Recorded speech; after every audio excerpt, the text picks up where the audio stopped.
a man may say something like, hey, I don't want a relationship right now, or hey, I'm not interested in dating right now. And if you like him enough, you'll be like, oh, yeah, sure he does. I can make him change his mind. The big problem is not creating or not asking the right questions up front or having the conversations like, what are you looking for? What's important to you? What are your values? And so if you don't have these conversations, you're just like, oh, I just like him. We're going to kick it, see where it goes. 6 months down the road, you're here in this situation and you never had a conversation to get an understanding of where you're headed. Discernment says, like, if you continue down this road, it's a waste of time because you guys don't line up in value with your values. So I think learning who you are, what you want, what's important for you will save a lot of time and disappointment when it comes to dating. I have a guest with us in the building. I don't know why I always say in the building like she's sitting across from me, but it just sounds good. One day it'll eventually it'll work. Absolutely, in the future. Yeah, I'll fly you out one day or something like that. Okay. But today's guest, this is her second time on the show.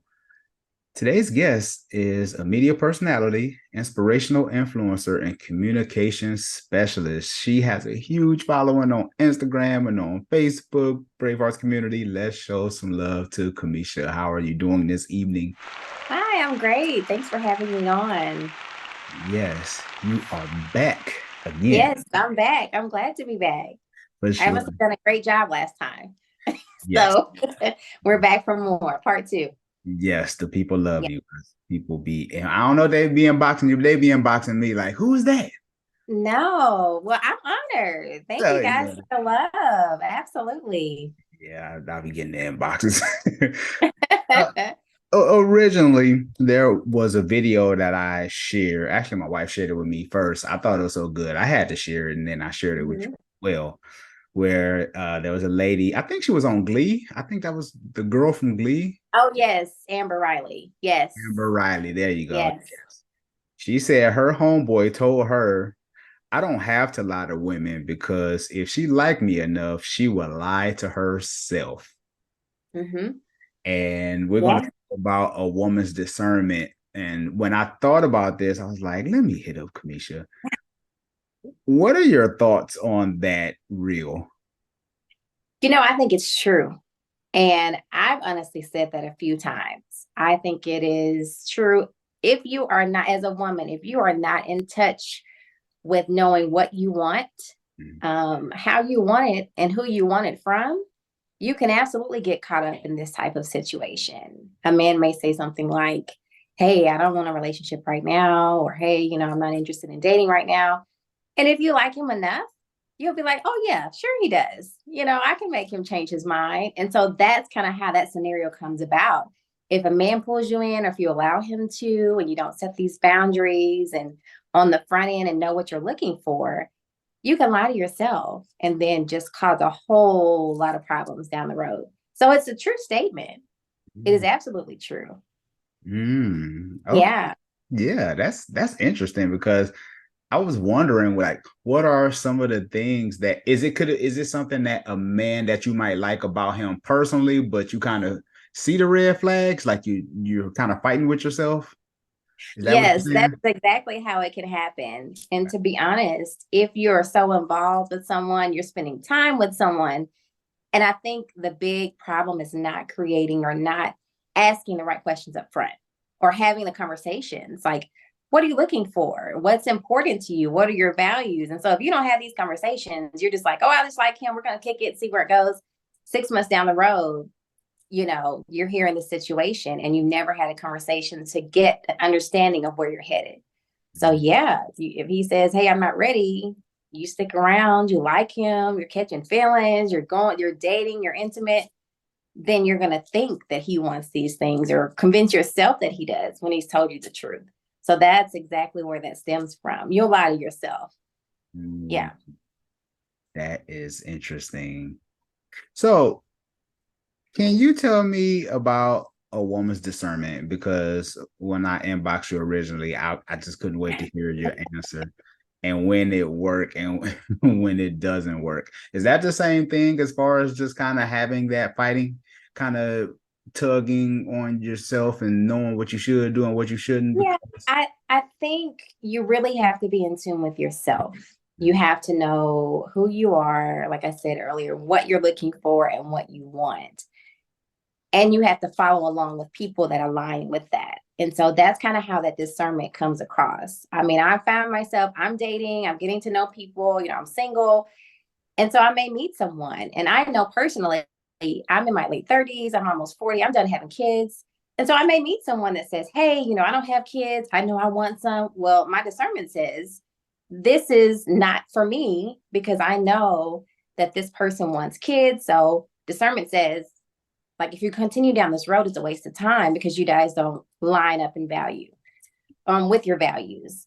So I think learning who you are, what you want, what's important for you will save a lot of time and disappointment when it comes to dating and getting to know genders, of people of the opposite sex. mm-hmm. Yeah. Then what about the ladies that's like 20? Poor souls. I've Yeah, been what do you say to there. them?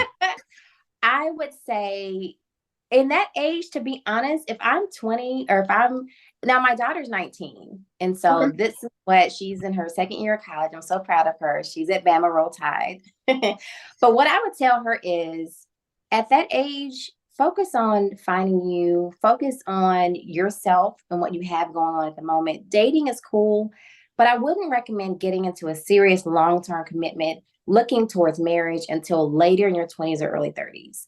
And I know that's not a cookie cutter for everyone, but I told her the type of man that I loved and wanted at 20 is completely different than the type of man that I love and want in my 30s. And so choose wisely, because if you don't pick someone that you can grow with, evolve with, and that will be a good partner to you, potential father to your children, you're going to have a lot of cleanup on the back end. So Mm, to be honest, in my early 20s, I wouldn't even focus on dating. Your mental lobe is not even fully grown and fully developed until 25. So you're going to make some crazy decisions, so think about that, you yeah, know. yeah, yeah. I agree because I got a revelation today, Kamisha, Okay. and I gotta share. Okay, Okay. yeah, do share. Here's my revelation. Knowing what I know now at 46, okay, I I would have, and even when I say this, I love my wife, I love my marriage and everything, but Mm-hmm. I wish I would have been set enough financially that Mm, once we got married, she could have the option of wanting to work or not. I like that. I'm sure she'd appreciate that as well. Yeah. Yeah, Yeah. that's really good to think back on.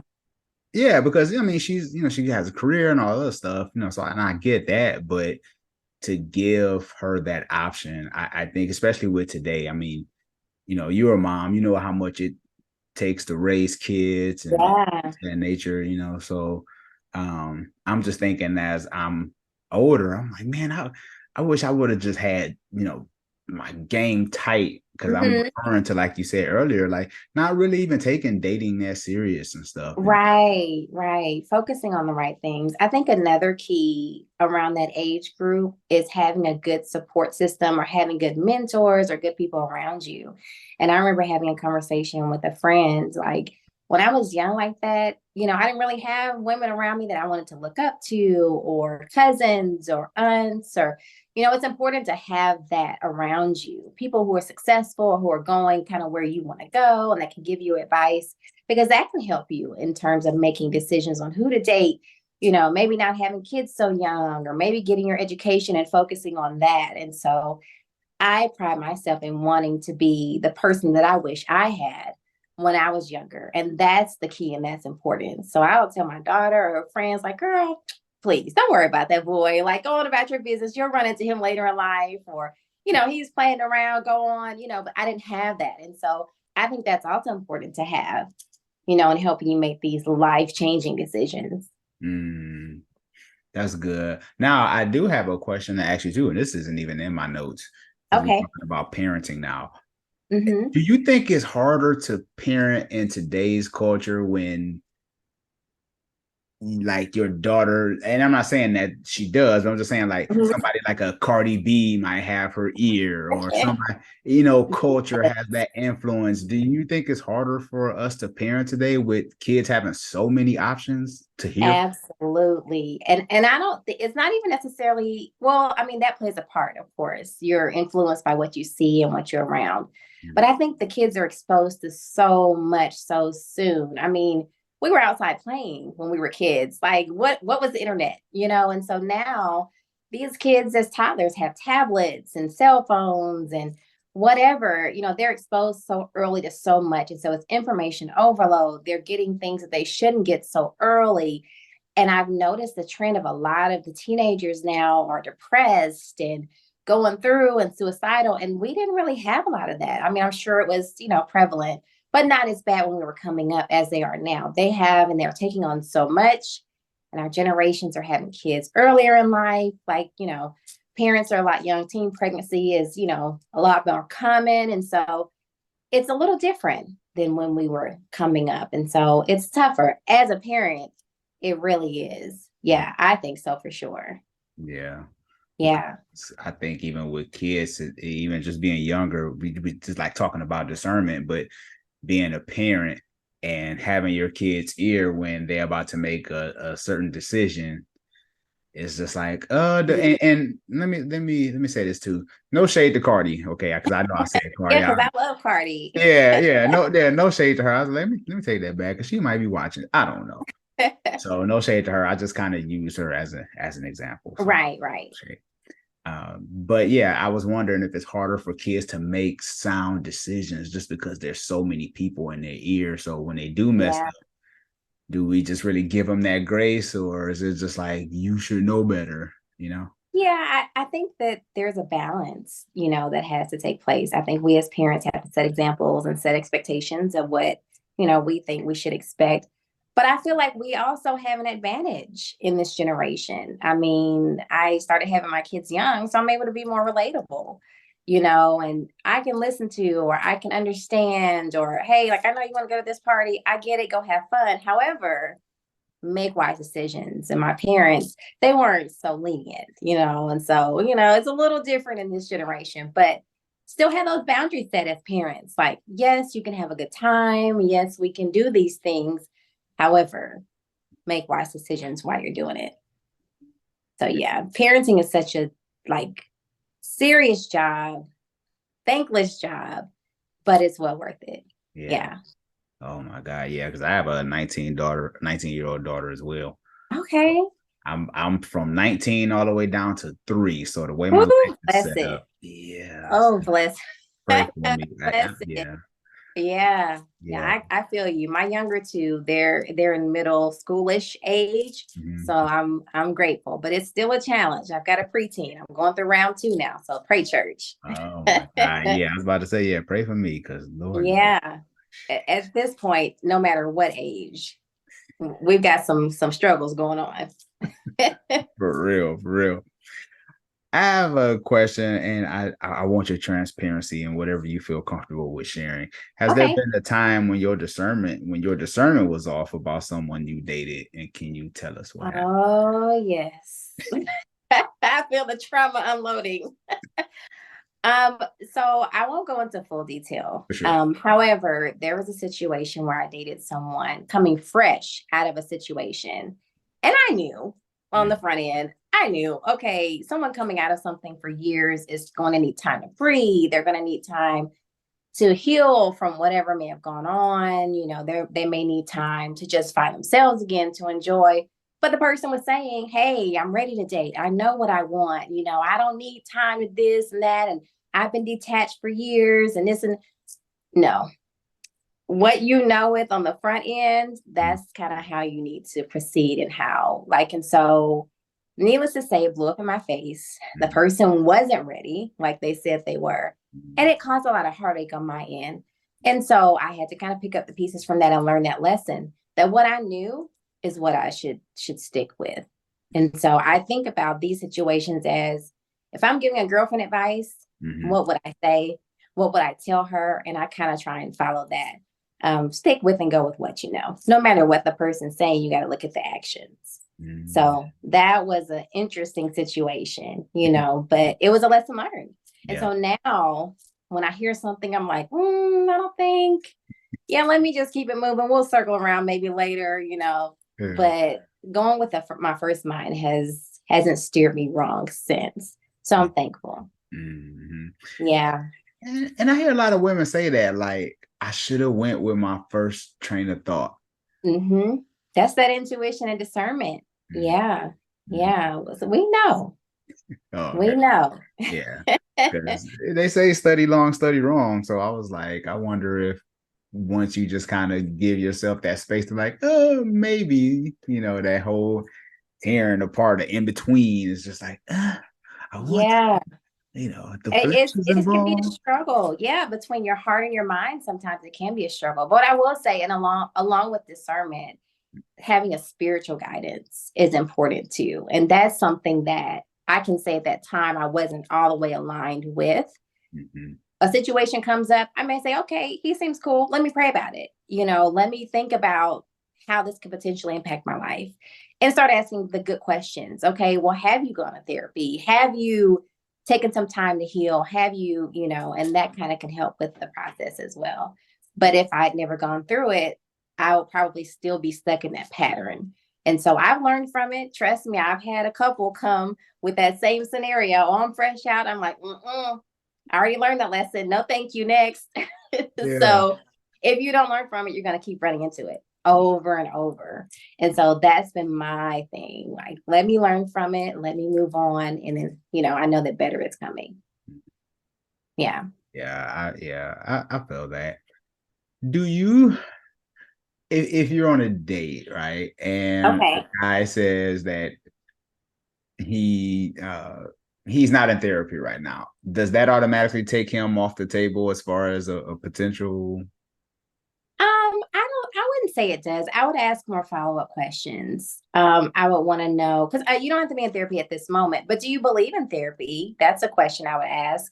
Have you gone before? Because I've gone before and I'm not in at the moment, but I have the tools. So if I meet someone and they say, well, no, I don't believe in therapy. I just talked to my pastor. I just immediately know because I need someone that's going to be willing to talk their issues out, be willing to learn, to change. And then premarital counseling is important. I think mental health is important. And you don't necessarily have to go to therapy when something's wrong or when something's off or when you're hurting. Just being in a good mental space helps and having someone to talk to. I'm not a therapist. You can unload, you can share with me, but sometimes you need that professional to kind of help you. And so if someone is not open to therapy, then that's a red flag for me. But at the moment, if you're not going and you've gone before and it's helped, and that's cool. We can work with that. Okay. Okay. Yeah. That's good to know. Because some people, they just like, if they're not in therapy, I'm nope. Yeah. I mean, to be honest, once you've gone and once you've spent a good amount of time in therapy, you have those tools there. And then if you hit a snag or, a rough spot, then you can go back. But it is life changing. I definitely would recommend it to everyone. Yes, yeah, Yeah. for sure. My first therapist, she was the best. Oh my God. I wish I still had her to this day, but Yeah. but Mine was awesome too. yeah, Yeah. like you Definitely say, needed. Yeah. yeah, you get those like you say, you get the tools, you get the Hmm. necessary tools, and you can always use them. It's not like they you got to renew them after 90 days, Right, right. And you can have, and it's really helpful. I've really used those in my own life and it's been helpful, to me as well. And I think my growth kind of really skyrocketed after the therapy, sessions. And it's been almost 2 years now, but I'm still using those same tools. So I'm thankful for having gone. I wish I'd actually gone sooner when I did go, but I'm still thankful that I did go and it's been great for me. For sure. Yeah. What is the greatest piece of advice you ever received? Oh, that's such a loaded question.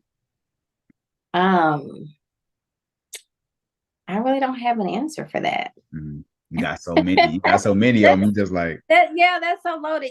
My dad used to say this cheesy, if you fail to prepare, you prepare to fail. And I think that's a great word of advice, but that's the first thing that comes to mind. It's cheesy, but it's true. Yeah. And so I've kind of lived by that mantra. I'm a researcher. I'm inquisitive. And so I think planning is essential, and important. We had a conversation before this conversation about that, so it's important. Yeah. Yeah, to kind of, know where we're going. That's all I got for now. Oh yeah, for sure. I was reading a book by John Maxwell. He says every day you're either preparing or repairing. Every Yes, I love that. Yeah. I So love that. that changed the game for me. Let's jump into this bonus round because I want to ask you some questions. Okay. There's no Okay, let's wrong do it. answer. From seeing your parents' relationship, what did it teach you about marriage? Ooh. Communication, communication, communication. So much so that I studied communication. My degrees are in communication. It left an imprint on my life. And I saw it firsthand how the lack thereof can cause so much turmoil in a relationship. But I did also learn on the plus side the importance of friendship in a marriage. Yeah. Yeah. You gotta be friends. Transparent moment for me. One of the reasons because I was married for 15 years, you familiar with the Mm-hmm. story. Mm-hmm. We never really were friends. Mm. Like we yeah, it's like she wasn't my best friend. Mm-hmm. And I feel like if you can't have that where you can look past the spouse stage, it's like, I don't want to hurt my best friend. Like I don't want, Right. it adds an extra layer to it. It does. And it's important. Like I think about there will be times when you're in a relationship, marriage, or whatever, you love the person, but you may not like them. And that's kind of how friendship works. It's like, hey, like you get on my nerves today, let's not talk. However, some good news came up. I want to talk to you about it. Like that's the friendship, component to it. So actually liking your partner, that's where the friendship comes in. So that's why it's important to me. Hmm. Yeah. You talked about communication.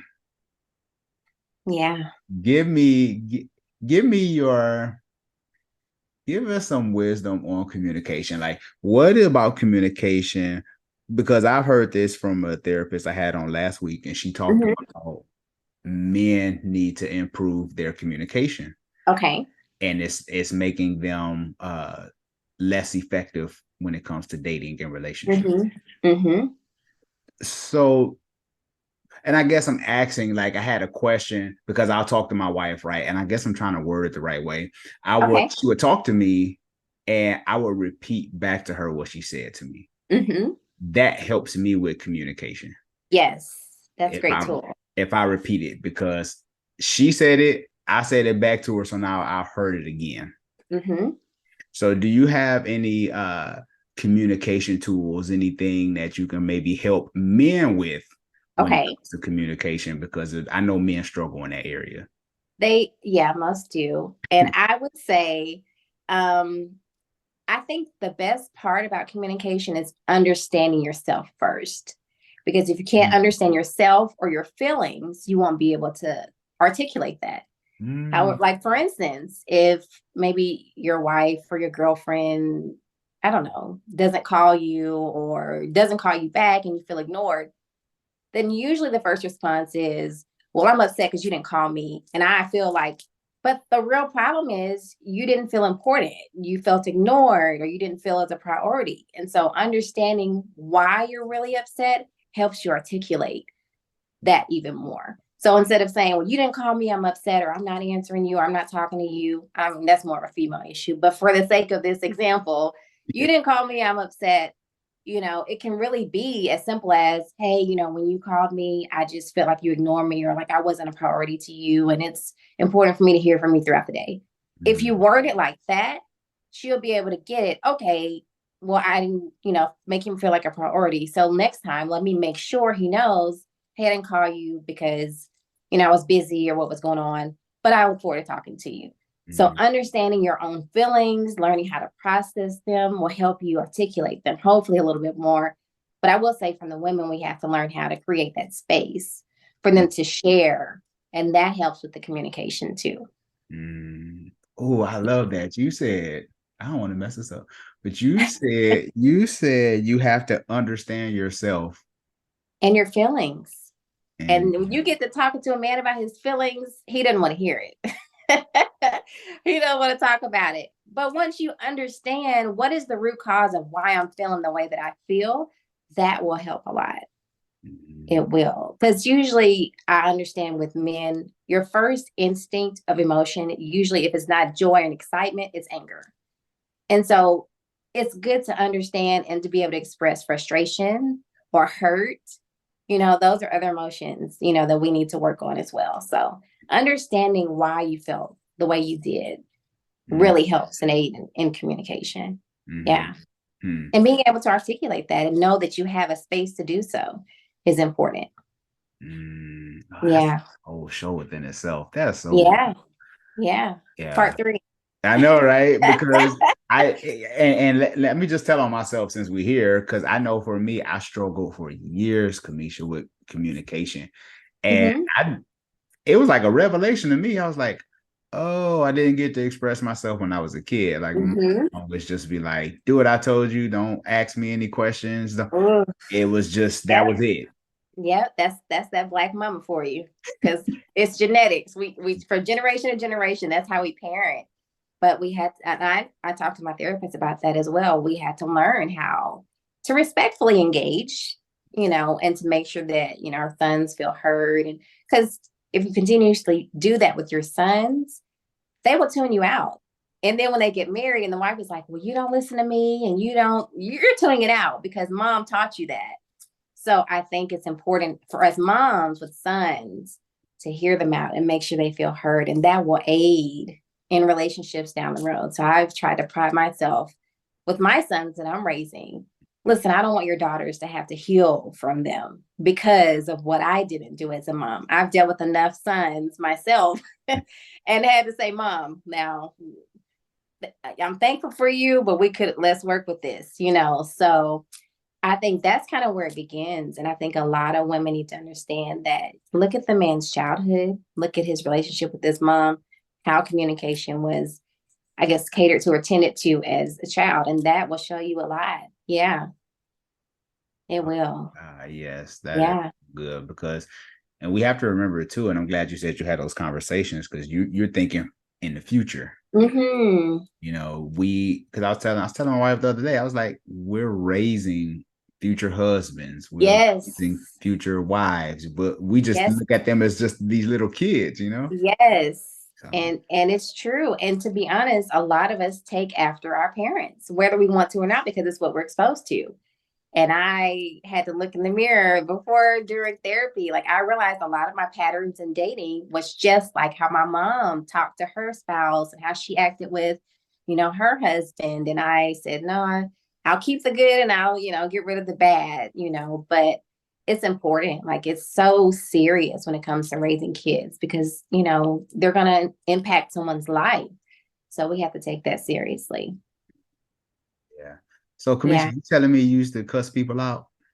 No, I was never that bad. However, I come from a strong line of strong women. And so we don't take mess. We run things so I had to work on being soft and feminine and Mm, yes, dear, and picking and choosing my battles. And, so that was a process for me. It's something I had to learn how to work with.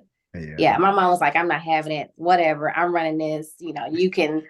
And I had to, learn how to just sit in my femininity and be soft and receive and create that space for that man to share his feelings and to be vulnerable. So that's like my greatest strength now, but Mhm, it was my greatest weakness years ago. mhm, So mhm. yeah, that growth and evolution is important. Yeah, for sure. Is it easier to love yourself or someone else? That's a good question. It Mhm, really is. I think it depends on which way you're looking at it. From a broken perspective, it's easier to love someone else. From a healed perspective, it's easier to love yourself because loving someone else is an extension of how you love yourself. mhm, So that's kind of how I look at it. I will treat the person in my life or partner or whoever friend with as much care as I care for myself. So at Mm, this stage, I would say for me personally, myself, that comes first. And then I can share the love with others. awesome. So has there ever been a time in your life where maybe you loved someone more than yourself? Oh, yeah. Yeah. Absolutely. That's another lesson I had to learn. But absolutely. And it just didn't end well. It never does. Because when you take on someone else and you put them first and you love them first, they still will love themselves more most times because the focus and energy and they're put on this pedestal and everything's about them. So when it ends, you're kind of left with nothing and you have to kind of rebuild from that. So yeah, I wouldn't recommend. Very ghetto. Yeah. Wouldn't recommend that at all. But yeah, I mean, you live and you learn. Yeah, for Yeah. sure. Because it's easy, and like you said, I like the way you broke it down. You said from a broken place, putting someone before yourself. Mm-hmm. Like you Mm-hmm. said, at the end of the day, if they leave, you just totally depleted. Yeah, that's it. You don't have anything. You lose your identity oftentimes. You're so focused on their needs and their wants. Now, I'm not saying be selfish, like make everything about you, but create that boundary and have that, I matter too, you know, instead of chasing after giving your all and you give your all and then they take your all. They will only take what you give, right? So saving some of that for you and making sure your relationship is based on reciprocity is important too. If you're focusing on your partner, they're focusing on you. That's a great dynamic. You're pouring into each other as you pour into yourselves as well. So, usually, in a dynamic of where you're focusing and giving your all to someone, that usually just ends terribly because the dynamic is all messed up because they're usually focused on themselves as well. Yep. Because you don't speak up about your needs, your wants, like it's just really bad all around. I love it. Mm-hmm. That is so true. Oh my God. There was something else I wanted to ask you, and I just straight up forgot because you dropped so many gems. I'm just like, I should have stopped her mid sentence. But it's all good. I guess we'll say that for Okay. another time. Okay. Uh, Cool. this has been a phenomenal show. Thank you so much for your time, Kamisha. Let everyone know how they can get in touch with you. Okay, sure. So you can find me on Facebook, Kamisha Graham. I'm sure that'll be somewhere in the info for this podcast or this video. Candidly, Kamisha is my Instagram and my Twitter. That information can be posted as well. Mhm. Yeah. Well, you heard it here, Brave Hearts. Make sure you go connect with Kamisha because she has some awesome content. We be talking stuff on Twitter or X, Yeah. whatever you want to call it, I guess. Yeah. It's still Twitter to me. I don't care. Yeah, I that's don't still care how Twitter to many me name too. changes we have. I'm an OG Twitter head. I Yeah. know, right? For sure. Well, I'll make sure I have everything linked up in the description below so everybody can connect with you or so when you gonna drop the book? Are you like coming out with a book or something? Like when we Listen, get no, I've been thinking about things as I approach the new year, leveling up, new projects. So, I think that might be in the works. We'll see. I'm thinking of a podcast, I'm thinking of books, just whatever God has for me, wherever He leads me. I'm open to it. So I wouldn't be surprised if there's a book coming soon. okay, for sure. Well, Yeah. just play this Yeah. back on January 1st. Get some inspiration. Remember what I said. Yeah, that I'll do. On the show as well. That's where I found her. And she has more than 20,000 YouTube subscribers. She's killing the game. So make sure you go hit the subscribe after you watch this interview. Matter of fact, go do it now. I love what she's doing to promote healthy relationships.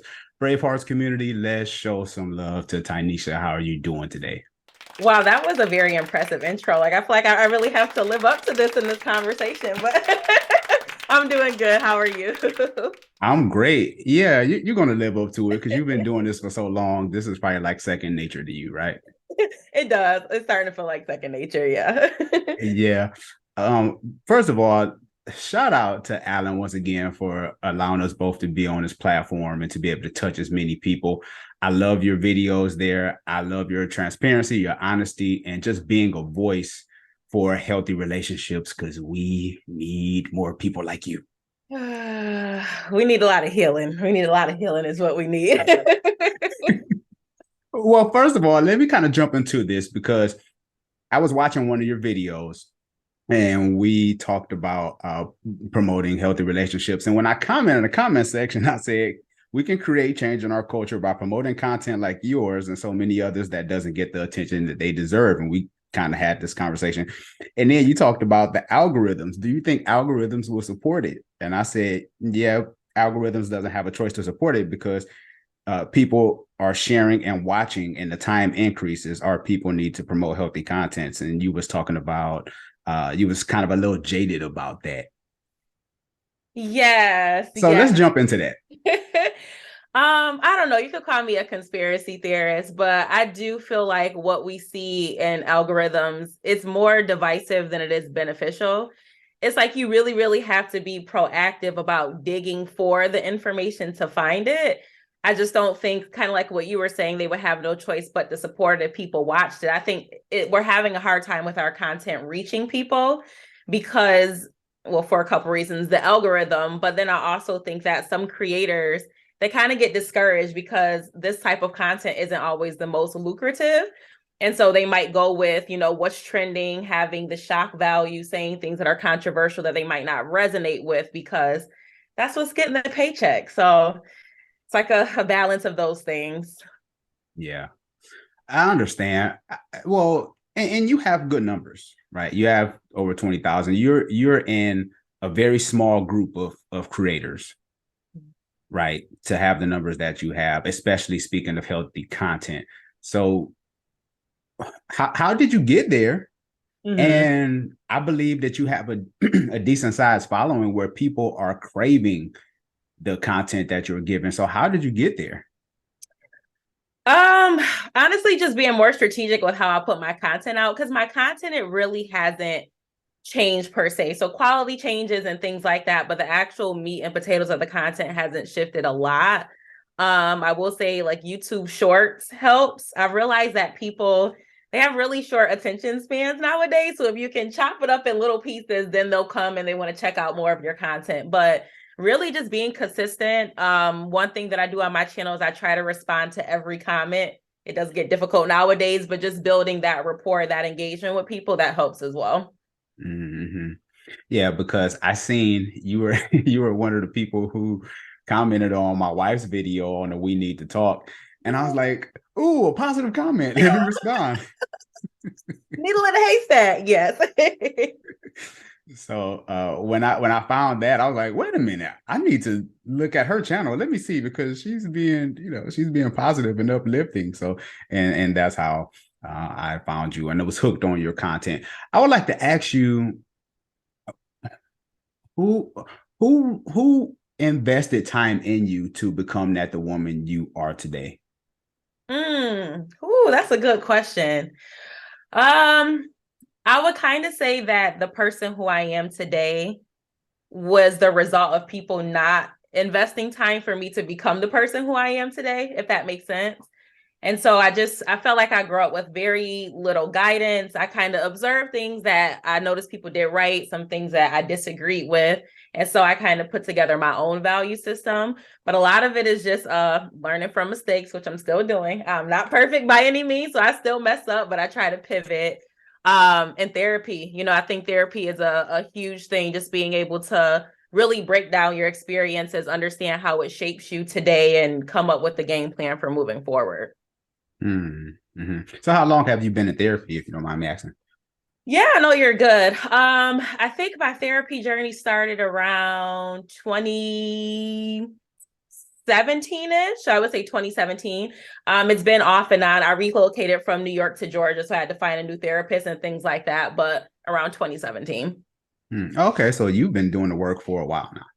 Yeah, and it's like the thing with doing work though, it's frustrating because you want to be done with it. No one's ever really done, right? Because I don't think any person is ever 100% healed, but I find that you get placed into different situations and you're like, okay, yep, that's something that I didn't realize before. I need to work on that. So it's just like a never-ending journey. Yeah. And no, I get it. I always tell people that we're all beautifully broken, so take your pick. Yes. Yeah. Yes, absolutely. Yeah, we're looking for the perfect relationship. I'm like, nobody's perfect. Exactly. If they were perfect, would they want you? Oh, that's the real tea. Oh my goodness. Yes. The real Yeah. Yeah, question. right. No, this is 46 years of life. I'm just saying. Um, Oh, you look good, though. The black thank don't you. crack. Yeah, you look Thank amazing. you. The wife does a good job of taking care of me. Yeah, she does a good job of trying to keep me. I'm 12 years older than her. Okay. Yeah, so I'm trying to stay young and keep up with you youngsters. I love it. I love it. For sure. What do you think is the biggest mistake you see women make in relationships? Ooh. I think one of the biggest mistakes is that we make very emotional decisions. And I think we make emotional decisions because we're viewing certain things from the lens of how we think and navigate as women without fully understanding how men navigate and why they do the things they do. Hmm, that's heavy. Yeah. Yeah. Yeah, I need to dig deeper in this because this is good. Yeah. There was, I don't know if you've seen it, but there was a viral video that's going around. My old pastor back in Cleveland, I'm from Ohio, uh, Dr. Vernon. He was talking about the way he worded it. It was in the YouTube short. So, of course, people took the sound bite instead of watching the whole video, Mm-hmm. ran with it, and tore the video to pieces. And he was saying, besides a woman having a bad body, what else do you have to offer? Mm-hmm. So people got upset about that, like, oh, we talking about this, and we still talking about what do you have to offer and all these different things. But what he was saying was he was trying to really give guys game, like look further than the physical. Is the physical important, of course, but that's what trips up a lot of men. Mm-hmm. They think that, okay, well, once you have a bad body, everything else falls in place. And I'm just like, there's so much more. But the reason I was saying this was because as men, I think we need to take a little more time to invest in deeper matters than just the physical. Mm-hmm. Having the deeper conversations, the sex is going to be there, right? But what can we do? Can we have a deeper conversation? Can I get to know you on a deeper level? Can we talk about, past relationships or maybe childhood traumas and how we deal with things? I'm saying all this to say, do you think those questions are too deep to ask like during the infancy stages of dating? No, I don't. And that's the thing. And that's what really, really blows my mind because some people are weird about having those conversations too soon, but then sex itself is happening really fast. And I'm like, why is sex being put on such a smaller pedestal? Like we're minimizing that level of intimacy, but I can't ask you about your past situations, what you've learned, what your childhood is like. It's backwards. It is backwards. And if we asked those questions earlier on, we wouldn't be wasting time and potentially having sex with people who are not compatible with us, but we're avoiding those conversations. Ooh, that's a bar. That's a Yes, YouTube short within itself, right there. yes. That will preach. And like you said, because it's easier just to have sex than to have these conversations because people are honestly worried, like, oh, I'm feeling like I'm being Inspector Gadget or I'm trying to be this inspector early in a relationship. Like, am I going too hard too early? But we still give people access to our bodies quicker than the questions. Well, yeah. And I think a big part of that is that we all know we have our things, right? And they say that when you first start dating someone, you're dating their representative. And so I think a lot of people are afraid to be honest about those things. Like, I struggle with this, I'm not good at this, I'm working on this because they might get perceived negatively. And so I think that's a big thing about it. You can judge me on my sexual skills, and I might be really, really good at that, but I'm not confident about who I am as a person. And I know that there's things that I have to work on. So I'm not going to talk about those things. Mm, wow. Yeah, I call it the Macy's representative. The Macy's representative. Yeah. Yeah. It's about It, accurate. yeah, right. Because you in the mall and you walking past and a lady, she's beautiful and she smell good and she's nice and it's just like, oh my God, I can't help but to put on the makeup or try to Yeah. perfume. Yeah. Yeah. I want to talk about this algorithm thing because I know for me, for a minute, I used to think that I was getting shadow banned because I was like, I know because I'm an equal opportunity employer, right? Like if you're a man or a woman, if you are here messing up, you both can get it. I'm not just like trying to talk bad about women. No, if you're a man, and actually I hold men to a higher degree, because I think as men, if we're supposed to be leaders, change starts with us. Mm-hmm. And that's not saying that women shouldn't be accountable, because I've been called the beta relationship coach. Okay. Have been called a simp too. People love using the word simp. So I'm simp. Yeah, that might as well be my middle name by now. I'm just like, oh my God. Yeah. Yeah. But for a while, I thought my videos were getting shadow banned. But I think if we share the content, because like you said, it is a little harder for people to find our content. But if they're subscribed to our channels, shouldn't they be able to consume? And then I tell people too, with people complain about relationships, but what is in your feed? Because people say, I don't see healthy relationships. Well, who are you subscribed to? Right. You know what I'm saying? So Yeah. I think we have to be a little more intentional in sharing more relationship stuff, content like yours, even content like mine. I think if we do that, we can really. I think that's how we change the algorithm. Do you think so or no? I agree. I mean, I think in general, just we as people, we need to probably mix up what we're searching or kind of adjust things. Because, they have the settings where you could say, I don't want to see this type of content, unfollowing certain things. But I think the problem is that it's like, we complain about the content, but subconsciously, I think some people are addicted to it, right? So it's like, no, but I want to be able to tap into these things when I want to. Like if I feel like debating real quick, I want to be able to do that, but not too much. And I think you just got to kind of pick your poison, because that's how the algorithm knows what to push out to you. But I agree. I think that, people, for example, with me, they resonate with my content. They respect what I talk about. If I share your content, they'll probably look at it like, oh, okay, well, I like how she thinks and she shared this person, so I'll probably resonate with them. And yes, I do think that we got to support one another out here. Yeah. Yeah. I think if we make that change, and also, and I tell people, if you're dramatic, if you like drama, be honest about that. That I just like being messy, because being in healthy relationships is boring. Be honest. Yeah. Don't say you want a man of God, and then, or you want a woman of God, but you're the total opposite. That's real. But I mean, I feel like so many people do that though. We always say what we want because I think we hear what we're supposed to want, right? So men might hear a certain type of woman they're supposed to go after. Women might think they have to have a certain kind of man who sounds good on paper. But a lot of things that we were talking about, the traumas, your past experiences, that kind of shapes who you actually go after. So I think it's an internal battle for a lot of people for sure. Yeah. Yeah, and the honesty is important, because we drag people into relationships that we, like you say, we put on the salesperson, drag them into the relationship, come to find out they're full of drama, and then it's like we chew people up and spit them out, and then they become products of who they've been with.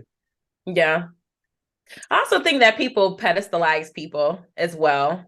And I try to talk, and I've been telling, I'm like, please don't look at me like I'm perfect. When men say things, oh, I just think you're so perfect, but I'm not. Like, I really don't want you to walk into this situation with having unrealistic expectations of me, because I'm going to disappoint you if you think that way. And I think a large part of it is what looks good. If this person looks good and they have half of a brain at least, okay, I'm gonna think positive things about you, right? And I don't factor in all the other things that might come along with that. Yeah, because Humpty Dumpty sat on the wall. Humpty Dumpty had a great fall, Great fall, yes. a great fall. And like you said, pedestal, putting people on that pedestal. And I had to realize that myself, that no one is perfect, because the fall is great once you realize that they're broken just like you. You like, how? How could you have disappointed me? I always tell people, two things you can give relationships is grace and space. That's right. That's a word. Yeah. Give me some grace. Right there. There we go. Give me some space. Yeah, for sure. I ask this in every episode. I would love to hear what you have to say about this. From seeing your parents' relationship, what did it teach you about marriage? Oh boy. Oh, that's a good question. So my parents had a very interesting dynamic, because my dad both of my parents were married previously before they met each other. Okay. And so my dad wanted to marry my mom, and my mom was just like not with it. So they were together for a very long time, but never got married. I think in general, just relationships or even extending into marriage, it's taught me the importance of having your own identity and not feeling like you need to depend on somebody to make you whole. Because I think when you're operating in that space where where you're able to pour from a full cup, you'll attract toxic situations. So they had a very codependent type of relationship in multiple different ways. So I think one of the biggest things for me is like, I want to know myself, be comfortable with myself before I become enmeshed in someone else's life. Mm-hmm, mm-hmm.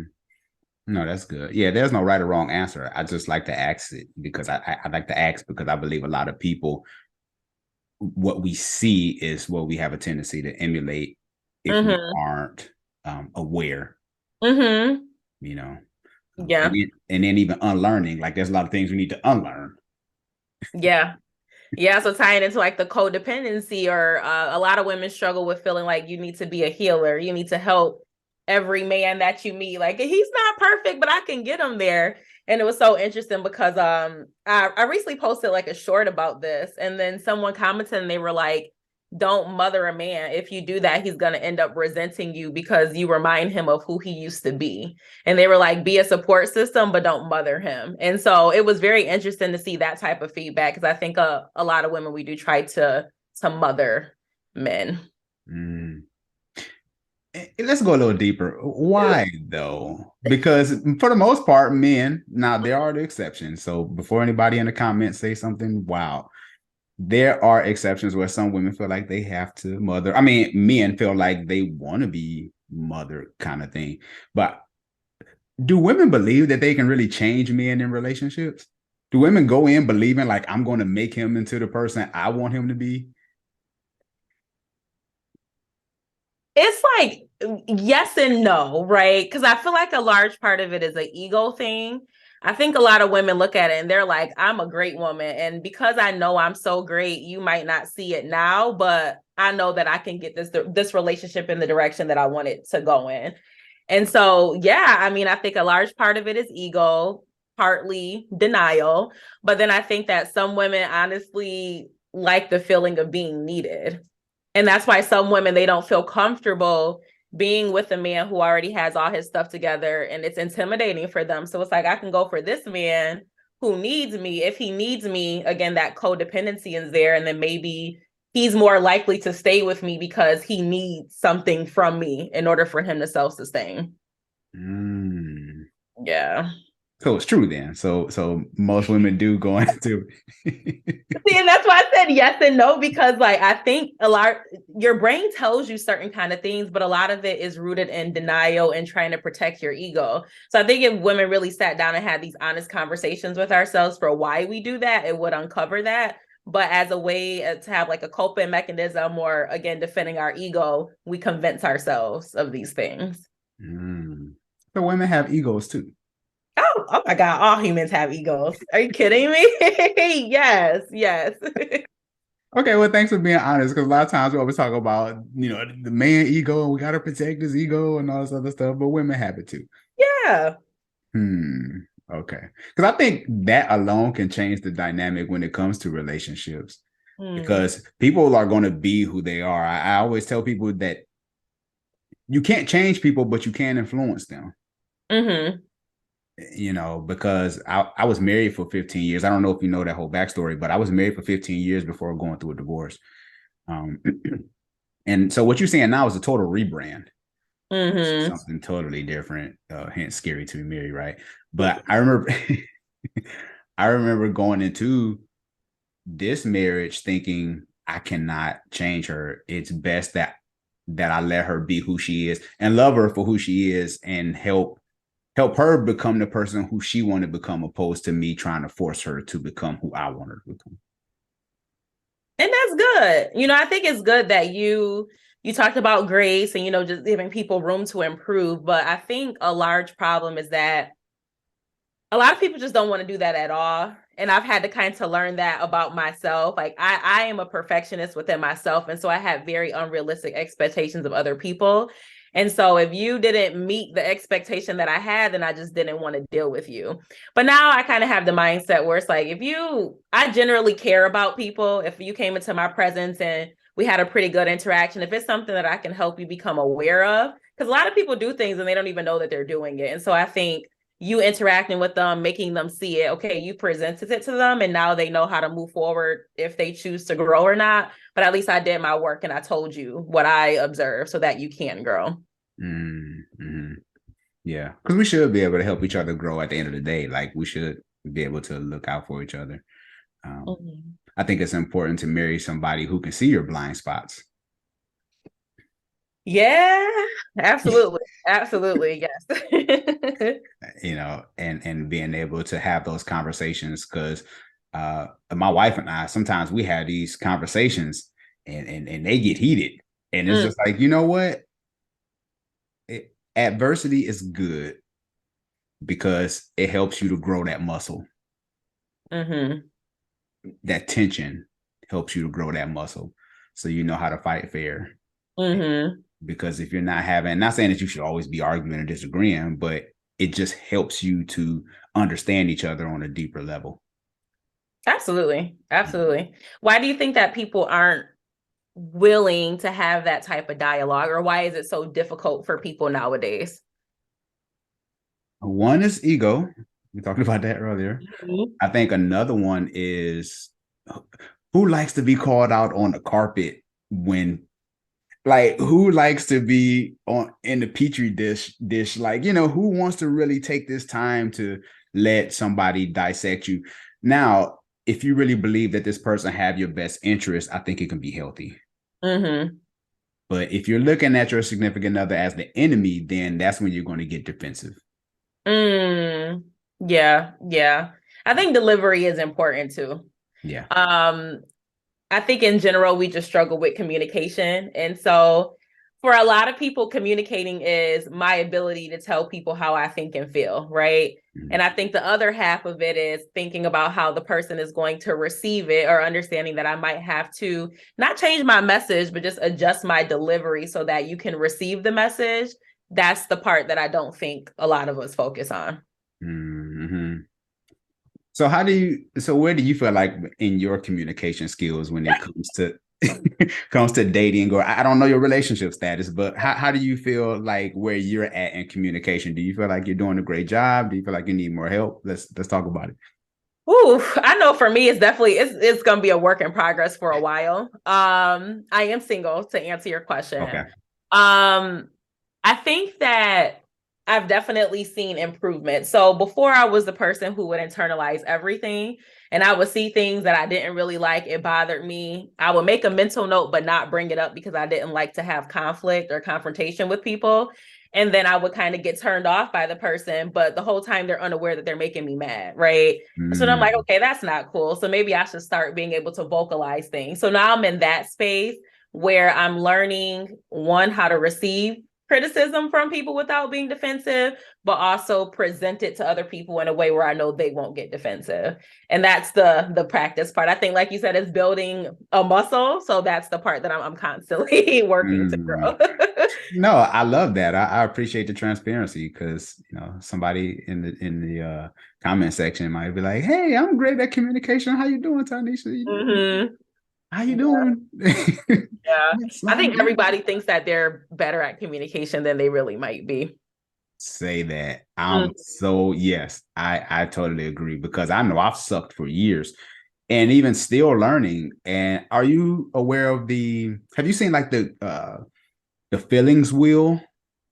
Like, it's this wheel that in the middle of the wheel, it's like sad, happy, joyful. But then there's another branch that's like expressing, if you're sad, then it's like, I feel anxious. So it's like, it's giving you deeper words to use to express yourself, opposed to just saying that I'm angry. Yeah. Yeah. So what I'm learning over time is, when I'm talking to my wife and I'm like, I'm pissed off, instead of me saying I'm pissed off, I'm like, I feel abandoned right now. Or I feel vulnerable.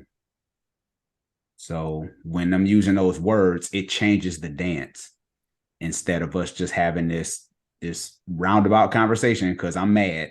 If you Mm-hmm. use those deeper words, it just makes you want to listen more because you're using a different vocabulary. I agree. I agree. So I think some people, if they just hear mad, I think people all of a sudden will be on guard because that's just a word that has a negative connotation. But like you said, if you go deeper, it removes that sense of needing to be defensive, but also it gives people a little bit more room to understand where you're coming from. So I think that's one of my biggest frustrations when I'm having a conflict with someone where it's like, I'm frustrated. Okay, well, can you break down why you're frustrated? Like, help me understand how we got to this point instead of just saying you're frustrated. Mm-hmm. Yeah. Yeah, that's good in itself because I've learned too that having those conversations instead of saying you made me upset when instead of starting the sentence like that, start the sentence with I feel because the minute you say Yeah. the whole I mean, you done turned into Iron Man. You real quiet. Like, why you coming for me like that? I feel like you're coming for me. Yes. Yeah, because in our marriage class they call them pain cycles. Mm. It's this constant conversation of negative conversations that we have and the way that you make me feel opposed to just saying I feel. Mm. So Yeah. Yeah. I love that. yeah. I'm learning so much. I'm trying to, and that's why I have you on the show because I'm trying to learn from the best. So Yeah. Oh, thank you. no, for real, love the content. Is it easier to love yourself or love someone else? Ooh. Is this like a general outlook or just for me personally? This is for you personally. Mm. I would say, And there's no wrong answer. yeah, I'm trying to reflect because I feel like in different phases of my life, my answer would bounce around. But Mm, overall, I would say that it was probably easier for me to love other people. okay. And And can you talk about it? yeah, yeah. So I think that it kind of goes back to what we were saying before about accepting the flaws that you might have and it being tied into your ego. Because I think in order for you to fully love yourself, you have to fully know who you are. You know what I'm saying? And so I have to know the good, the bad, the ugly. And so for a lot of times in my life, I'm like, again, I'm a perfectionist. So if there are a lot of things I saw that were negative qualities, it's like, I'm not happy about that because I'm not meeting this bar up here. And so I might not like myself right now. But in the flip side, I think that I gave other people a little bit more grace. And I think that was kind of like the healing aspect, like I mentioned before, where it's like, I want to help you. I want to help you develop into being this great person who I see potential in. And that made me feel like I had love for that person. And so it's felt like a feeling of love toward other people. Mm. Yeah, because internally you know yourself. Mm-hmm. And why is it easier for us to give grace to other people opposed to ourselves?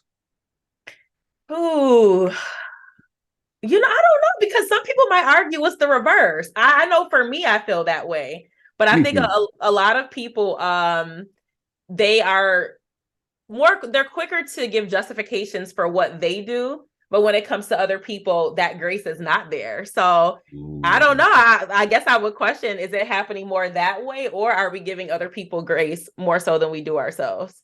ooh, that's a good one. I didn't think about it like that. Yeah. That's true because things that we do, it's okay. But Mm-hmm. if somebody else did it, we would judge them like, why would you do such a thing? But you did it. Right. Right. Yeah. Exactly. But look at it like that. That's good. Hmm. Dang. Well, maybe I need to share my What do you think though? So I guess the first question, which one do you think happens more frequently? um for me or in general. I guess in general. I think from the people that I've interviewed, because I asked this question on every show, Mm-hmm. from what I've seen is more people love them, more people find it easier to love other people than themselves Mm. because internally they know themselves. Just like me and you talking right now, there's there's things that's going on in your world that I have no idea of what's going on. Mm-hmm. Right. So it's easier to kind of judge yourself, but to talk to somebody else and uh love on them is easy, because you can say, if it's that, say like their love language is acts of service, it's easy for you to just go do that. Right. And then they're like, oh, I feel loved because you did it for somebody else. Mm-hmm. But I think to love on yourself, I think it just looks different for each person. Mm. Okay. You know, I think that looks different, because for me, loving on myself is uh doing stuff like this. Mm-hmm. Like I love to collaborate with great minds. I love to create content. So to me, my wife and kids are gone right now because they giving me the space. To me, that's her showing her she loved me, Right. you know, because she let me operate in that. So and I don't know if that answers your question or not, but from what I've seen over time is that people say, one lady, she told me, she said it was easier for her to love other people when she was overweight. When she lost weight, it was easier to love herself. Yeah. Yeah, so that kind of ties. So obviously that was something that was like a deep-rooted insecurity within herself. And that's what I'm saying. Like, I think a lot of us are battling those things internally. And so it's really, really hard for us to accept it. But then it's like, at the same time, then we go for people. We often attract people who mirror ourselves in some way, right? So if I'm feeling like I have a lot of insecurities or things I need to work on, we're probably attracting other people in that regard. So why do we give, back to your question, grace to those people that are still inherently flawed? We're flawed too, but we don't show ourselves that same type of love. Yeah, I think a lot of it is just like self-discovery. And because when I asked you the question before, I think you were saying like looking at yourself in different phases of your life. Mm-hmm. Because I posted on Twitter the other day, I said, I think the people that we date, we date people according to our confidence level. Mm-hmm. Mm-hmm. You know, so a lot of times we're in these different pockets. So I don't know. I just think it just depends on where you're at in life. Yeah. You know, no shade to any of my exes, but the woman that I'm married to now is based on my confidence level. You Mm. know, I think she's the baddest chick in the game, Yeah. but it's based on my confidence level. When I look at myself 10, well, yeah, 15, 20 years ago, it's just like, oh, I could have done better. Mm. Ooh, that's real. Yeah, That's right. But real. it's based on the way I feel about myself. Mm-hmm. Because if you do, you wouldn't allow certain things to happen and stuff like that. But then some of it might come with age and maturity. I don't know. Yeah. Yeah. What do you That's think? real. Yeah, I think it does come with age and maturity. Then I'm like, I know some people who are they're older than me, older than you, and they're still kind of struggling with that. So I think I guess age, maturity, wisdom. I think wisdom is a huge thing, because with wisdom, in order for you to get to that point, it's a lot of self-reflection, but then just understanding how people operate in general. And I think that some people, once they're older, they're fixed in their ways, and so they're very resistant to change. So that wisdom can come at different points in life. Honestly, I think it really just has to come with you feeling like you are really fed up with being in the space that you're in, and nobody can force anybody to get to that point. You have to want it for yourself. And then when you realize, hey, things aren't working, I'm repeating the same cycles, like it's a lesson I'm obviously not learning, then I think you'll go into that path of self-discovery. Mm-hmm. Yeah, I think that's important. I think is, and that's why I asked you the question earlier, like who helped form you into the person that you are today? Because I Mm-hmm. think community is important. Mm-hmm. Because I still believe we are tribal people. When you use the word tribal, I think we think of like the old days when people, you know, Stone Age kind of days. But I think we're tribal today. Like we're all a group of people who want to be connected in community. Mm-hmm. You know, I really didn't care for that R&B artist, but now that Tanisha like it and you telling me about it, now I might end up liking them because, you know, so now we connected, we got that community. Right. But I think it's important that we get around some people who have wisdom, like you said, and Mm-hmm. have people that can invest and sow in us, because I think Google has replaced mentors. Woo! Speak on it. Yes. Yes. Yes, absolutely. You know, Mm-hmm. which is a double-edged sword though, right? Because Mm-hmm. we're grateful for Google because people can look up healthy relationships and find you, Yeah. Yeah. you know. So you Mm-hmm. can be a mentor from a distance. That's true. That is true. It's interesting because I recently asked a question, and I think it was, when you think about your parents, were they mentors to you, or do you find yourself trying to be the opposite of who they are? And the responses to that, it was so sad. Like, I feel like most people are operating in this space of trying to be the opposite, trying to make generational curses. And they might, again, kind of like I said earlier, there's some things that you feel they did okay, some things that you don't agree with. But I think it's just tough when it's like you're the first people that you're experiencing that should be shaping your value system. You're trying to be the opposite of them. That's Mhm. tough. That's deep. Mm-hmm. Yeah, because I wouldn't want to be like my parents, because and no shade to mom, because sometimes she be watching and listening. So no shade, mom, I love you. But like when I grew up, I didn't get a lot of love and affection. I didn't get that. My Mm-hmm. mom was, I grew up in the 90s hip hop era. So it was just like we had to grow up hard. So I didn't get a lot of love and attention and stuff. So with my boys now, I try to make sure I'm hugging on them and kissing them and trying to do all that stuff, because I realize how important love is, considering that I didn't get it. Mm. Do you think that's why? Could that be a reason why people tend to love on other people more than themselves? Because you're trying to pull that love that you didn't get from the other person.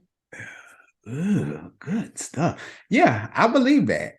I do, because because even with my boys, every day I think I'm not going to do what happened to me. Like every day, I think Mhm. about that. Because for me, I realized from the love that I feel like this is a therapy session. I had therapy yesterday,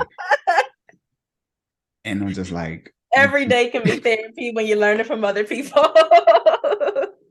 yeah, right. Yeah, now you got me thinking. But I think that because I realized that it stunted my growth and how to love effectively, Mm-hmm. because I didn't get it. I felt like my love was just based on what I can do for you, opposed to who I am. Mm. Yeah. Just loving me for who I am, opposed to what I can bring to the table. And I'm throwing on my air quotes for those who might be listening in the podcast world. Yeah. Yeah. Then that's awesome. So I feel like I'm making connections to everything, but it's like, again, if a person, if they're not confident with who they are, then they will rely on those other actions of what they can do, because me just being me who I am, that's not enough in my head. So I have to do these other things just so that you will see me as a valuable person. I think some of that come from I had this conversation the other day. Okay, yeah, I'm not gonna hold you forever, because I told one of my other guests one day, I said I'm not gonna hold you forever, and we had a 2 hour and 25 minute call, like That's beautiful. two Yeah. hours. She was, matter of fact, she was on We Need to Talk. Her name was Kiana. I'm not sure if I've seen that one. Then again, I know what people look like more so than their names. So Yeah, if you yeah. seen her, I had her. So anyway, I'm gonna respect your time. Where was we going? I was going to say something. Oh my God, you said something about. Oh, I forgot. Oh, when you're not comfortable with yourself, you feel like you have to do extra things so that people see value in you. Oh yeah, I had a whole conversation about that with a friend of mine, and I think a lot of that comes from. I know for men, I don't know for women, but when we meet men for the first time, the first thing we ask is, "What do you do for a living?" Mm-hmm. So we tie what we do based on who we are. Mm-hmm. I know for men, for the most part, uh, instead of asking like, "Who are you?" Because "Who are you?" takes away all your degrees and your houses and your cars. Like, who are you apart from your stuff? Mm-hmm. And very few people can differentiate who they are opposed to their possessions. Mm. So, Yeah. yeah, Yeah. So I think some men, because if I tell you I work with, if I tell you I'm a owner of a 500 Fortune 500 company, your respect for me is different opposed to if I said I work at Wendy's. Right. Yeah, absolutely. You know, so I think it's based on a lot of times what we do opposed to who we are. Yeah. I would say, I mean, I've met a lot of women where it's that way as well, too. Um, I was reading this book and the name of it escapes me, but it's a really good book. And it basically talked about the impacts of fatherlessness on women. And one of the things that it said was like the reason why a lot of women who didn't have a father or just a positive male figure present go so hard for education, having status in that way is because you're overcompensating for feelings that you weren't good enough for your father to stick around, right? So I think a lot of it is just overcompensating for internal deficiencies that we have. Yeah, this is deep. There's so much stuff to think about in this Yeah, content. I know. Yeah, because at the end of the day, I do think we do overcompensate because it's easier to flex like that. Like I have this, I have that, and people automatically want to be around us because they assume. But there's millionaires that commit suicide. Yeah. Mm-hmm. I think it's important, and even I'm still learning this to this day. I think it's important that we find peace and self-worth from within. It's an inside job. Mm-hmm. Absolutely. But if we grow up based on I gotta go get it, and if we grow up like that, it's hard to unearth that and then be like, oh, it's really an inside job. I need to care about it's harder that way, Exactly. Did you grow up like that? Was it more of about like be strong, be independent? Was that the process growing up? I feel like yes. So be strong, be independent. And I don't know if it was out of messaging that I got. I mean, you'll hear some women saying, go to school, be this, don't focus on X, Y, and Z, right? But I think that when you grow up in a dynamic that is dysfunctional, or if you have any sort of trauma when you grow up, you learn that you have to look out for yourself. It's literally in a survival mode. So you're growing up in a state of survival where it's like, I have to do this. I have to do this because I need this to actually survive as a human being. So yeah, being independent because you feel like you can't rely on people and going hard just to, again, escape generational curses. Yes. Yeah, I think it's ingrained. So do you think that's what damages most relationships because we are independent of each other? Yeah, and I think that okay, so for example, if you have a man or a woman, because I like to be equal as well, the people who are very loud and proud and screaming that they don't need men or women, but how vice versa. I think some of that could be rooted in trauma because it's easier. That's when that ego kicks in for me to say, I don't need you versus I'm actually very scared that if I get close to you, you might leave me. So I just say that I don't need you. And so, yes, I think we're operating in fear, but we're also too scared to have those conversations and be vulnerable for people to understand why we feel that way. Yeah. Because you can't have a healthy relationship without vulnerability. True. I'll tell people I need my wife, and they like, you a simp. I'm like, that's crazy. Is that the default setting just for is it like if you is it like if you take a test, you have a multiple choice answer and D is like all the above? Would like D be like simp? Like I think so. And I'm so unclear on the word simp because my understanding was just like it's a guy who's going above and beyond to try to get the attention for women who don't want him, right? So he's doing the most. And I'm like, but this is someone's wife. Like she chose and they chose each other. So how are you a simp for your wife? I just don't get it. I don't get it. I think that's the culture that we live in. And unfortunately, it's easy to build a platform full of bitter people. It's very easy if you can be the the salesman for bitter relationships is easy, but to discuss the things that we do is a certain degree of vulnerability, and it's helping jail relationships in a culture that's all about independent. Yeah. Yeah. I think when you're just in such a rut or a state of unhappiness, just very dark, it's hard for you to see any form of light. It's kind of like when you think about people who hate their job and they have other coworkers who hate their job, and so they come together and they talk, this place sucks. Like they just have that trauma bonding moment. Yeah. That's kind of how I feel it's happening. Like people are frustrated about relationships and they're coming together online. One, it's easier to bond with people in that way online because you're not really vocalizing what you feel, which we know we all struggle with. But I can type some stuff, and it's easier for me to type negative things than it is for me to hear the good in situations. Mm-hmm. So as we get ready to end this show, I think this has been a phenomenal. So there's a lot of questions that I'm just like, we can keep going. There's so much. I know. We'll have to do this again. Yes. Give us, to those who are watching and listening, some of your tips you think that can help men and women become better as far as relationship wise. Like, what can we do to have more healthy relationships?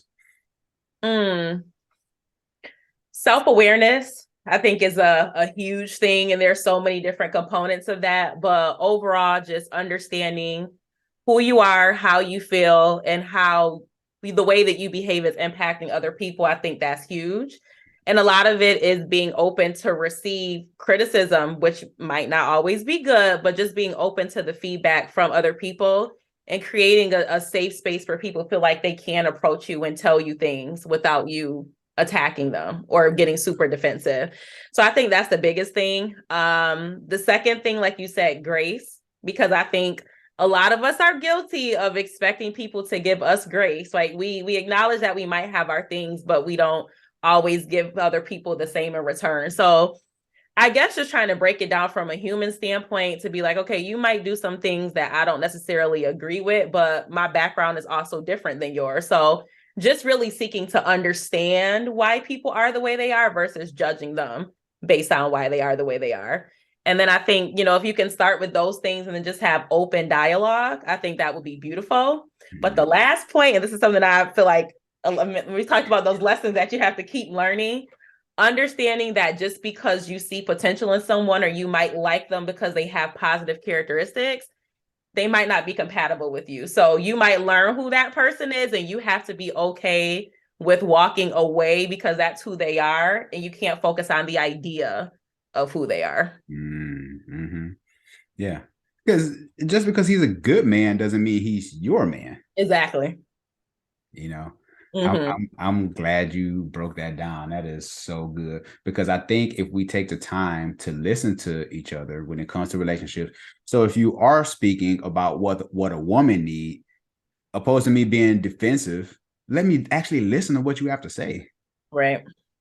I think that's where most people, but as I always say, a hit dog will holler. If you say something and you just keeping it 100, people will come for you. And it's like, no, just take some time to listen because she's trying to give you game. Right. Yeah. A big thing too, just letting go of the need to be right. Like, I feel like we get so fixated on the fact, like, I have a point in my head and I know I'm right, that even if somebody is trying to explain something to us, we focus on what we think, and the person is giving you like a valid justification or explaining their side, and we're not receptive to it. Mm-hmm. Yeah. Because we got to hold on to what we believe. Mm-hmm. And instead of just unlearning, we just like, no, this is the way I believe, and I don't care what you say. Exactly. Yeah.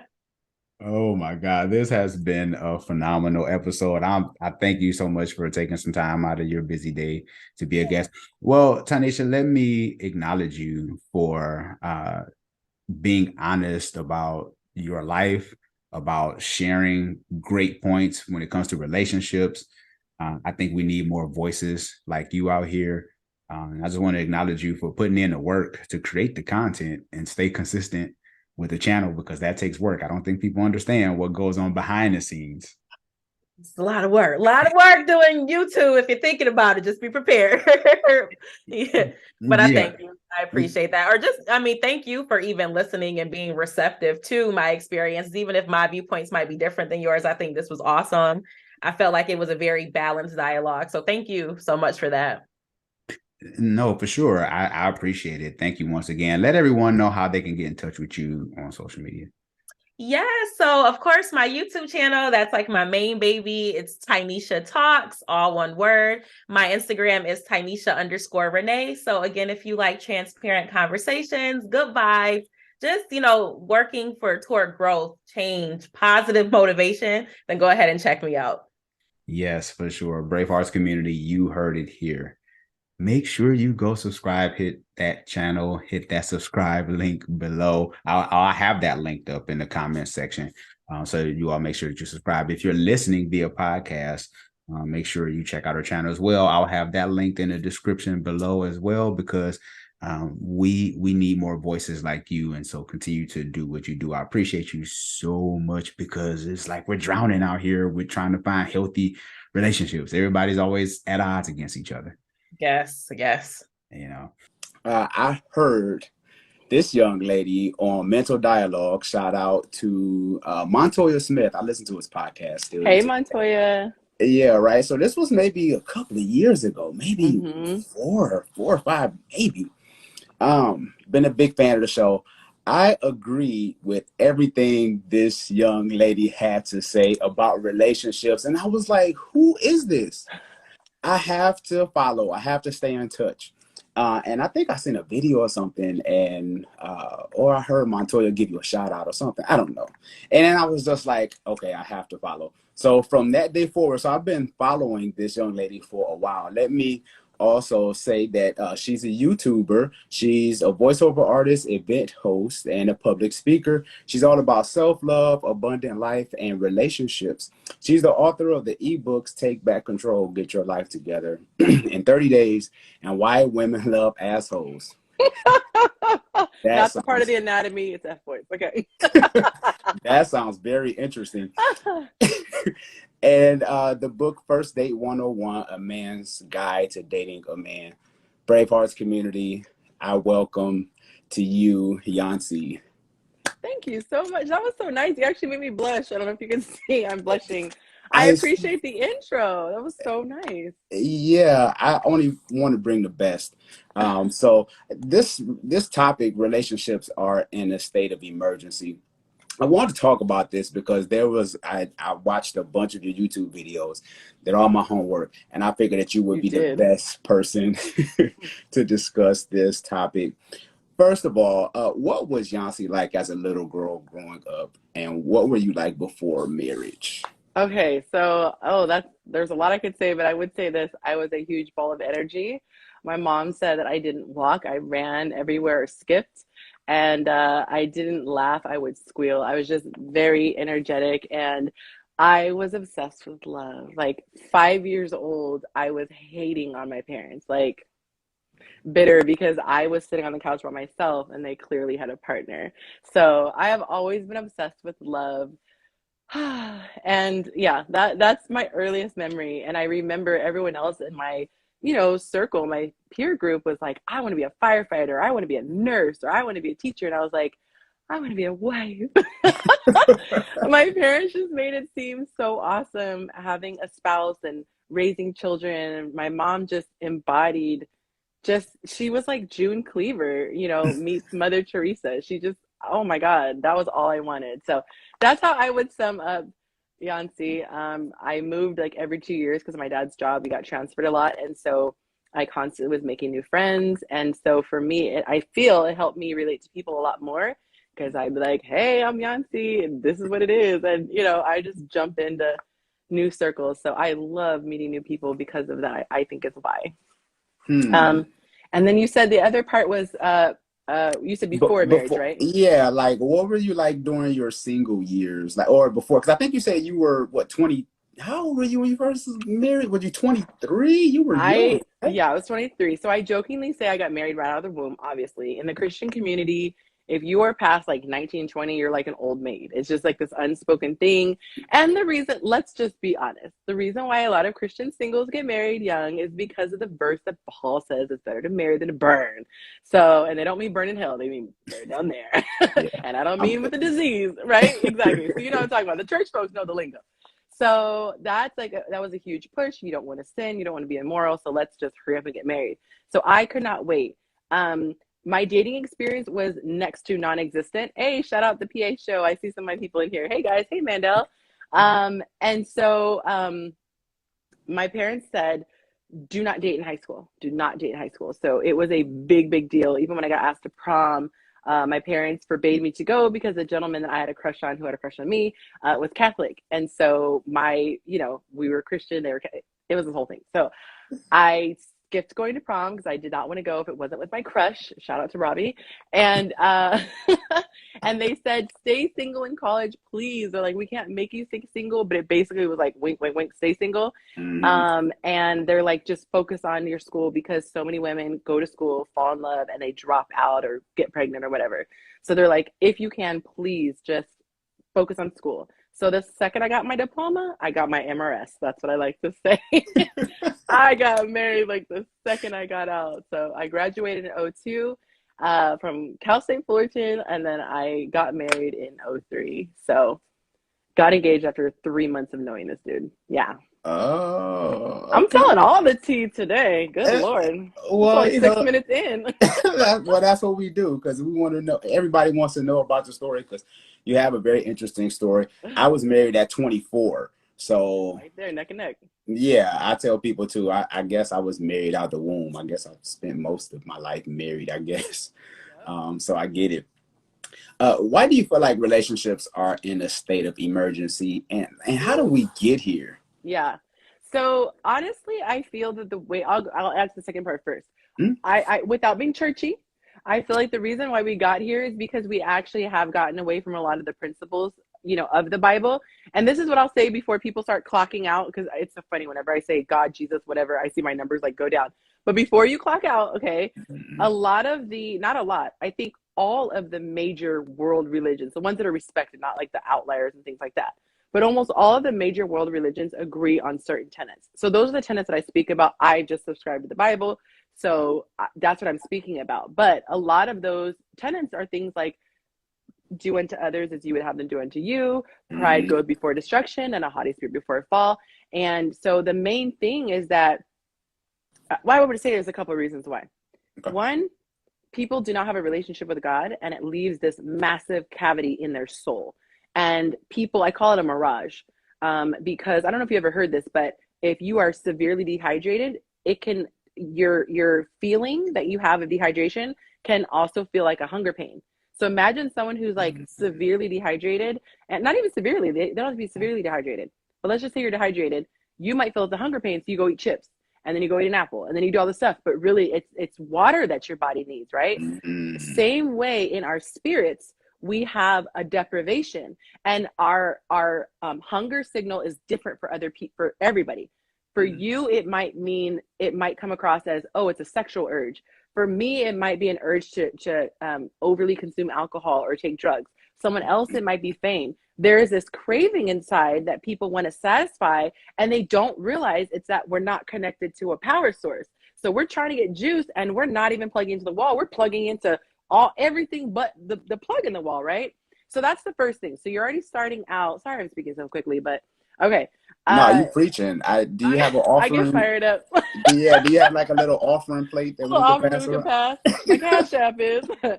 So they have this void in their spirit. So now they're going out into the world. Not only are they having this void in their spirit, but they don't have any conviction as far as right and wrong. So you're taking people who need something desperately. Now they're moving in a state of desperation. And I don't see you as my brother. I don't see you as my humankind. I see you as a source. I see you as a wallet. And there's some Louboutins I need. So I'm going to take it from you. You see me as a source. Oh, she got a big old booty. Okay, cool. I need sex from her. And now we're walking around looking at people like commodities. We don't see a soul within. And we are just leaving a wake of destroyed individuals in, we're leaving destroyed individuals in our wake. And so the cycle keeps going because that hunger pain's not gone. So you're never satisfied. You're never getting enough sex. You're never getting enough money. You're never getting enough whatever. Or let's just say she's not materialistic and going for money. It's the fantasy. This was mine. It's the fantasy of the relationship. If I can just get that wedding ring, if I could just get that husband, then I'll feel good. And you're going to have these unrealistic expectations of another human being who's walking this earth with you. So that is my answer to why we are here.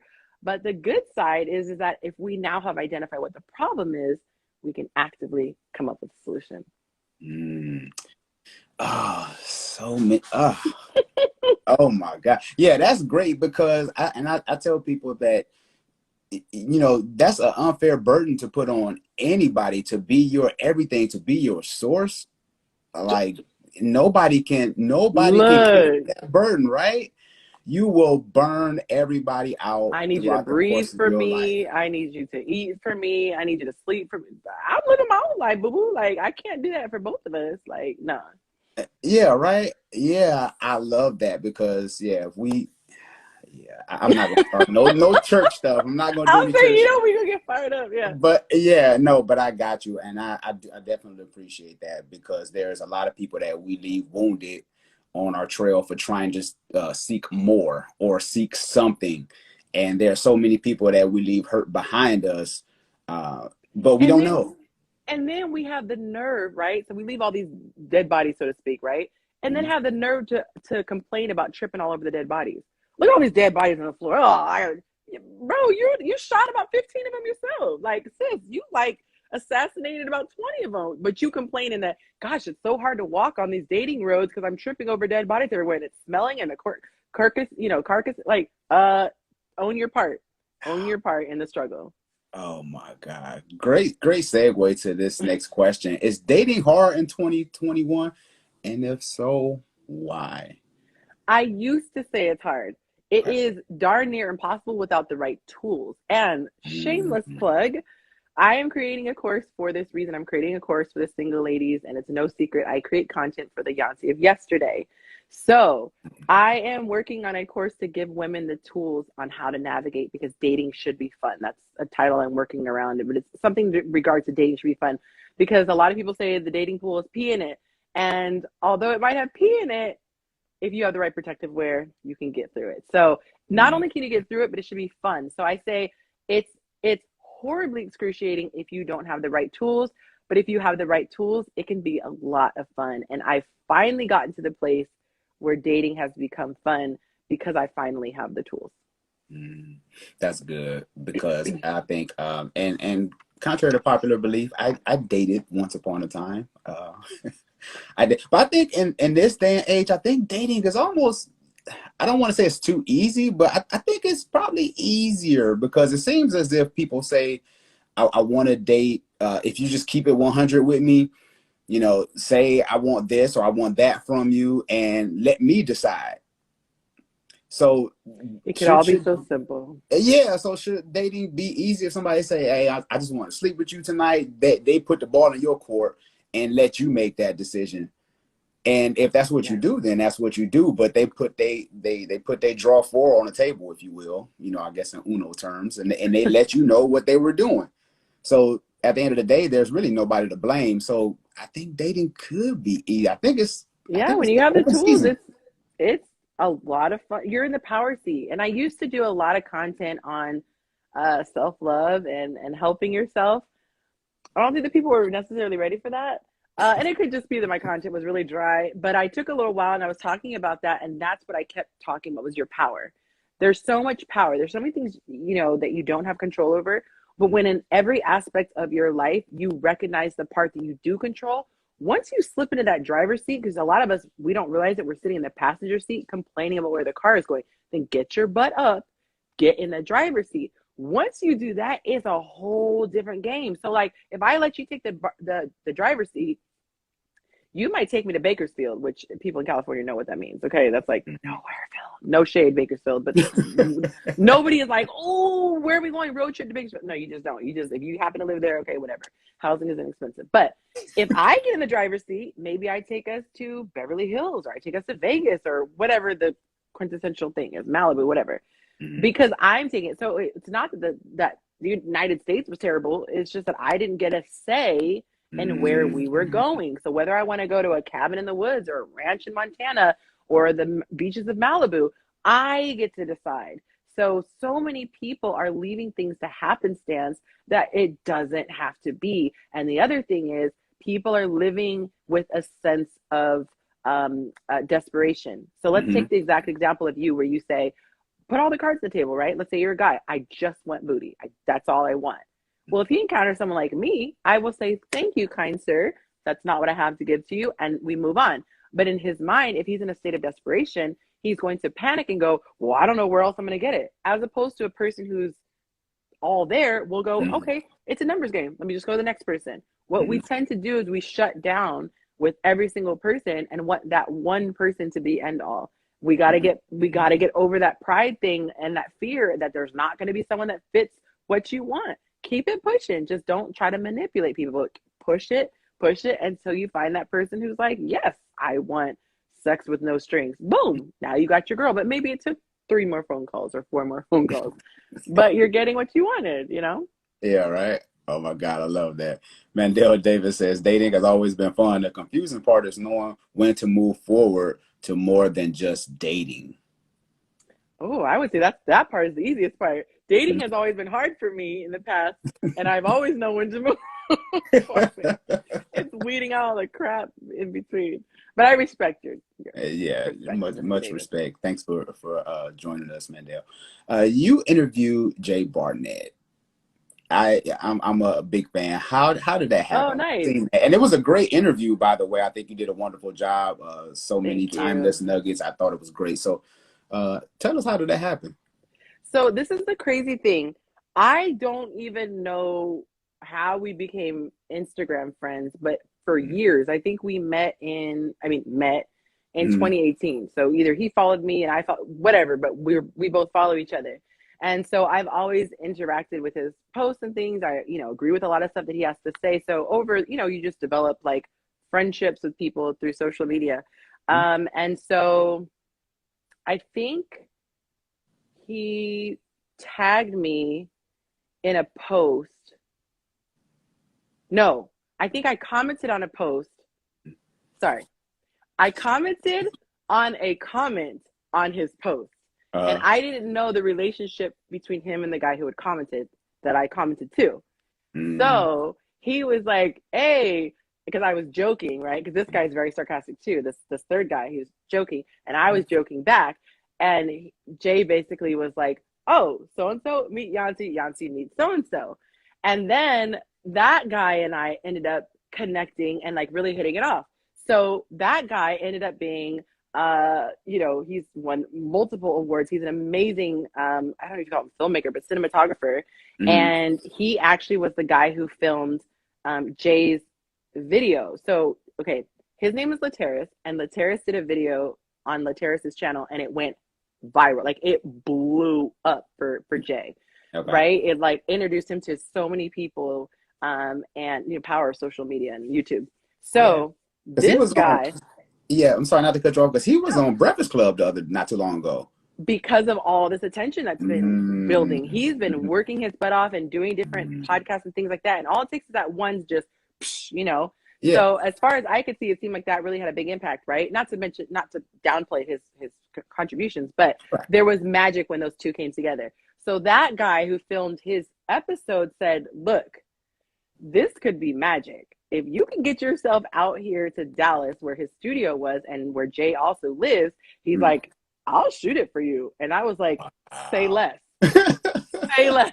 Let me get my coins together. I'm going to stay with a friend. Like, we're going to work this out. And the rest is history. So that's how that came about. And then we ended up doing an additional show together which we've gotten really great feedback on. It was like a 4-person panel. We shot that as well. And both of those are on Lateris's channel. He has a podcast, shout out to him, Dear Future Wifey. And that thing has gone nuts. Like, that thing took off. So shout out to him for that. Wow. Didn't mean to give you like the girl long answer, but it wasn't like, I could have said I met him through Instagram. No, it's all good, because you never know who's watching or who's listening. Someone might need a little inspiration that, you know, you might be one Instagram post away from blowing up, right? So true. And it was so cool because when we did this, it was before the Breakfast Club. And he was like, oh my God, I'm going to be on the Breakfast Club. You know, he was obviously excited about that. But he had just wrapped a show he did with Taraji P. Henson. I always like I'm saying her name incorrectly. Yeah. But he and I always talk about this. When the Lord is ordering your steps, and Lateris too, when the Lord is ordering your steps, sorry, I go faith, but it's all good. It just opens doors that you otherwise couldn't open. And so watching Lateris, watching Jay, and I jokingly say I get jealous, but it's more of a like, oh, that's what I want. I want to be able to have a platform to where I can share, because this means so much to me. But seeing my big brothers, so to speak, you know, doing these things, it encourages me to keep going, keep going, keep going. So yeah, it's been cool. Yeah, I mean, that's how I met you, right? Yeah, exactly. So, yeah, here we are on IG Live. So yeah, so somebody's just an Instagram post or a tweet away from what you're doing. So stay inspired. And you can't stop what's for you, so you may as well keep going. Come on now. You did a video on dating and how sometimes it can get harder, specifically dating officially, but nothing really changes. I thought that was so great, because you were talking about, you're like, okay, now your girlfriend, boyfriend, we're official, but nothing really changes. Like, I thought that was so dope. Can you expound on that? Because I'm sure you can help somebody tonight. Thank you. I actually was really excited about that video. I believe that's the one where it says, why dating without titles, something about dating without titles. Yeah. Okay. I was trying to see if that's one of my, So basically I had this epiphany, and I was like, we have all these technical things that we go through this checklist, right? Like, let's say it's me and you. So we could say we meet, we start talking, we exchange phone numbers. There's a level of intimacy that goes from perfect strangers to we've talked, now we have phone numbers, so we hang out, whatever. But at some point you become exclusive. Like, it's this progression. I feel that we put too much emphasis on these moments. Like, I look at the progression like this. It's this continuous, I don't know, but I feel like we look at it like this. Like, there's a clear point where there's this turning point, and then this, and the turning point, and this. And to me, it's this seamless, you can't ever really see, we get to this point. And what I mean by that is, and it's so funny, I talked to a guy about this, and I was so excited to hear that we were on the same page about it. I said, if you're truly trying to, and this is a little bit of digression, so I apologize, but you're good. If you're truly trying to find your partner, that's your mission in dating. It's not just having fun. If you're dating with a purpose, when you feel that compatibility with somebody, your knee-jerk reaction isn't, oh, let's see what else I can drum up. You're good. Like, if you're at a buffet or you're sampling, you taste something that tastes good. It's not to say I don't think other things could taste good, but you're good because you're like, I want to keep going and explore this. So to me, I don't necessarily have to say, okay, it's the part where we start talking to people. It naturally will happen because we're vibing. And to put a title on it, it doesn't change my behavior. Everything I did on Thursday is going to be the same after you put a title on me on Friday. And what I was getting to in the video was that too many people find comfort and protection in that title because they say on Thursday, we're just dating, but on Friday, we're a couple, as though that title somehow magically keeps you from cheating. But here's the thing. Let's just say it does magically keep you from cheating because you're an upstanding guy and you would never cheat on a girlfriend, right? Well, guess what? You could say, I want to break up with you and Saturday have sex. Well, Saturday it's not cheating because Friday you broke up with me. But it's like the action can still happen. So instead of putting so much weight on it, oh, this is my man. And a lot of guys won't even break up with a woman because they're uncomfortable with hurting her or making her sad. So you can't even go off of the title. That doesn't even mean he's into you or giving you what you want. I just feel like we need to get more tuned in with our purpose and what we are doing. And I think that we should out the gate, the first day we start dating, act like wives and act like husbands. Come with wife energy, come with husband energy. And I don't mean privileges. Energy and privileges are different. But I feel that if I wouldn't do something because of the fact that I'm Sean's wife, I'm not going to do it because I'm not going to do it as I'm dating you. I don't think that people, once I become, no. And the reason why I think that this is true is because we know we don't want to say certain things because it will offend the person or make them feel away. So we all know deep down inside, it's not that it's wrong talking to someone else, but it's weird that we've come to this point of an intimacy and now I'm going to go on a weekend getaway with this guy. That's just weird. So I think a lot of people are in denial, and a lot of people are not ready to bring wife energy, but they want the guy to bring husband energy, or vice versa, because I'm an equal opportunity corrector. I'm not a champion for women. I'm a champion of right. Come on now. And that's one thing that I love about what you do.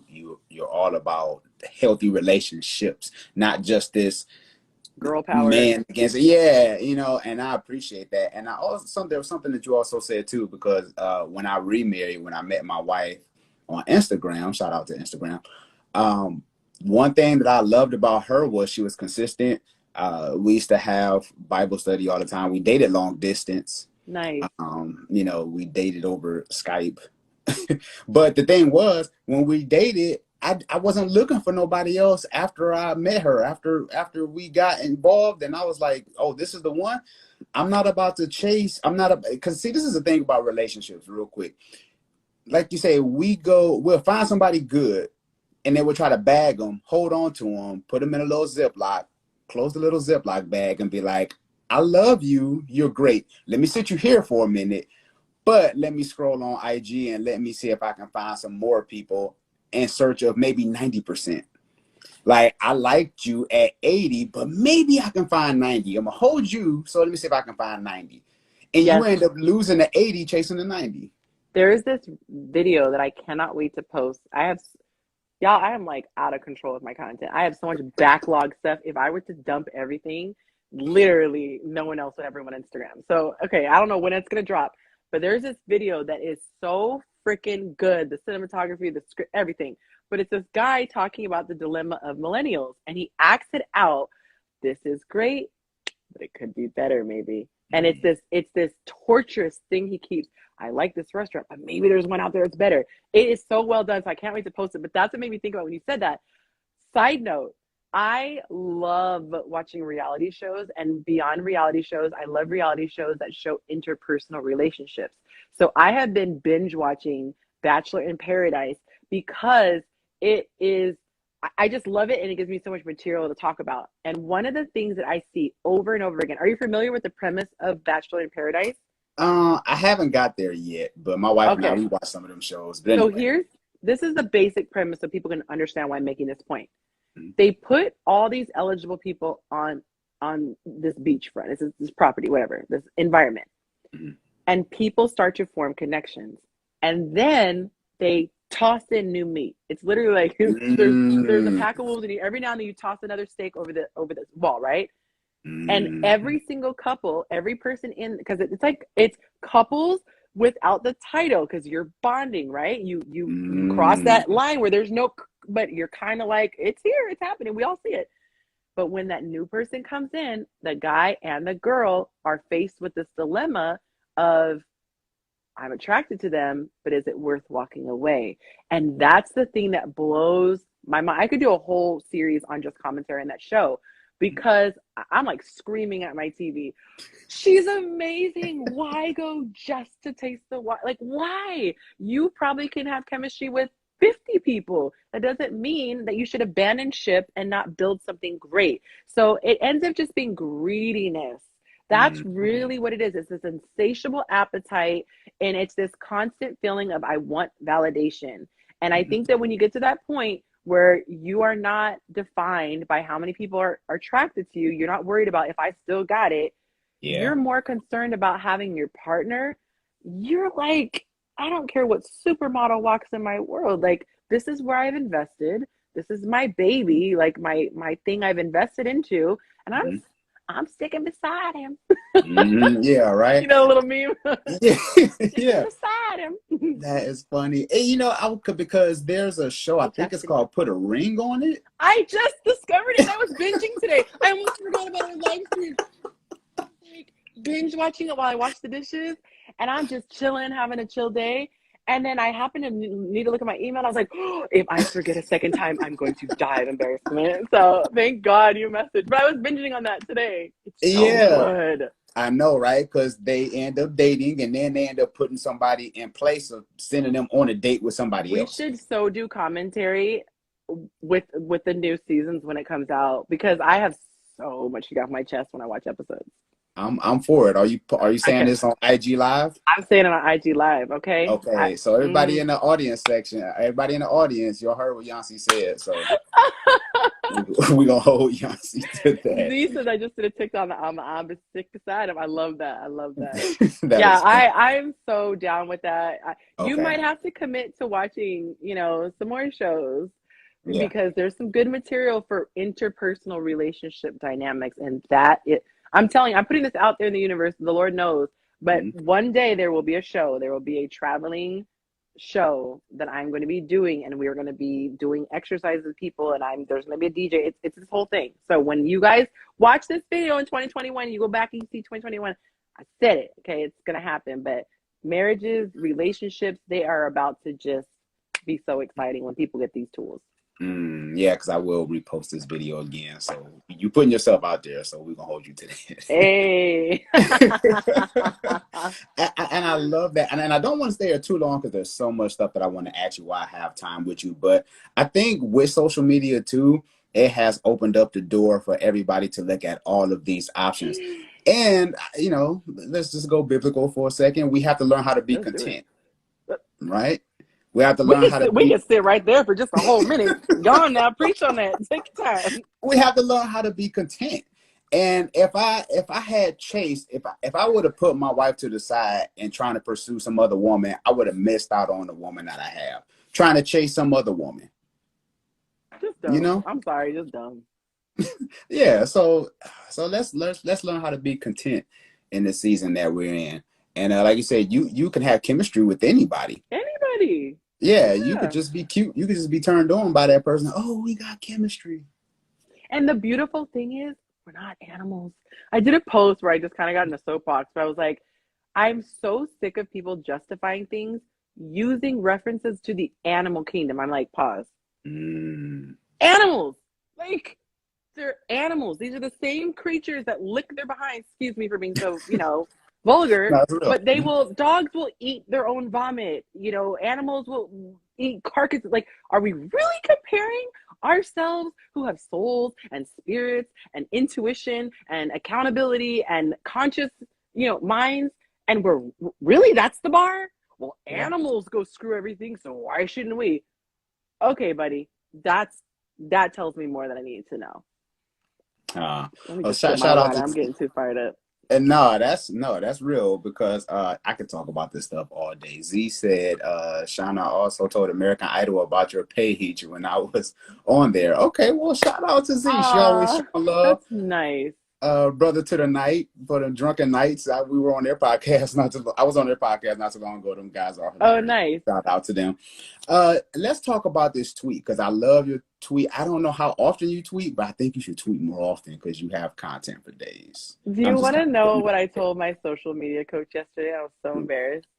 I was like, I tweet, but I don't really feel like people see it. And then I had this epiphany. I don't ever put hashtags. And I was like, that could be why. So it felt like it was a waste of my time because I wasn't reaching any new people. And so literally like 2 days ago, I realized, duh, ding dong, you need to put hashtags. So I'm going to get back to posting daily. I'm still learning all this. I'm so new to social media, guys. I didn't even have IG until like 2017. I didn't know how to use it. So I'm learning all these platforms, but I take that rebuke because it is correct and accurate and well deserved. Yeah, we got to put you on Twitter more often, and I retweeted some of your stuff as well. Thank In the you. tweet, you said the gender war, and I also see this. There's a young lady. She says, "I'm tired of all the back and forth with men and women." In the tweet, you said the Yes. gender war will end when both sides start to take accountability for their own personal actions. Address the men first, and then address the ladies.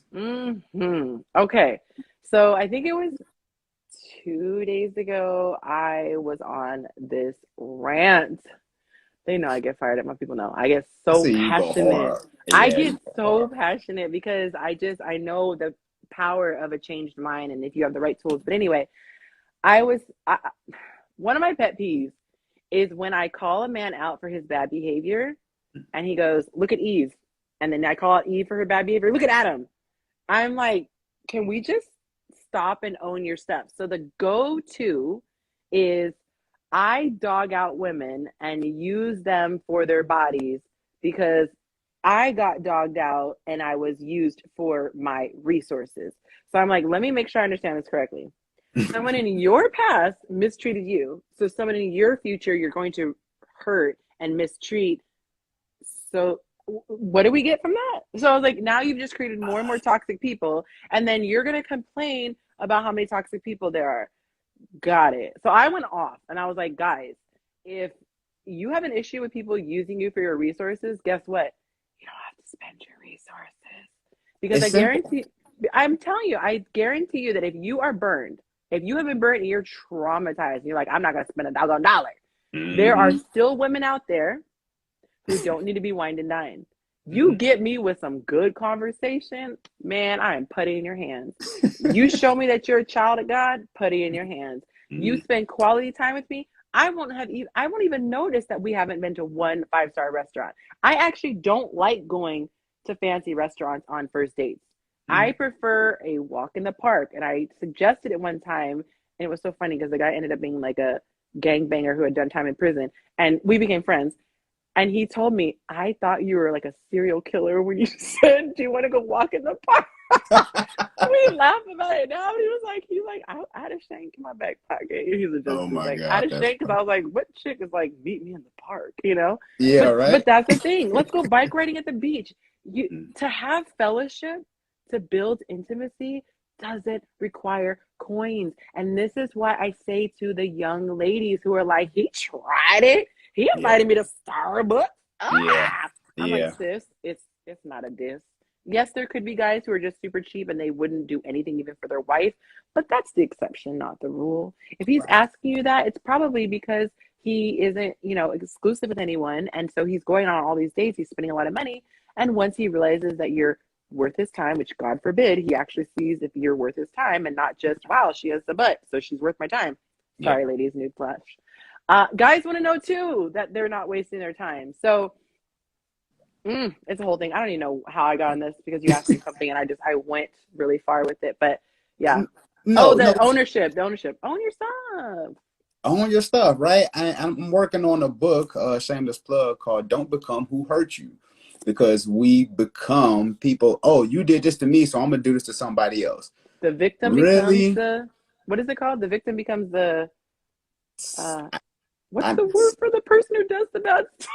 I can't even think what it's called. The criminal or the victimizer. It becomes the victimizer. It's like you either were molested and you turn around and become a molester, or you say, I never want someone to have to go through that because I know what it feels like. I would hope that most people take the second route when it comes to being offender. Thank you. I would hope people would take that same route, but it's like, you know what it's like to be used, so I'm going to turn around and use people, but they will look you dead in the face and give it as a valid reason for why they're doing. No, sir or ma'am.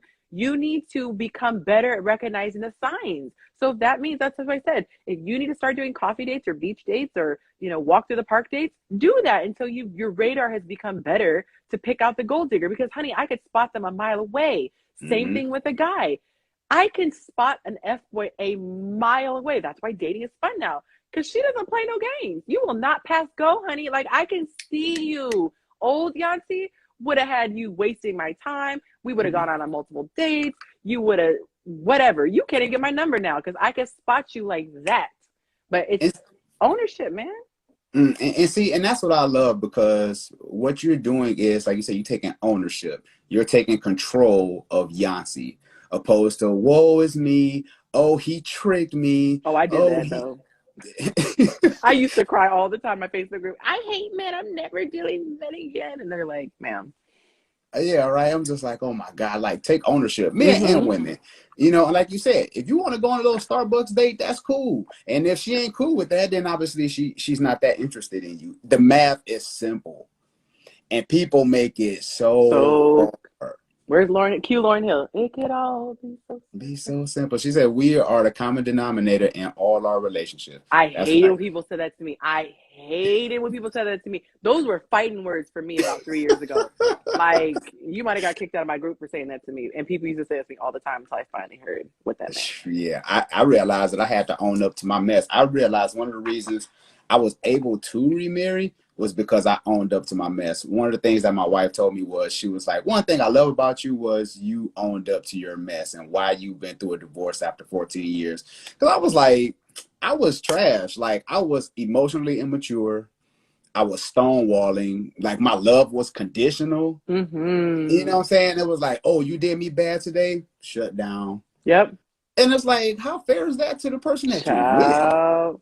You know what I'm saying? And like, I was able to admit those things, and I say this in a boastful way. I have two therapists. I have my own personal therapist, and then we have our marriage therapist Yeah. with my wife and I. So good.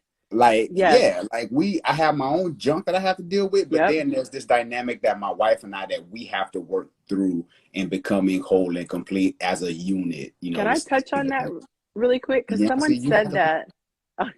Someone said that on a show that I was watching, because my reality shows, and I was like, I never thought about that. But she was saying, because I kept thinking that certain things were your spouse's responsibility, but she said, like, your mess is not your spouse's responsibility. And I was thinking of it from a sense of like, yeah, but there's no secrets or whatever. And then I realized, no, it's there are certain things, like you going to the doctor. That's you and your kidney. That's you and your arm or whatever. Yeah, they can help you with certain aspects. Your partner can assist you with the gauze, or reminding your appointment. But the actual work you need to do on your own. And sometimes it's not even healthy for them to know, because maybe it'll make you feel intimidated to share, or maybe you feel vulnerable, or maybe even as a woman, she might be fearful, like, well, can he handle this? Like if you were to say, I feel like cheating, maybe she doesn't even know that. But it's like, if you're talking to a therapist, you can work through and be like, oh, it's a mommy issue. It's not that I'm actually going to cheat. It's that I realized I needed, a validation, whatever. But when she said that, get your own therapist, she said, my husband has his own therapist, and then we have a separate person together. I think that is so genius, and more people should do it. And I think it's so funny, but I'm like, one of the sexiest things a man told me when we first started talking was, we should go to therapy, like we should go to counseling. And it was like at the beginning, and I was like, yeah, people shouldn't wait unless you're just really, really, really, really got your communication down. But I think anyone can benefit from constantly leveling up. It's like going, when you work for a certain field, every so often they just put you through training just to kind of like brush it up. Yeah, for sure. It's one of those things and it helps me so much. It helps for me to when I'm in therapy with my wife, it helps me to have this self-reflection, like, okay, I learned this in my own therapy. And then when we're in our marriage session, it's one of those things where I can be okay with sharing whatever I need to share in front of her, because I dealt with it with my personal therapist. Yeah. So. And I want to Anyway, add this. yeah. It's a little bit random, but it just came to mind right now that I want to share, because someone was talking Yes. about good information. I would say these two things that are the number one items that should be looked at if you're looking at a potential person. This is just free, okay? You don't have to come to my course for this.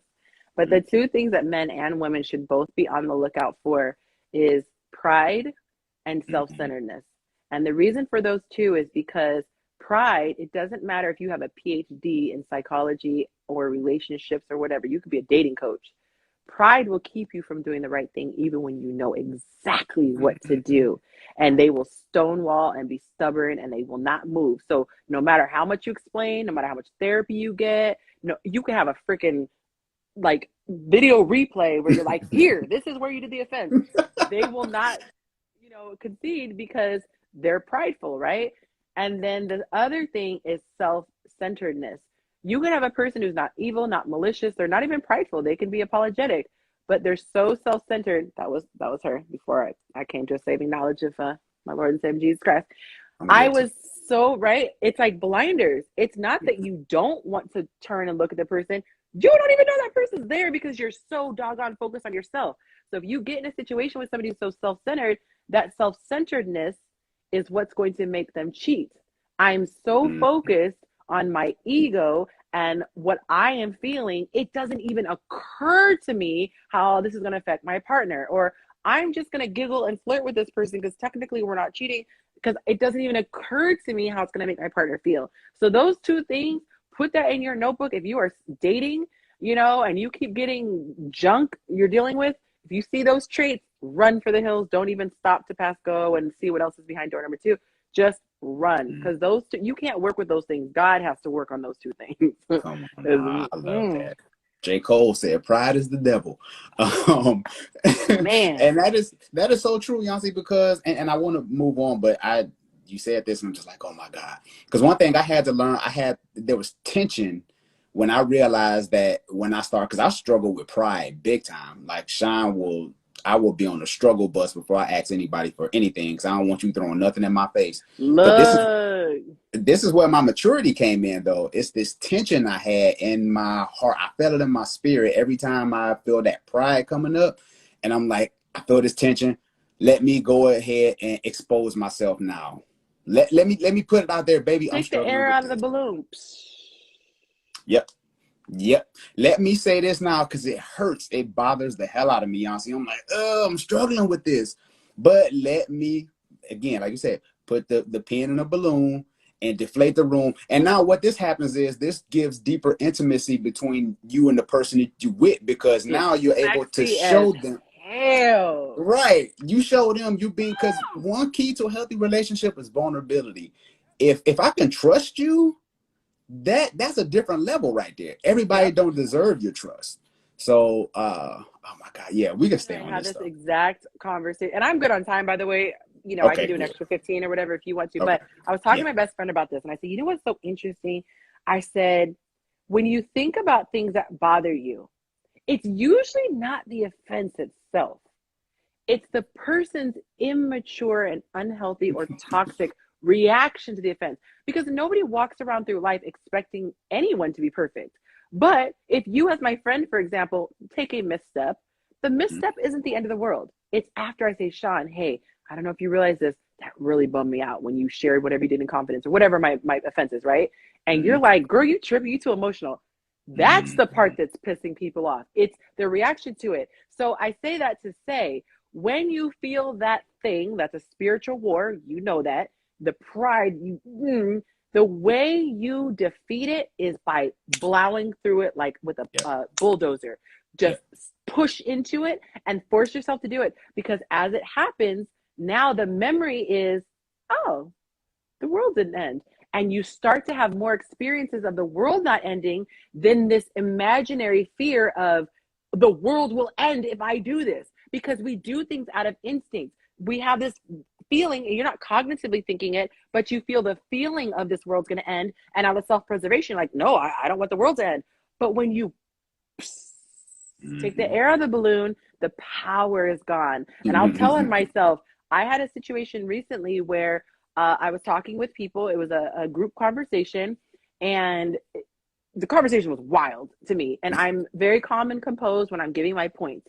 But if I am, like I said, if I'm showing you the video and I'm like, right here, this is you entering Walmart, right here, this is your license plate, and the person's like, not me, it makes my mind blow, right? So I lost my cool, I raised my voice, and I we did not get off in the best terms. Like, we hung up. It was kind of like, well, all right then.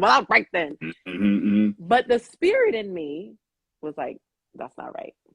That's not right. And I felt led to send a group text and say, I want to apologize. And I was going to give my reason, right? I wanted to say, because y'all are dumb. So I was like, I hate it when people do it to me. So I said, let me just own it and nothing else. And I said, I want to come to you guys and apologize for losing my temper. The last time we spoke, when I got frustrated, I should be able to speak with you with love and respect, even when we disagree.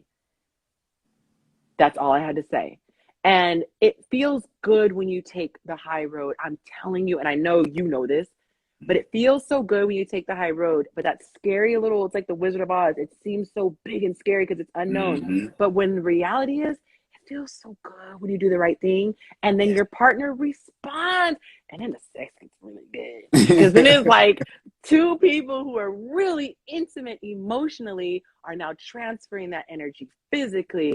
Y'all think you made some love. Y'all ain't seen nothing like a couple who makes love when they have an emotional bond.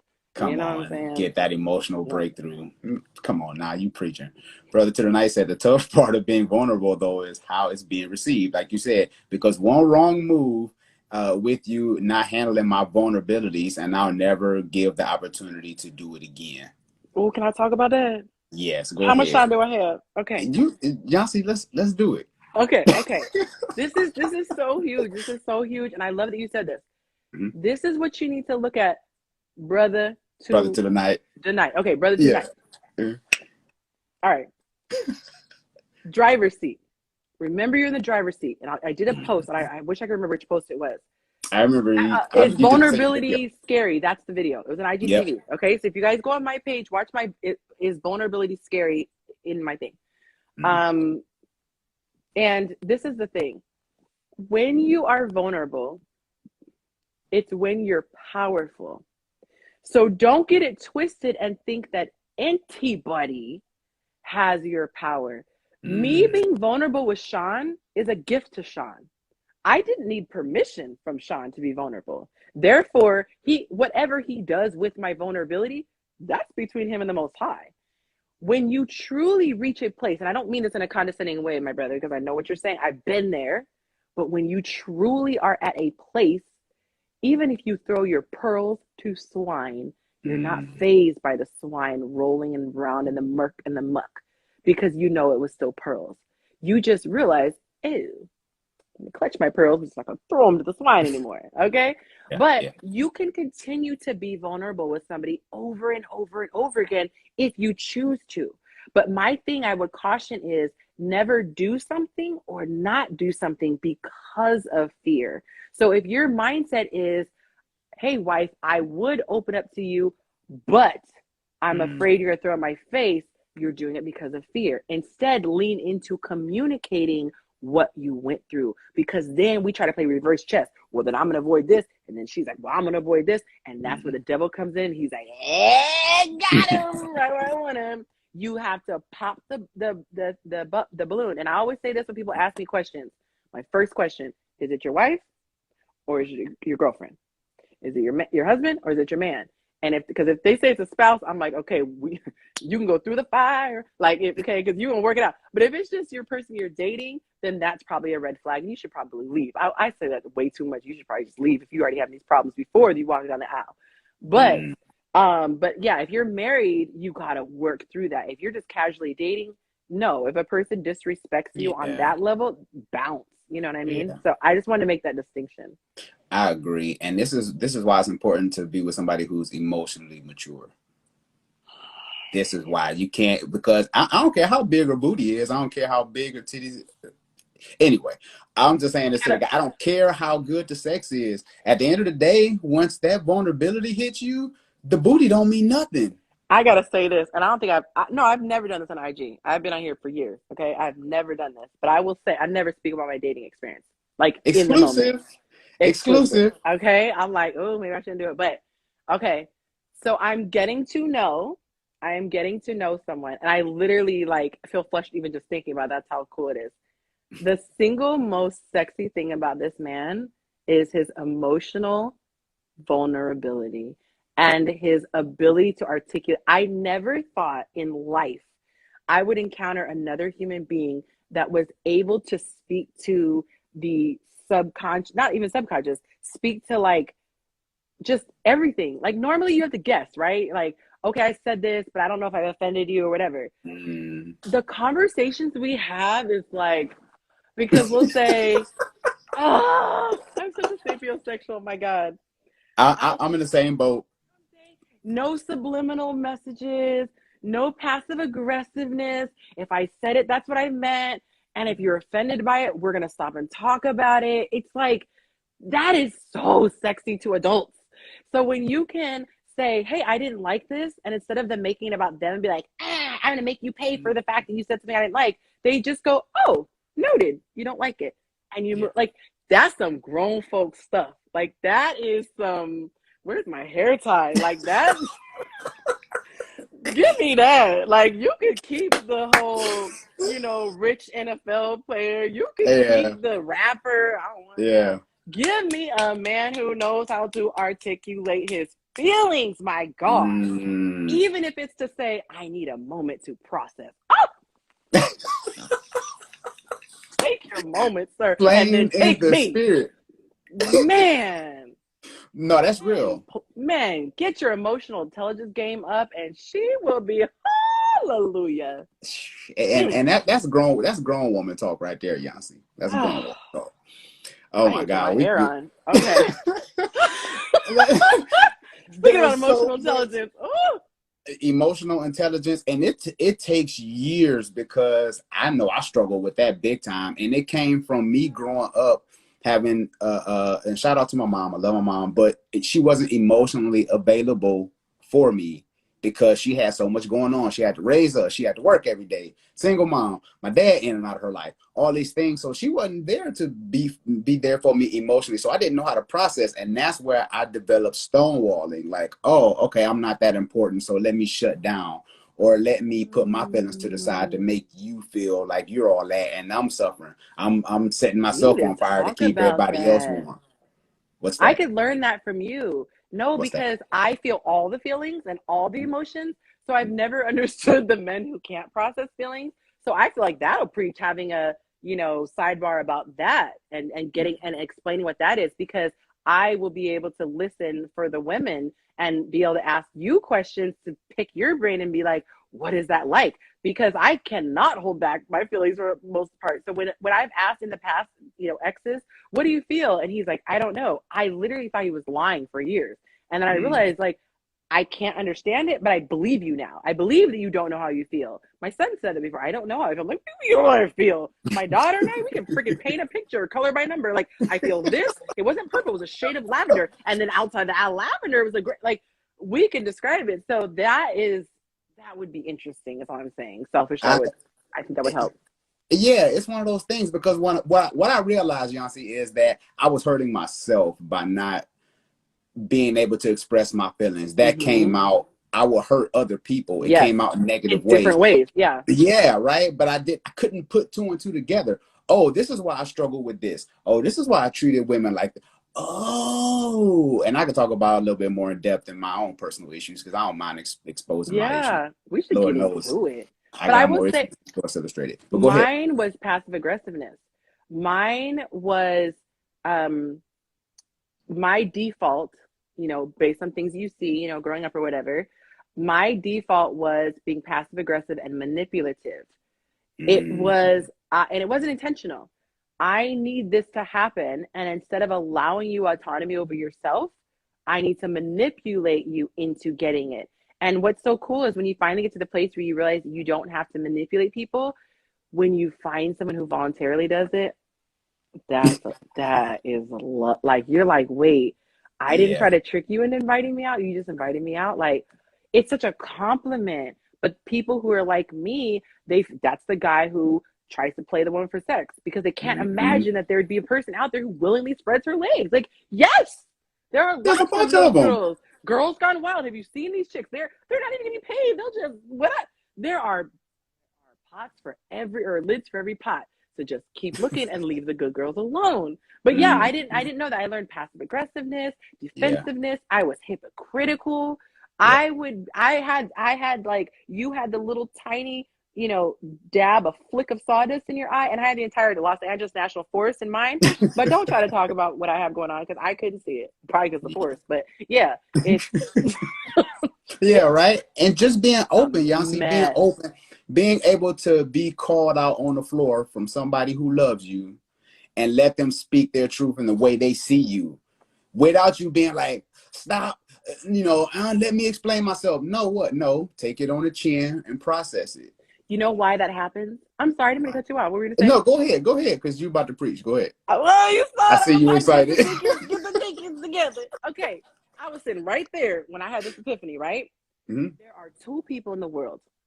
There is a person who has a spot, okay? So both people have a spot in the shirt, but one person sees themselves and they see a spot on themselves.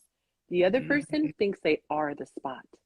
So if you point out the spot to a person who sees a spot that is just a spot, it's like you could detach from it. It's not as personal. You can go, oh, I'm more than this mustard stain. I could put it in the washing machine. We can get it out, whatever. If you think you are the mustard stain, you now criticizing the mustard stain is you criticizing their entirety. And so with I think with counseling and therapy, you begin to disassociate from your shortcomings, and you recognize that you have value, but there are spots and crumbs, and you deal with those crumbs one at a time, but you always had value. So now if we address a crumb, we address a spot, it's not that the whole person is being thrown away. You see it the way they see it. You'd be so dope if we could just get this one spot out. So they say, Sean, you're amazing. Oh, but your pride. You don't hear, Sean, you suck. You hear, I would be even better if I could address this little pride stain. Does that make sense? I thought that I was the stain. So you try to talk about any of the things, I'm like this out of self-preservation. You're not gonna make me feel away. Yep. That is, oh my God. And that's so true. And what you're showing your spouse or your significant other is you're showing them, I can be vulnerable. And then when it's their turn, they like, oh, you know what? Yeah, they're not going to throw me in the mud because I was able to express myself to them without them acting crazy. So now when it's their turn, you show that same grace. You cannot have a healthy relationship without grace. Oh, you know what I can't stand? Oh, you know what I can't stand? We all know how uncomfortable it is to get called out. We know it. Like you feel your skin crawl, your face gets flat, it's your heart might rate. Like we know what it feels like. But yet when it's our turn to point something else to somebody else, it's like, eh. And I always say this, the greater the offense, the lighter you have to yell. Because when it's so offensive, we know it was offensive. If it wasn't that big of a deal, you might have to explain it a little harder. But if somebody, for example, like molested, I keep using that horrible example, but someone molested someone, you could be like, you molested someone. And their own guilt is going to eat them alive. So it's like, you don't need to come in with the cavalry, be the judge and the jury and executioner and the burial committee and the, like, the freaking, what is it, gardener who comes in over the cemetery. Like, you can gently just be like, nod to it and let the Holy Spirit do the rest. But when you come in leaning on that offense, then they're more focused on you, sir or ma'am, than their own conviction. That's why I like to do the smallest call out, and I'm like, get him, Holy Spirit. Me get out the way so he can't focus on me. I'm gonna come at you with love. I'm gonna make you a meal. I'm gonna give you affirmation, physical touch. Baby, your breath stinks. I love you. Give me some sex. It's gonna be a tiny little, just put it out there, but I'm gonna give you no reason to be mad at me. And we gotta understand psychology and how people work. If you want honey, what's the word? If you get more bees with honey. Thank you. Yancy, and this is why that's why you gotta have more deposits in your love account than withdrawals. Preach. If you're doing more deposits, Yancy, when it's time for you to say your breath stink, they're gonna be like, oh damn, I need to get some stronger toothpaste. And they would say, good looking out, partner. Like, damn, I'm gonna brush my partner has tongue my back. Right, my partner has my back, so I don't look crazy. They don't even see it as a negative. They're like, damn, my partner, he's not even gonna let me go to this meeting smelling crazy. Man, come here, baby. Well, after I brush my teeth. You know what I'm saying? Like, but you know what the problem is? We're always magnifying the small issues. So when it's time for us to actually have that tough conversation, they already in defensive mode because they like, all you do is complain. Every time we come together, you pulling at me. You said this about the deposit, right? I live by that. If you are constantly putting money in When you withdraw, you barely notice it. And I'll give you an example for people who haven't heard this, okay? If I say, Sean, I'm taking $1,000 out of your bank account. If you only have $2,000, that stings, right? If you have $200 billion, Sean, I'm taking $1,000 out. You're probably like, why did you even interrupt me for that? Like, I'm watching my show. You don't notice it due to the percentage of what is coming out. So if Monday, blowjob, Tuesday, words of affirmation, 3 quality time, 4 whatever. When you get to the breath comment on Friday, they don't give a damn. Come on, because you got so much in your account. You got excess, overflow. It could all be so simple. And that's why we got to have that mindset of abundance mindset. We got to have more positive things going on in our lives. And because people be, just a small example, you'll be at work and people be like, oh, I got to work here today again. Or I got to do this. People ask me how I'm doing. I'm like, I'm better than I deserve. Mine's amazing. I'm amazing. Yeah, right. Like you just gotta, if you have that mindset and you have somebody with that mindset, like you said, when that tough time comes, because you will have that tough conversation. You will, if you with somebody over an extended amount of time. Like you say, that issue is y'all good. Because you feel safe.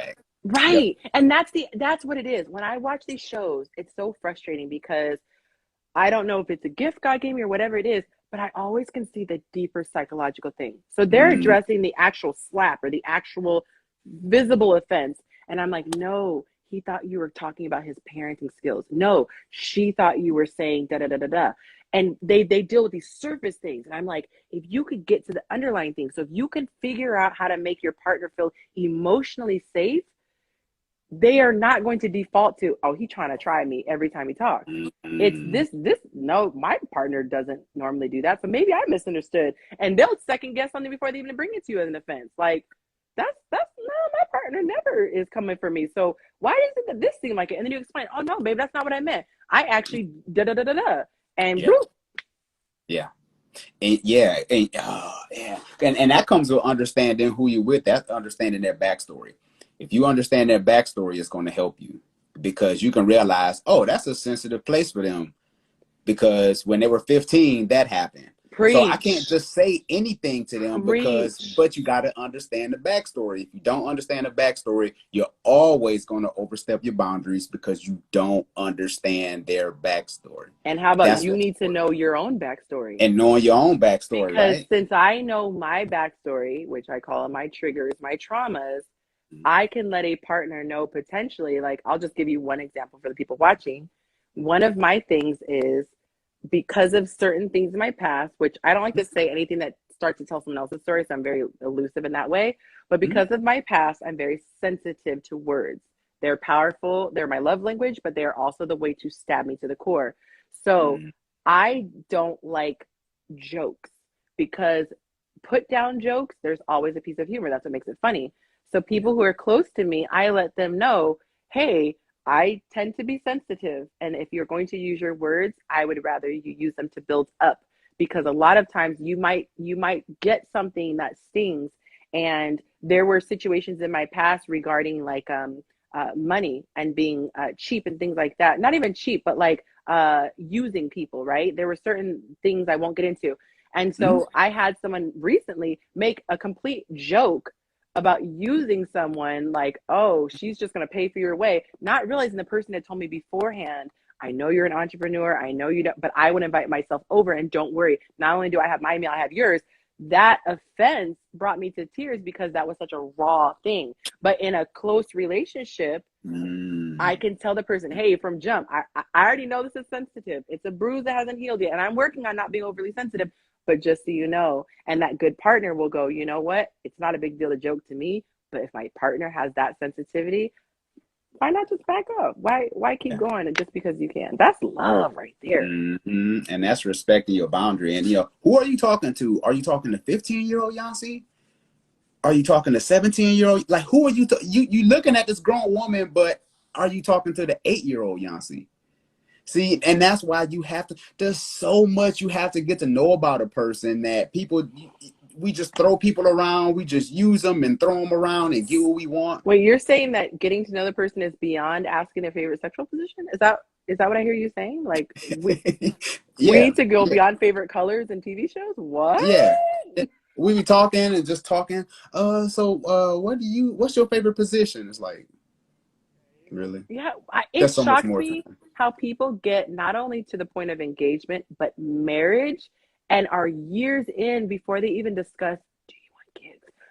Like, I'm like, what are you talking about dates 1 and 2? Like, I covered that on the third call. You Come are on now. 3 years into a marriage? Like, I'm like, do we need to write a list of questions that need to be asked? I literally have a book that says 500 questions. Don't you dare get married until you ask these questions. It's 500 questions, like on all these topics. But, child, yeah, that's I don't get it. I don't get it. Because I'm coming out with a course called Dating Intentionally, and I think there's 5 things that you need to know. Shameless plug, that you need to know before you even get in this relationship with this person. Because one thing that I did with my wife and I when we were dating long distance was we read books together. And I found out so much about questions I ain't even had to ask Yancy, because I was like, well, what did you learn about this chapter? What did you learn in this chapter? She'd be like, I remember when I was 17, she'd be like, damn, I forgot about that. Opens the conversation for a whole, and I found out so much stuff about her and vice versa Wow. just from the books that we read. But people Those don't little take prompts. I'm that. telling you. DM me, guys. I'll send you the link after this because I won't remember. But just DM me and I'll give you the link of that book I just referenced. They're asking about the book. Yeah, Yancy, I'm gonna respect your time because we in here having church. I'm good. That's what I say. If you want to do 15, 10 minutes more, I'm good. You go at your Okay. speed. Yeah. Okay. Well, since we're here, we I rocking. We get got fired up. folks in the room, and everybody's here. So thank you all for your attention, because I realize everyone has a short attention span. So I appreciate everybody for rocking with us. Yes. And can I Um, ask where everyone's from? Drop your city and state. I always like to see where people are watching from. People don't take the yeah, time to where just y'all put. Yeah. from? Shout out to Brother to the Night. Thanks for the love. I appreciate the conversations. I've been seeing them as well. I appreciate it. Yancy, I do want to ask, oh my God, because I have these questions and these are the great ones. You were You married for did so 12 years. good. Thank you. Doing your homework. My homework. You were married for 12 years and went through a divorce, and you said you dealt with anxiety and depression. How did you get through it, and what advice would you give someone going through a divorce now? Okay. Ooh, yeah. By the way, I did a tell-all. Okay, it's one of my videos that did the best on YouTube. Why I got divorced, and I bore it my soul. Okay, I It cried. was I great, by the way. thank you. So when Awesome. you were talking about being vulnerable and honest, that's what I look for when I date guys. I'm like, what? Why did your last relationship end? And if he says, oh, because she was crazy, I'm like, next. Now, if you could say I wasn't going to communicate it, I'm like, oh, emotional intelligence. So I told it all. Okay, I owned all my stuff, and I didn't even touch what he did because it's just not my place. That's his story to tell. Anyway, okay, so anxiety and depression. What I did with that, my family, and this is a huge disclaimer. Thank you, Ty. Huge disclaimer. I am in no way, shape, or form proposing that people not take medication. So let's just make that really clear, okay? I personally did not feel medication was helpful, and the people who cared about me were concerned, and they wanted me to take something. So I took it for a year because I didn't have the tools emotionally to deal with the pressure. It was at a boiling point, and I think it is scientifically proven that there is a correlation between your mind, your spirit, and your physical body. You can give yourself cancer, ulcers, whatever, right? So my way of coping, my body started having panic attacks and anxiety and clinical depression. I was actually diagnosed as clinically depressed. So my family, my circle rather, wanted me to take medication, and I committed to doing it for a year, but I felt nothing except the weight that I gained because of it as a side effect. RIP my size 4 figure. Anyway, but what I did do was, this is not politically correct, but I sought God's face.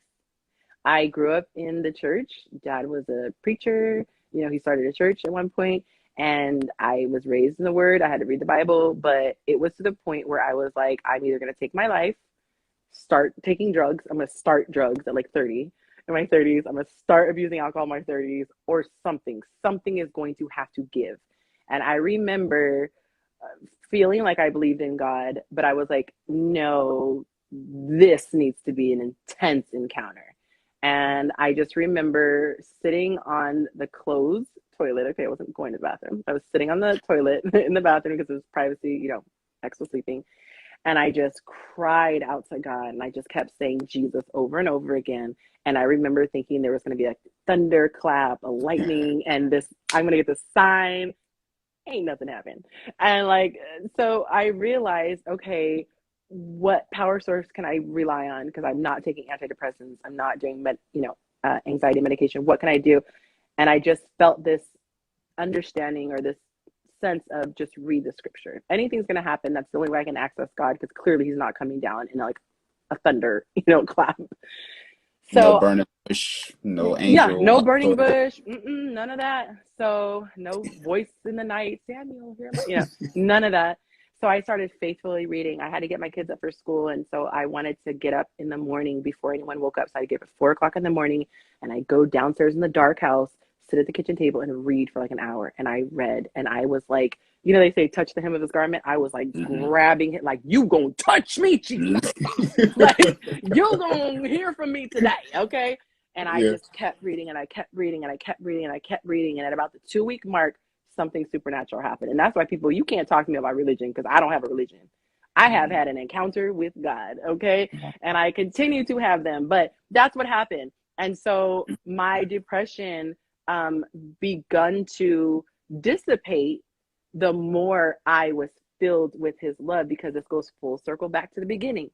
That deprivation that I spoke of in the beginning, that's what the problem was. It wasn't my failed relationship. That was the result of the deprivation. But once I started to be whole in him, I no longer needed his validation. So whether he patted me on the head that day or not, I don't care. I don't care. And that's why I go back to that question that somebody said a little bit ago. No one else has the power over your vulnerability. Nothing matters at the end of the day when you experience this nirvana. And that's what I experience. That's what I call like the Holy Spirit indwelling in you. It's this feeling of satisfaction, wholeness. It is the accumulation of the sensory feeling of getting a good night's rest, eating, getting your fill, being perfect temperature. It's like, it's just this sense of satisfaction that I can't quite articulate other than that.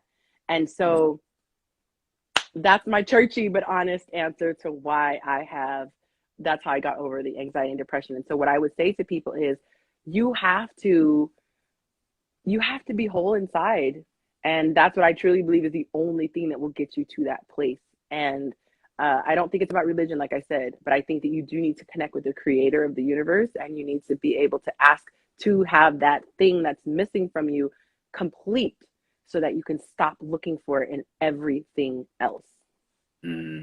That's good. I don't have a secular answer. I totally agree. I totally agree, because when I went through my divorce, I remember crying in the shower. And I just had my hands lifted, and I was like, you know what? I'll surrender to whatever is going on. I'm just going to take a day at a time. I'm not going to overwhelm myself anymore. Whatever's going to happen, it's going to happen. You're in control anyway. That part. So, yeah, right? So I was just like, I'm just going to have to trust you in this process. I'm going to play my part. I'm going to do the dirty work. I'm going to cross the do not cross yellow sign. At the crime scene. You're going to break the glass? Yep. Yeah, right. Yeah. And I'm going to deal with my issues. Yeah. I'm going to deal with my personal issues. So I appreciate that, because a lot of us, we deal with anxiety. We deal with depression on different levels.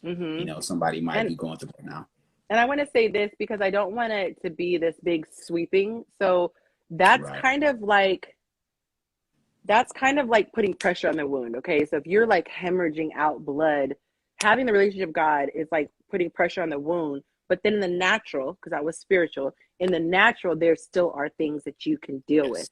So that being said, anybody is welcome to inbox me on any of this stuff. By the way, if you want to be pointed to content I've done, but I've done content specifically on anxiety. Like if you're physically going through a panic attack, there are techniques that I have used, because even though my major panic attacks went away, certain times when my boundaries were crossed or things like when I was still mastering things, I would still get random panic attacks.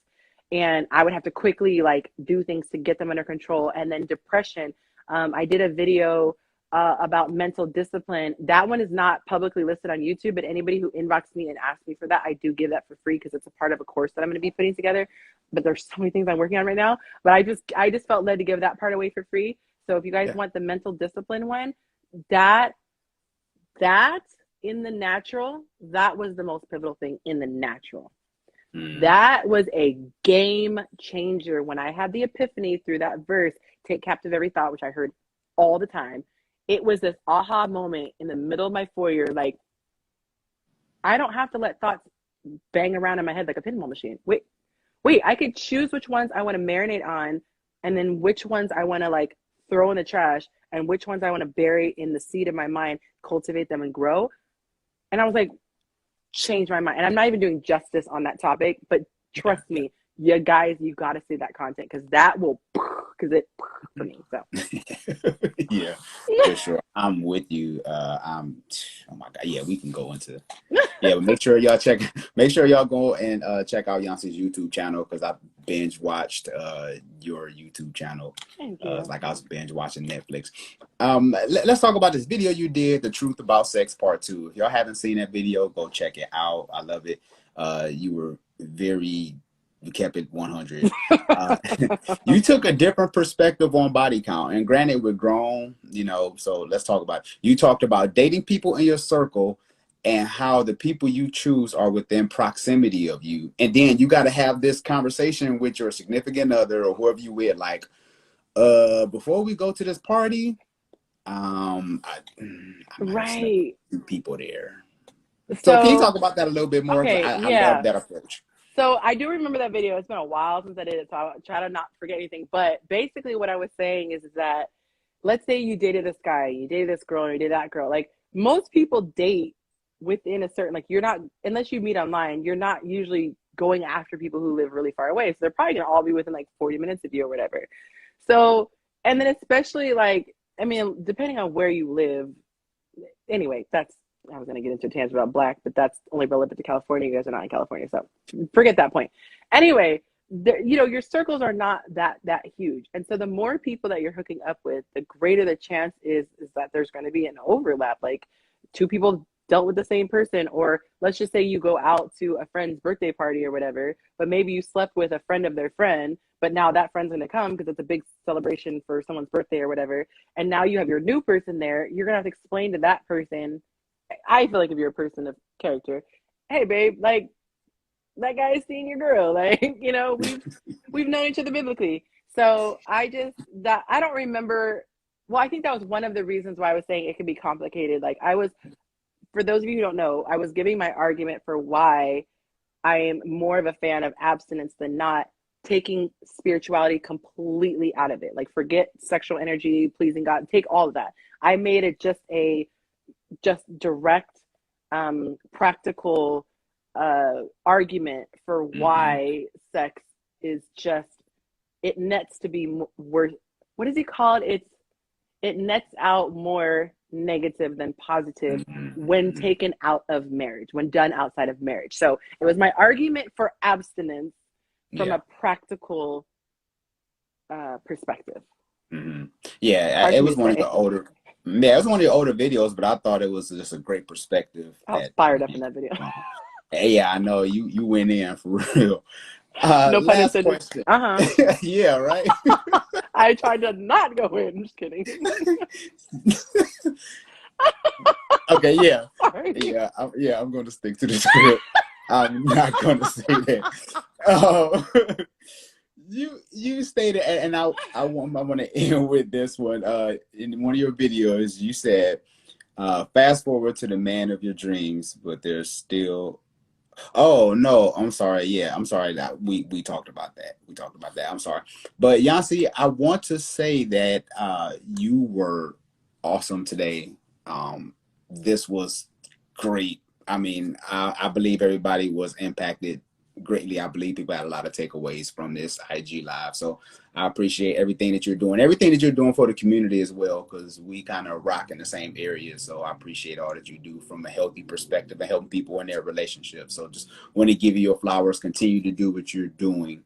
And then there was a piece that you also, I kind of want to talk about your road to entrepreneurship. Yeah, that's fine. Okay, yeah, let's talk about that real Okay. quick, because there might be somebody who's interested in entrepreneurship, and you talked about leaving your job and that whole thing. So can you just Okay. talk about that real quick? Yes. So just briefly for those who don't know me, because I see a lot of my people, but there are a lot of people I don't recognize. So last June, I felt like it was finally time for me to leave my job. And I had wanted to for years. And I actually have friends and acquaintances who have left their jobs years ago. And one in particular was just like it pretty much cost our friendship because she was so pained at the fact that I hadn't left yet. And she was like, it was killing her to see me in a cubicle. And she's like, you have so much to give in the world. But I say that to say the timing has to be right. This is my theory. I feel like the time has to be right. And I feel that the Lord will order your steps. I feel like doors will open. And I always try to use the principle like move forward when there's an open door. I feel like if I have to shove the door open, I take it as a sign that, you know, it's not ready, or I just might not feel that release into my spirit. For with me in particular, and I'm going to answer your question, but I'm kind of like backing up before I run forward. For me, I never sought out to be Yancy, the social media content creator. I was Yancy trying to hold on to my sanity. And I was such a people pleaser, and I was so overly influenced by what other people had to say that when I decided to walk away from my marriage, I had to create a new space so that I could breathe. I didn't want anyone, why is she wearing that? Why is she saying that? I didn't want to be under the microscope. So I created a completely new Facebook account. And no, I think it was Instagram first. I didn't even know how to use Instagram. And this one guy, he was like this amazing singer, by the way, random, but he was Leon. He said, you should start a Facebook. And I said, who would be friends with a random person? Like, I didn't know people did that at the time. I just knew friends and family. And he said, yeah, people follow strangers all the time. Okay. So I started friending people. And as things started going, I would ask questions and I would ask people, you know, why do guys do this? Because I didn't understand dating. Remember, I didn't date. Like, so I'm starting out from scratch. So what happened was, I said a lot to say, I looked up and realized I had built a following unintentionally. So all these people were seeing this gift in me I hadn't even seen yet. I couldn't see what I was like, what are you doing back here? Like, why are they all following me? I'm like, what? And one of the guys is like, honey, you're like a Pied Piper. Whatever you said, they're just gonna go with you because you just have this thing. And I'm like, okay, but I don't know the thing is, but rock on, thanks. So it took me until I finally saw it to be able to even know what I was doing to justify leaving a job. So all the way up until then was my exploratory period. So I would say this, just because you have a burning desire, just because you have the gift, does not mean that you're in the season yet, maybe, for that next step. Possibly, okay? I don't know all this for fact. This is my opinion. I would wait until it feels like a birthing pain where you cannot stay where you are, because stick it out as long as you can, stack your coins, but also gleam as much as you can, because God might have you working for that Taco Bell, because what you're learning and dealing with that jacked up boss, I was trying to use my words carefully, is what you need in your business, because you're going to have a future employee. Because we glamorize that entrepreneurship so much, and I think there's a lot of shaming with people on social media, like you're weak if you have a 9 to 5. Like, no, it's not for everyone. I need certain people to stay in their jobs so I can like have someone there when I call the police or whatever, you know, like don't everyone quit. But be patient in that season. Be patient in your season of cultivation, because I think that the greatest entrepreneurs are the people who have experienced a pain point, because what you sell is a solution to the pain points, or you answer a question that is had. So if you have not experienced going through the questioning phase, you're not going to be that great with answering phase. And if you have not gone through the pain point, you're not going to very well be able to give solutions, because you haven't even found the solutions. So for me, mine was a solution, and I was going through all the pain. So while on the outside, people were like, oh, you're there. I was like, I was not there until the summer of 2020. And it was the perfect, and God opened the door so beautifully. And he told my boss, have my boss say, the door is open if you ever want to come back. Like, he let me leave gracefully. It wasn't like, I'm out of here, biatch. It wasn't an ugly departure where I'm burning fence bridges. And my previous former employee is now my client. So I make a little extra side money by doing reels for him because I am all about social media. So I'm telling you, when it's God's timing, don't let anyone pressure you. His timing, he's such a gentleman. And this is the difference. Don't not do it because of fear. Remember, we said that's the biggest red flag. If it's fear pushing you, don't. But if it's because you don't feel ready, that's two different things. In both situations, you're waiting. But one, you're waiting because you're scared to move forward. The other one is, I don't feel that birthing pain yet, that birthing inkling, to want to do it. Or for guys, you never have that. It's like using the restroom. No one has to tell you. You just know when it's time to use the restroom, right? So keep working on your craft. Don't feel like there's a certain time period that you need to be. And the last piece I will give you is, don't try to give yourself a timeline of how things are going to happen. You can give yourself a goal, but don't give yourself a timeline by which you punish yourself. Because if you have expectations and they are not met, it is crushing to your soul. You think you about to write that book, and that first day you put on the shelf, it's going to fly off the shelf. And if you sell 2 copies, you're going to be devastated, as opposed to going, dude, I sold 2 copies. So give yourself, you know what I'm saying? Like, on some, when we're caught up in a moment, we're listening, but we're not listening for understanding. We're not listening for, we're listening and to hear what they say so we can respond and react and get what we got to say out, but we're not really listening. You know what I'm saying? And trying to hear so we can have some understanding. Like, it wasn't until I had my first video that went viral, and like within 2 days, I had hit like almost 12,000 views. And I'm like, okay, I can do that. I can do this a little bit. But once I played around with different stuff and just seeing like posting different stuff, but my biggest goal was to always make sure that it was just like something positive. And I was trying to swallow hard and hold back my tears, but I busted out crying. And he was like, what's wrong with you? This is Sean Heineman, your premier pre-engagement coach, back with another segment of It's Scary to Remarry, wanting you to love fearlessly.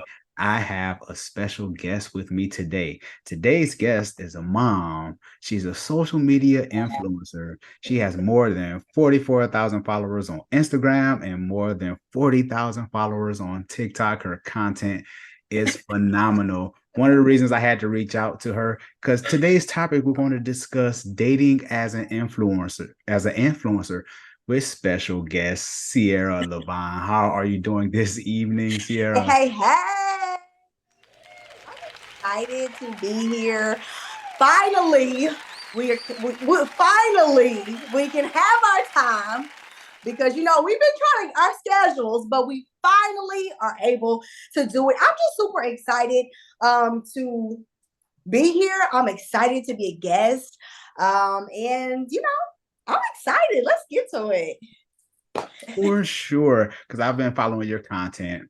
And well, let's just jump into this because I don't want to waste any. Let's go. Who or what influenced you to create the content that you do? Okay, so I can't say that someone specifically influenced me. I'll tell you this. Let me just kind of give you a little bit of the story. So when the pandemic hit, I was that person who was like, I ain't never getting on TikTok because TikTok is for little kids and I ain't got time for that kiddie stuff. So it wasn't until I had moved to Tennessee, and mind you, I'm in a new state, don't know nobody. And I'm like, okay, I'm at home. I'm like, let me see what this TikTok stuff is about. Let me just see, I'm curious. And so I get on there, I make my first video. I'm like, oh, okay. So I sat down one day, 30 to 40 minutes, and I just took the time to like, just kind of, not explore, but research, like, how TikTok works, what's trending, all that kind of stuff. And so it wasn't until I had my first video that went viral, and like within 2 days, I had hit like almost 12,000 views. And I'm like, okay, I thought I could do that. I could do this a little bit. But once I played around with different stuff and just seeing like posting different stuff, but my biggest goal was to always make sure that it was just like something positive, or I wanted to just be positive. I want to be able to just reach people. And regardless, like I always tell people, no matter how much of a heathen I can be on social media, you're going to receive some positivity or some motivational encouragement from me. So that's my biggest thing. So nobody per se, influenced me. It was just more so I just decided I want to be a light. That's it. Mm-hmm. So, yeah. And you bring the light.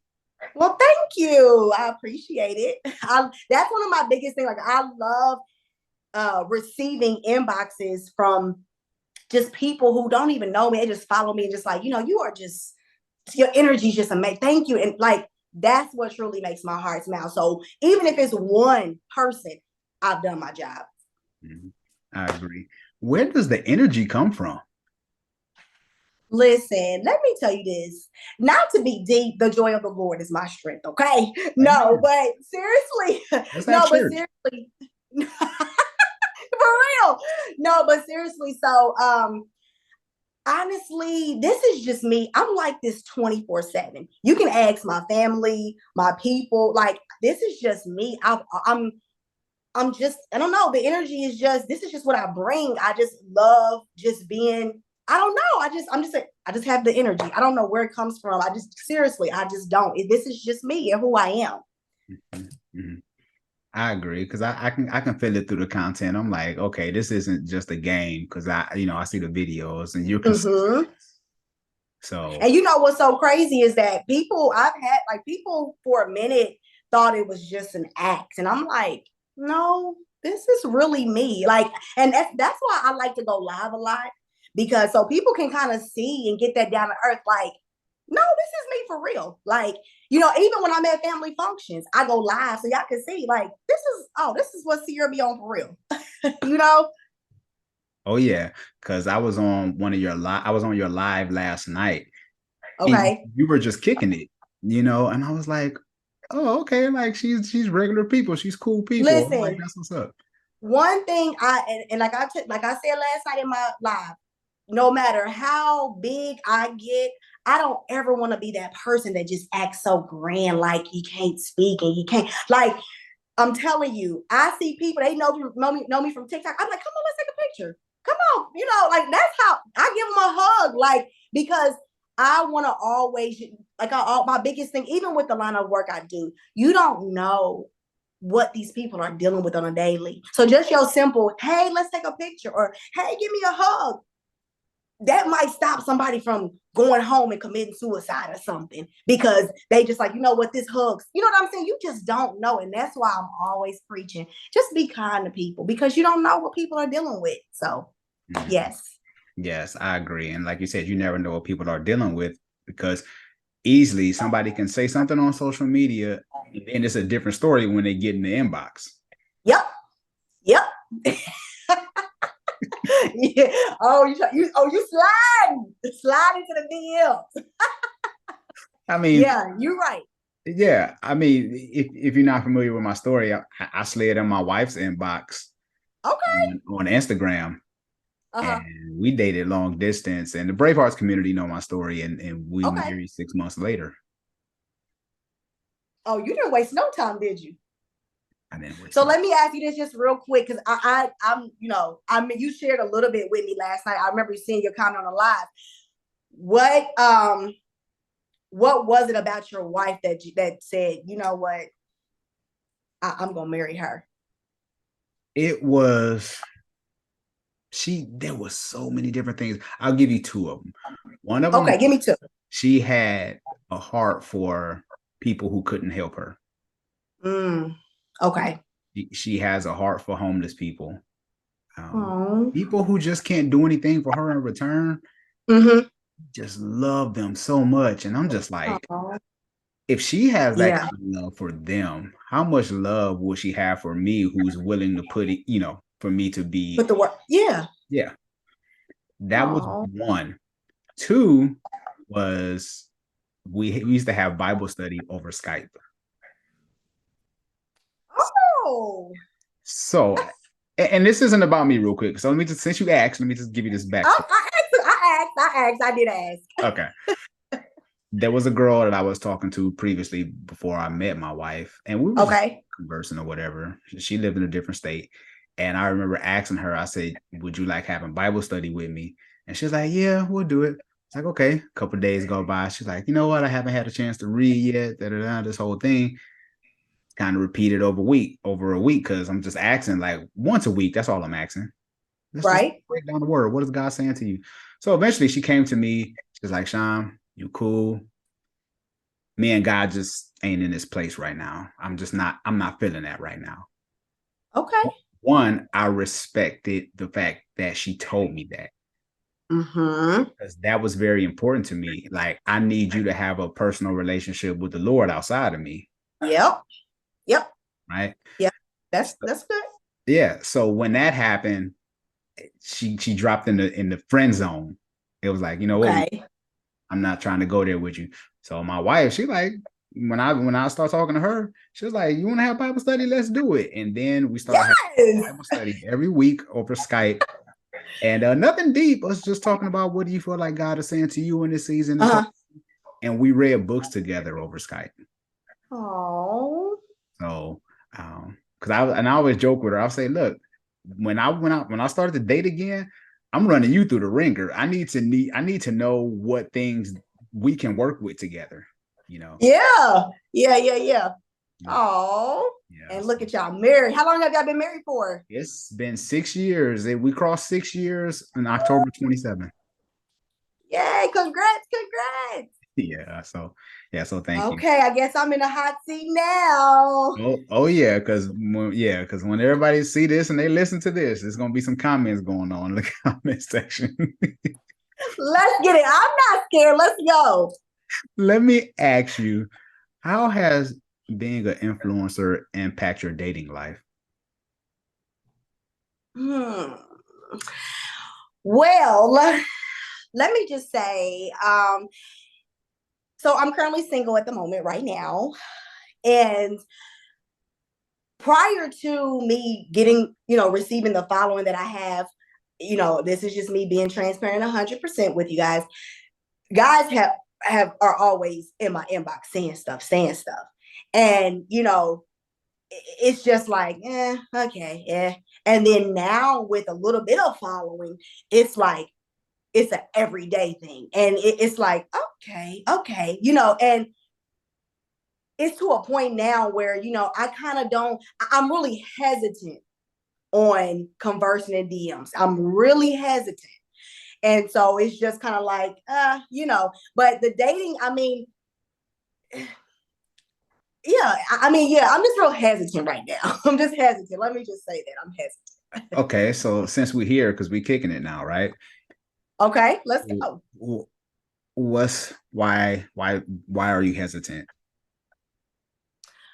So it's more hesitant because I'm big on motives.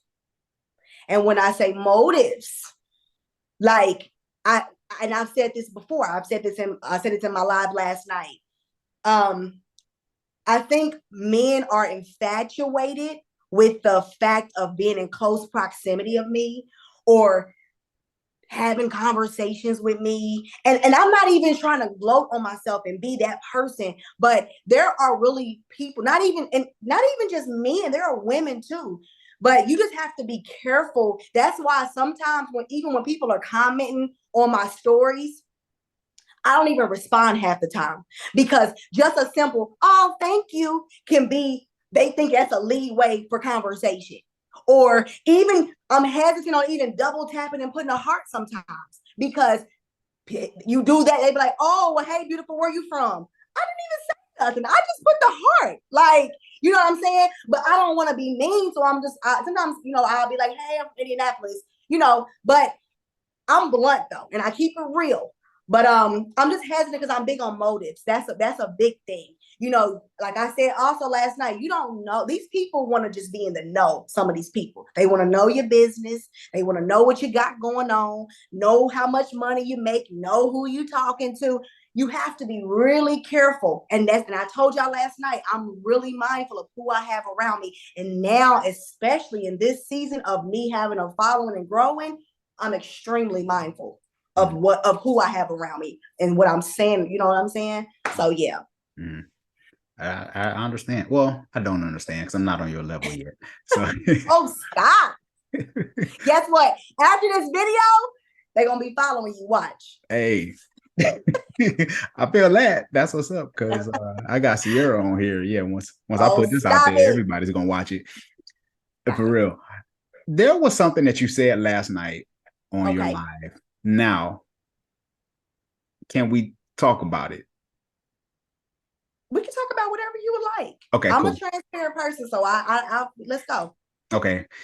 You spoke about a guy that was dating you, or maybe y'all were in a relationship, and you were saying that your girlfriend talked to you about him just kind of wanting to be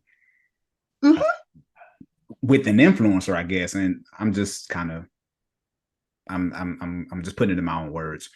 Can you talk about that a little bit, and what point did you get to where you was like, you know what, I can't do this relationship no more because I'm an influencer? Well, so let me kind of do a short story. Actually, he broke up with me. Okay. And it had nothing to do with me being an influencer. And so I'm sorry, I just still have a hard time saying influencer, because I just be like, I'm just Sierra. I'm just a regular person. So, when you say an influencer, I'm like, ah. But he actually ended the relationship with me. And it had nothing to do with me, my following and stuff like that. It was my best friend. It was after the fact of us breaking up, when she and I were having conversation, and she was like straight up with me. She was like, see, I feel like he was a fan. I feel like, he loved the whole infatuation of, you got a following. Like, I think he loved that. So that's why she called him a fan. She's like, I think that's why he's a fan. And so I'm just, and at the time, don't get me wrong, like I told y'all last night, the man wanted to dine me. He did, okay? But it wasn't until after, out of the relationship, when you start thinking back of stuff that he said, and, you'd be like, oh, okay, well, I could see, you know what I'm saying? So, so it didn't have anything to do with me being an influencer. And also, like, he actually was, supportive of it. That's how we actually ended up meeting, was on social media, because he followed me. So, so it had nothing. He will be like, you want me to record it for you, or, whatever. So, he was supportive of it. But again, it wasn't until after the fact, with certain stuff and certain that he said, you kind of like, okay. I see what she was saying. So yeah, but she's so protective of me. And so she was like, he's a fan. And, and I'm just like, calm down, friend. So yes. Yeah, no, I hear you, because I was just kind of paraphrasing. I thought the story was interesting when you started to share last night. I was like, Yeah. So to those who are on TikTok, or maybe they, and maybe, okay, I'm being selfish for a minute, because I got you now. What? I'm being selfish. Okay, yeah, because I want to. How can I grow my TikTok? Because I'm trying to be on your level. So help a brother out. How can I get my TikTok game going? Okay, so let me just say this. This is what I tell people. Okay. Because y'all, let me tell you, I don't even know how my video. I promise y'all, I don't even know. I didn't pay nobody. I didn't none of that. I don't know how to look. So this is what I tell people. You have to do what works for you. And this is what, like, you have people out here who trying to make people pay for, I'm just going to tell you, keep it real with you and tell you what I did. You have to, when I say do what works for you, I'm talking about, like, I picked different days of the week to post my videos to see when I drew the most traction.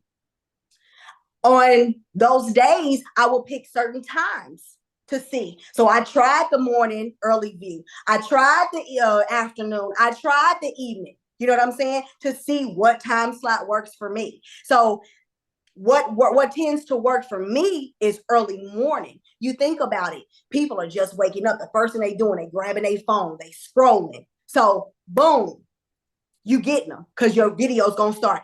Also, you got to know what's trending. You got to know the songs. And I tell people, yeah, if you one of those people who don't like the cussing or whatever, I mean, you go try to find a clean version, but you got to know what's trending.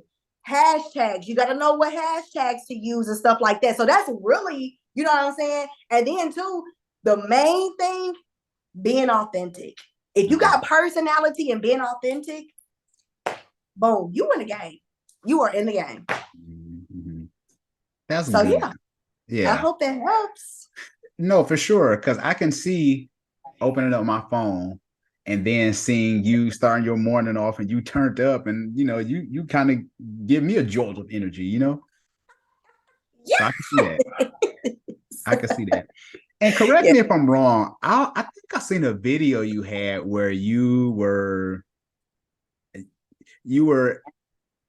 singing the lyrics to Juvenile, I think. Was I getting ready for work? I think so. Oh, yeah. And I was just like, that video was live because I think it's talking about inspiring people or something. I don't know. I think something. It was one of the videos. What? I don't know. Yeah, it was. You have to send it to me and show me because I don't know. So I did do a video to the Juvenile lyrics. You a paper chaser. That one. Yeah. Yeah. I was getting ready for work. Yeah. Okay. I'm going to say this because I kid you not. When you was talking about those lyrics, I was like, yeah, that's what's up. You a paper chaser, like, get it. I was like, so now I was literally listening to the other day. For real? And I thought about you. I was like, shout out to Sierra, because now I listen to this song totally different. Yes, see? I'm glad I can be some motivation for you. For sure. Okay, so we kind of like halfway through the show. Now, one time, and of course, I'll respect your time. I had an interview that went from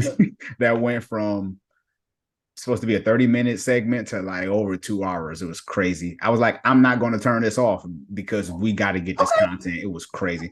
I just said that I'm not going to keep you 2 hours. I'm just messing with you. I know you have work. I got to get up too early. I know, right? So I hear you. Bonus round. So we're going to get a little more serious. What is the biggest mistake you see women make in relationships? What's the biggest mistake? You said men make? No, women make in relationships. Okay. I can only speak for me. For sure. Okay, I can only speak for me. Mm-hmm. I would say the biggest mistake that women make in relationships. Oh, wow. I feel like, oh, girl, you put me on the spot. The biggest mistake that women make in relationships, I would say the biggest mistake is acting out of emotion. It's not, I know. Yeah. I would just say acting out of emotion. Mm. And I say that because just from experience, a lot of times, and I know men do too, but a lot of times, when we're caught up in a moment, we're listening, but we're not listening for understanding. We're not listening for, we're listening and to hear what they say so we can respond and react and get what we got to say out, but we're not really listening. You know what I'm saying? And trying to hear so we can have some understanding. Like, that's the biggest thing for me in a relationship is communication. Like, that is the biggest thing for me. And it wasn't until, I was in a situationship. And like I said, I talked about it last night on my live, and I kept it real. It's just until you have to hear, somebody has to be straight up with you and call you out on your stuff. It don't feel good. You don't want to hear that. But it's going to help you grow and help you be a better person. You know what I'm saying? So I think,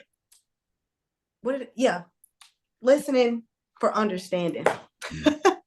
No, I hear you, because you talked about acting out of emotions, and I like that you said that men act like that too. Yes, it works both ways. Right. Because even for me, I realized that I used to be emotionless. Like, I didn't care about a lot of stuff. Really? Yeah. So now that I'm a little older, like almost a little more, and I think I'm more aware. I have more self-awareness after going through therapy and stuff like that. And I realized, I was like, oh, I used to let my emotions get the best of me. So let me ask you this. Were you one of those ones who would keep it bottled until that last one and then you would explode? See? Yep. See? And let's just, I'm gonna keep it a buck, because I realize even in therapy, it's like, oh, I do have mommy issues. Oh. And it was an eye opener to me, even just talking to my therapist. I was like, yeah, that's something. And it used to be easy for me to get knocked off my square. And now I realize now that I'm like, you don't have to react out of emotions on everything, or you don't have to shut down. You don't have to stonewall. But you know what I'm saying? But it goes back to always too, you have to know what to react to. You got to know, sometimes people will poke and prime just to get a reaction out of you. And then the thing that you can't do is, you say you grew and you've grown, but soon somebody says something, you all like, oh, no. Because sometimes people, you gotta, I be telling my little cousin this, because it be so quick to always respond. I say, sometimes you got to learn that, let that stuff roll off your shoulder. Let that, and y'all, I'm just such in a space where I will stop talking to you. I will block you. I won't respond. I've gotten to a place so good that I can just put okay and go on about my business. That's how much of a space I'm in now. Because I've worked too hard for my peace. And you think I'm about to let you come and disrupt this? You got another thought coming, okay? Not Sierra Levine. And people don't understand, like, I'm in a space of doing, like I said last night, since I'm in this singleness, this is about me. It has nothing to do with nobody else. This is about me. And I'm doing what I want to do. I'm enjoying what I want to do. And this is the first time in my life that I'm actually enjoying the singleness. But you're not that disrupting no peace. Not over here, baby. You're not.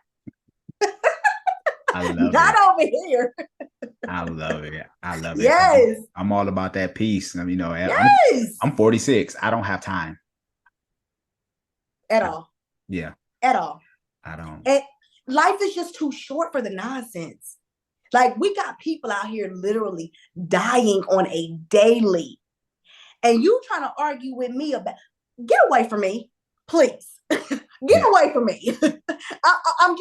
I don't care. Family, friend, sibling.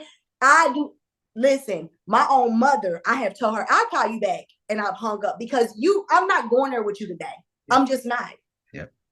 I refuse. Life is just too short, and life is too precious to be having all that. Ugh. No. Yeah, I agree. No. There's a quote that says, emotions make wonderful servants, but terrible masters. That's good. You know what I'm saying? So I'm trying to live by that now. Yes. From seeing your parents' relationship, what did it teach you about marriage?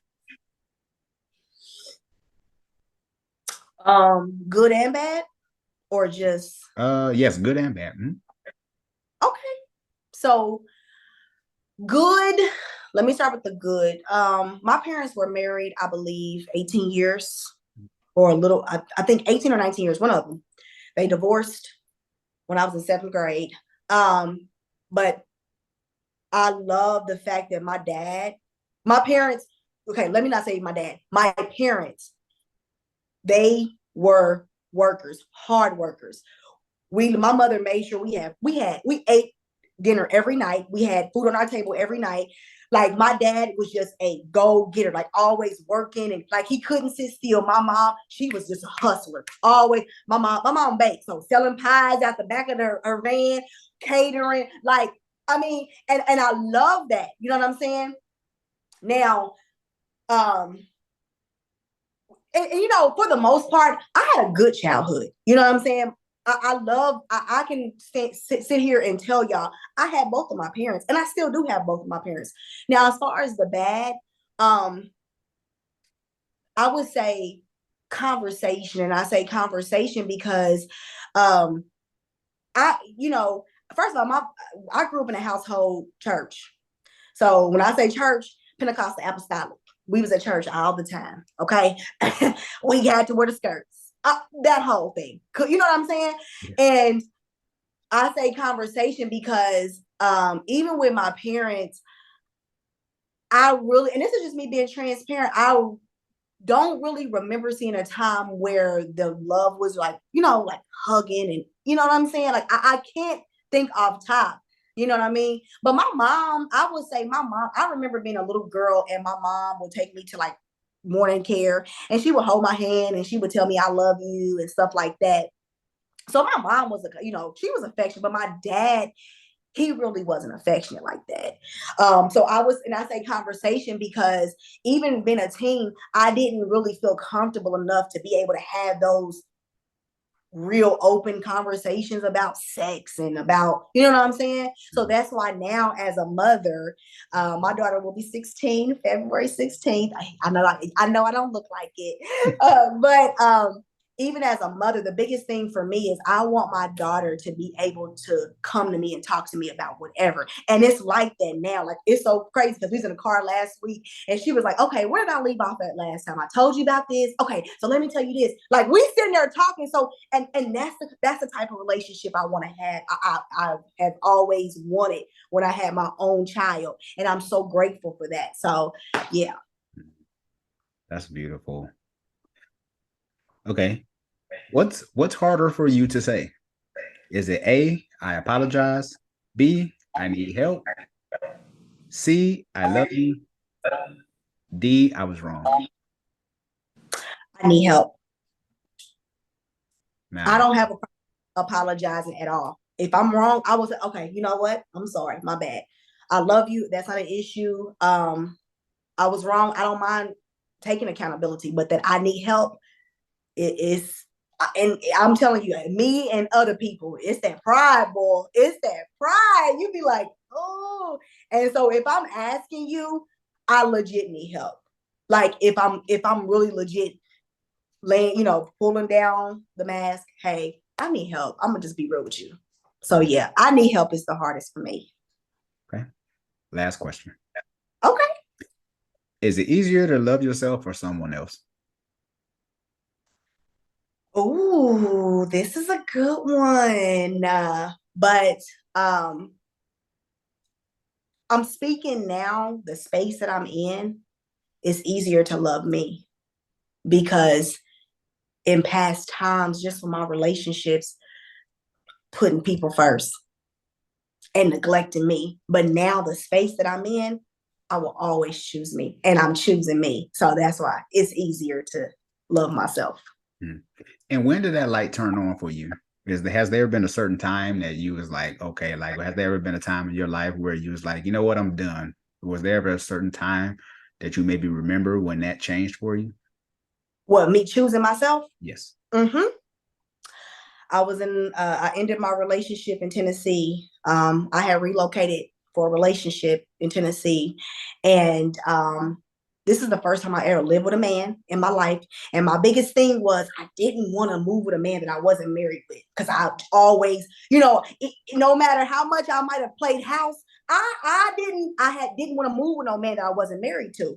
So, you know, before I had moved, I had told him, hey, I don't plan on being no girlfriend for no long time now. So you better be getting together. You know what I'm saying? But I get down there. When I get down there, I'm cooking, I'm cleaning, I'm washing clothes. He had custody of his son. I taught his son how to tie his shoe. I'm mother, like, you know, he worked for the fire station. I'm baking cookies. I'm having Christmas party. Like, I'm doing the whole wifey thing because I'm like, ha, I'm about to be married.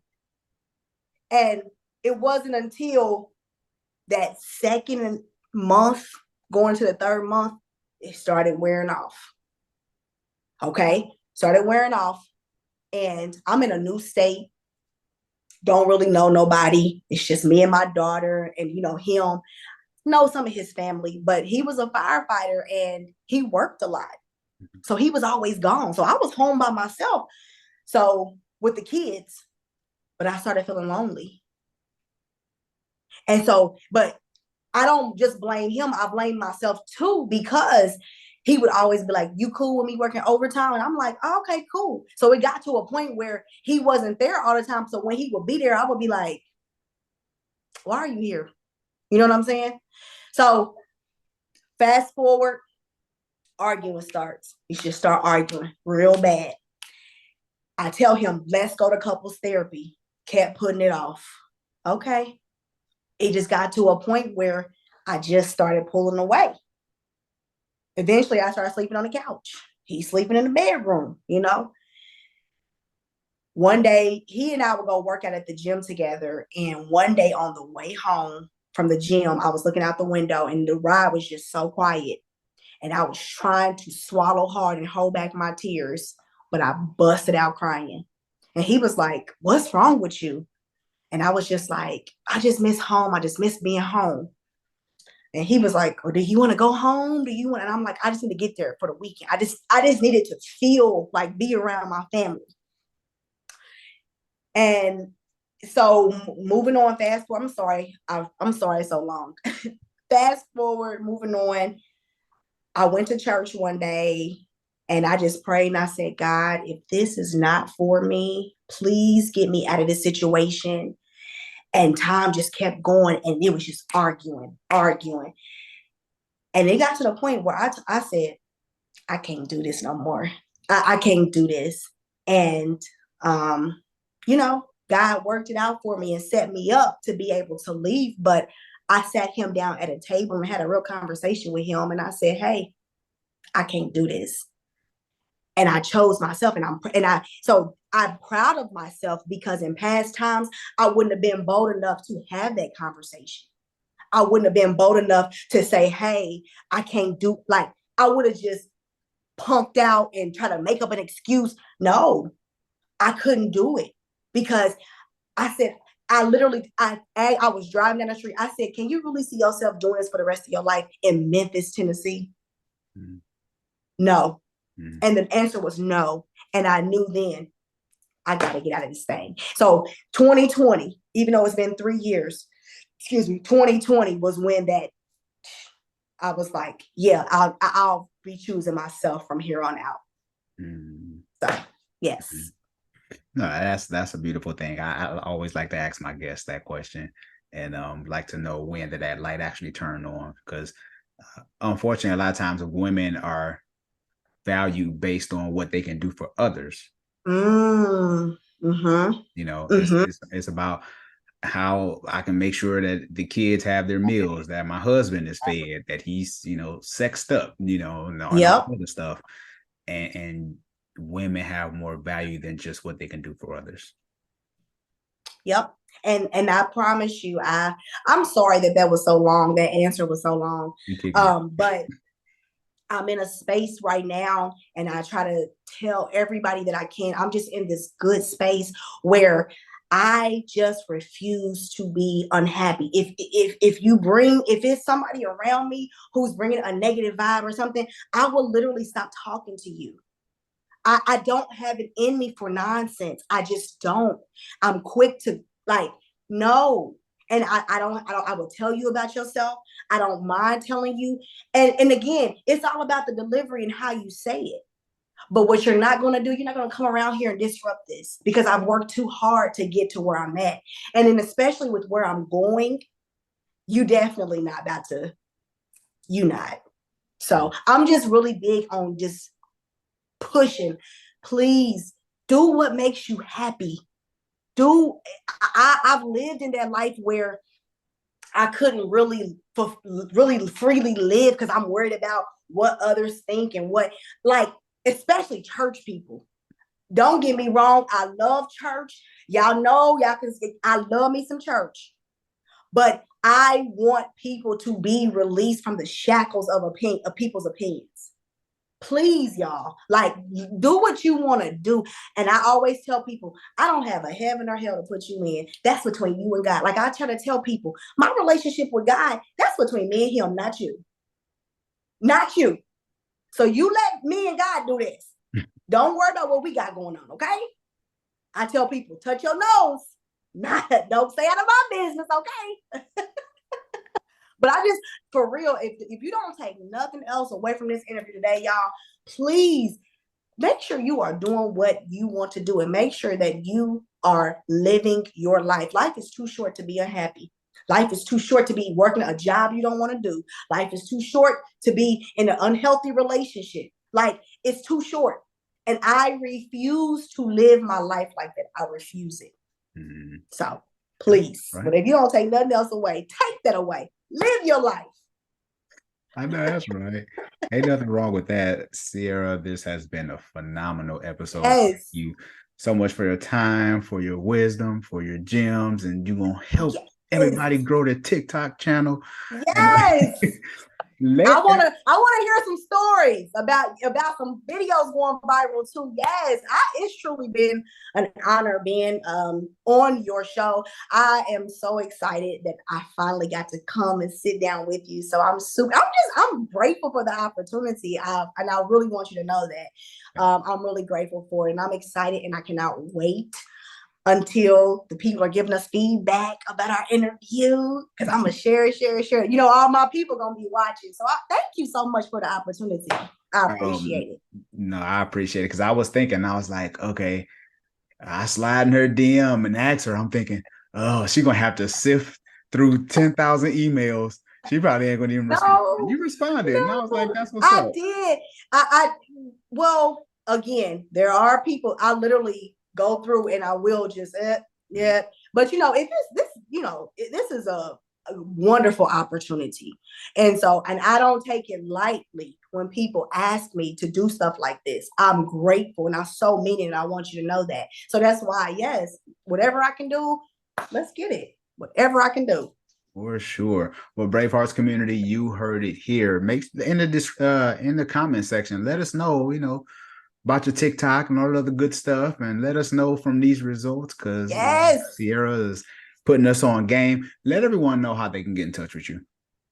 Well, if you are not following me, I would love to have you join the Sierra Levine world.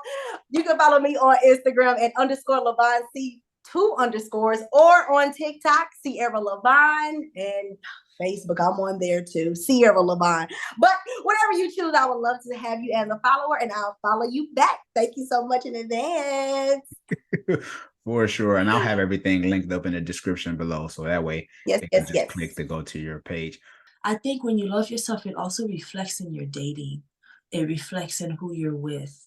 It reflects in what you allow to happen, how long you allow it to go on.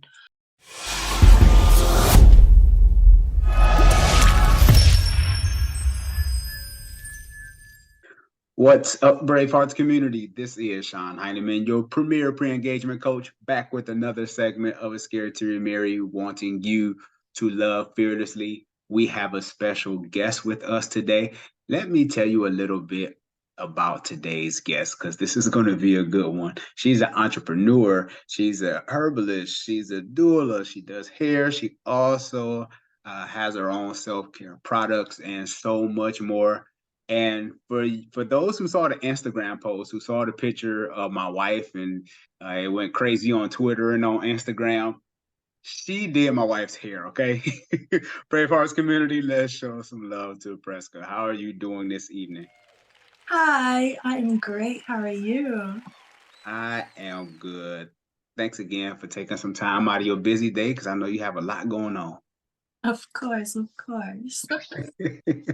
Now, I know with you doing hair, I'm sure you have all the inside scoop with everything that goes on in the relationship world, with all the conversations. Because I know when we're in a barbershop with men, we talk about everything. So I can imagine what you talk about with your clients while you're doing their hair.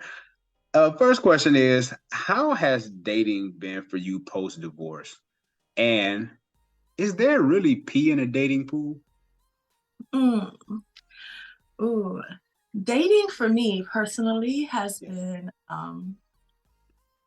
it hasn't been bad, because I think that what most people don't realize is when you're dating, or at least when you're trying to date intentionally, a lot of times you end up dating people that are almost reflections of yourself. And it's either a reflection of your past self, or of your future self, or of your current self. And for me, I've been lucky enough to where I've only been connecting with men that are either my present or my future self. So it's been working out. I think, is there pee in the dating? Of course, of course.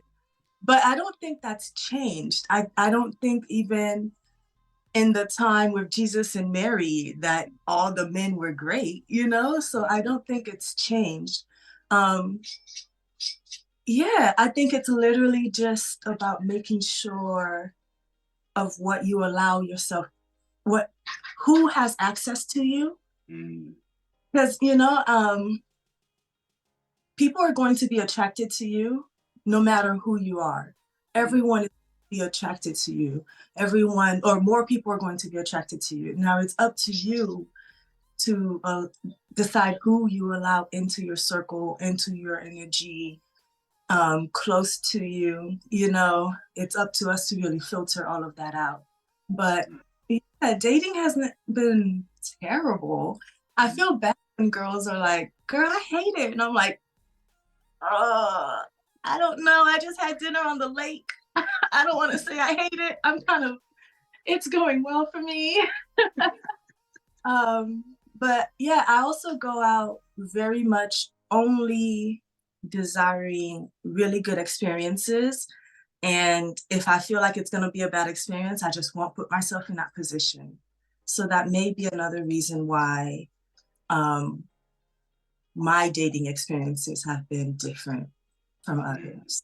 Mm-hmm. No, that's good, because sometimes you hear people who say, because I believe the same thing. I believe you are what you attract. I believe that there's a certain degree of, based on your confidence level, you will attract a certain kind of person. That's just my belief. And I get this feedback a lot of times that people say, well, I attract bums, or I attract, this person or that person. So is that saying that I'm a bum? Or I'm not saying that. All I'm saying is, but you attract everyone.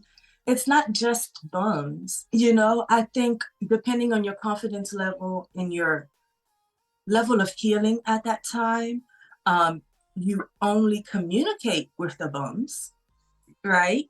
Maybe you only give your number out to the bums, but I highly doubt when you go out, only terrible women are throwing themselves at you, only girls with face tattoos and 3 missing teeth. Like, no, you have doctors that are most likely also attracted to you. You have, but depending on how you feel about yourself, and if you feel like you can be with a doctor, right? If you feel as though that is your reflection, then it'll work. But if it's not, but if you keep picking bums, that has more to do with you than anything else. And that's that is the problem, sadly enough.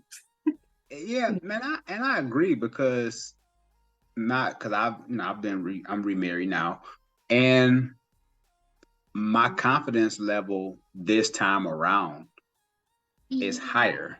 So I got according to my confidence level and who I'm married to now with my wife.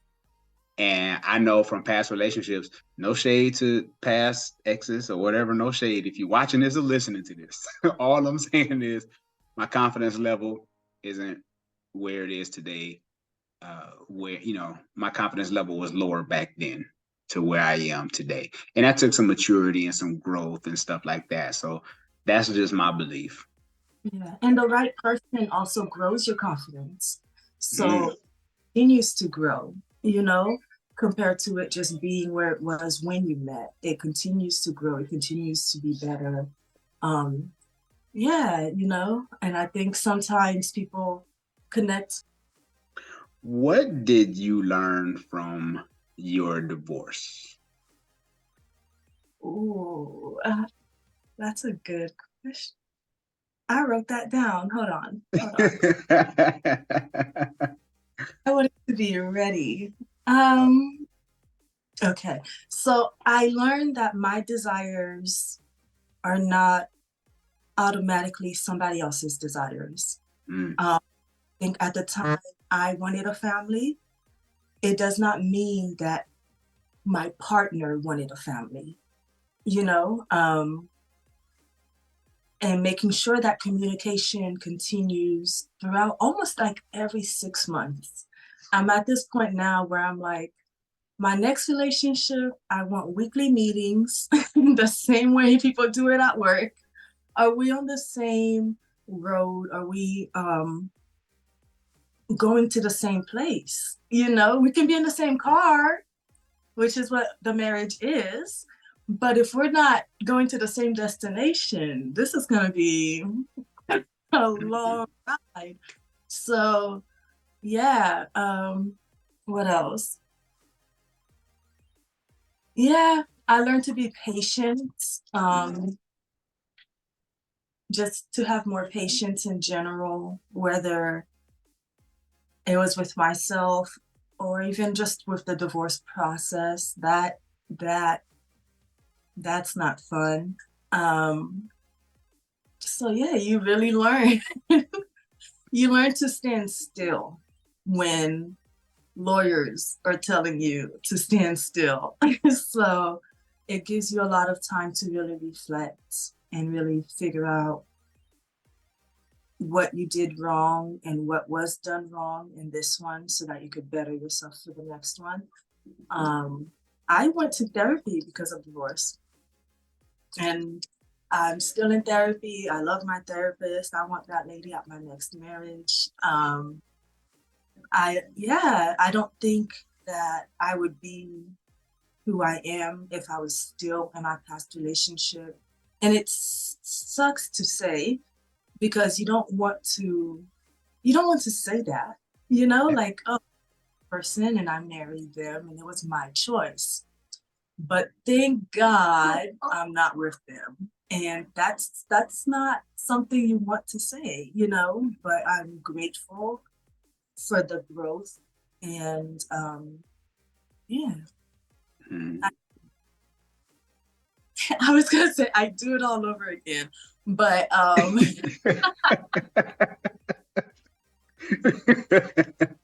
Would you do it all over again? I get what you're saying, though. Oh my God, that's too funny. but yeah. No, I totally understand. Because I think for myself, I'm grateful for, and it sounds funny, but I'm grateful for my divorce because I am better this time around. I am a better person. And I think going through that experience because there were some things that I've done wrong that I needed to correct. And statistically, second marriages, the divorce rates are higher. I think they're like 67% because they didn't learn anything from the first marriage. They thought it was just their ex fault. They didn't take accountability for their own actions. So they're thinking if I can just marry again because I got rid of Jane or I got rid of, yeah, then I'll be better. And then they get remarried and the stakes are higher and the divorce rates are higher because they still carrying the same baggage that they did in the past marriage. Or even outside of marriage, just regular relationships. People a lot of times talk about how I date the same men, and I'm like, That's you. You know, you allow them in your life. You allow second dates, you allow third dates. You see the red flags and you move it to the side. Yes, you're going to keep dating the same man in different shoes because you're not healing.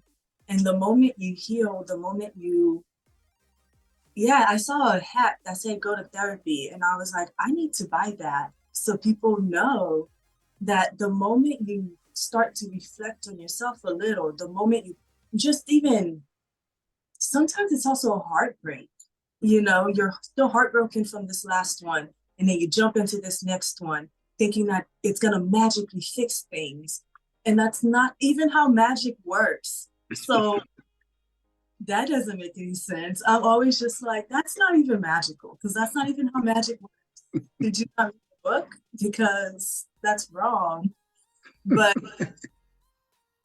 yeah, there's no healing of a relationship without the healing of oneself. There's no bettering of a relationship without the self-reflection and understanding of your own mistakes and your own flaws, you know. No one is, so the idea of like, I'm perfect and they're the ones messing up. And it's like, that's what it is. Yeah. You know. Yeah, no one is perfect. So That's true. How do you know when, and even maybe from your own experience, like how do you know where your faults lie? Like, is it that you maybe talk to your ex-husband saying, maybe you had a conversation and he told you what you were doing wrong, or like how do you know, where does that awareness come from knowing that where you were actually doing wrong? It wasn't well, honestly. Can we pause? What? How do I know what my flaws? So communication wasn't our best thing. So no, it wasn't that my ex was like, oh, well, these are your flaws. I think it was actually me realizing after I would do something over and over and it didn't work, that like, okay, this isn't it, you know? And then again, like you said earlier, being a hairstylist, I get to communicate with so many different people every day. So actually at the beginning of our issues, I remember communicating with women that were married for 20 years, women that had just been married, women that divorced, and women that stayed and they should have divorced. And it was great because I really was able to, through their experience, I was able to really learn what was best for me, because I had no one to speak to besides them, really. So yeah, I think realizing through them who I wanted to be and who I did not want to be, you know. And a lot of the women that stayed, I didn't want to be like them. They weren't always happy, and being content with your answer of staying and being happy are two different things. And they weren't happy with their decision, and I wanted to be happy with my decision. Yeah, but I think my flaws, and a lot of them were they were pretty honest with me. Anytime I would be like, and then he did this, and then I did this, and they would be like, well, did you have to do that? And I'd be like, well, yeah, but I think they were very good at holding a mirror to my face and also being mirrors. You know, I think in times of deciding to divorce, deciding to separate in general from someone you've been with for a long time, it's good to always surround yourself by people who are examples of what you want. Because if not, you can surround yourself with people that chose to stay, that chose misery, that chose argument, that chose fighting, and they think that's marriage, right? And now they start to poison your idea of marriage. I've met people that never want to be married again. They're like, oh no, I don't want to be married because my last one. And I was like, he sucked. Him, independently, but this person you're with now is amazing and is there for you and is loving and is gentle. And if that's what that person wants, maybe you should think about it a little and open yourself up to it. But I really do think that, like, sometimes we listen to the wrong people and we stay, and then it really just poisons what marriage really is, which is like really great if you marry the right person. I'm one of those girlies, I got married young. The girls that are like, oh, get married at 25, have a baby, buy a house. That was me. So yeah, like I was like, this sounds fantastic. Which is really great if you marry the right person. And I think sometimes people marry the wrong person and they talk themselves into thinking that's marriage, and they'll try to talk you into thinking that's marriage. So being very careful. But yeah. And how old were you when you first in your first marriage? How old were you? We got married. I was 24 when we got married, but I've been with him since 7.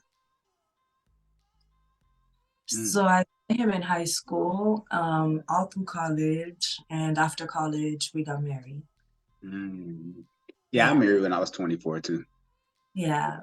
Because that's when you grow up wanting marriage, that's literally almost the age you get married at. Like most of my friends that got divorced, and they grew up wanting marriage. And they got married young. That's the goal, you meet your person and you think that that's it.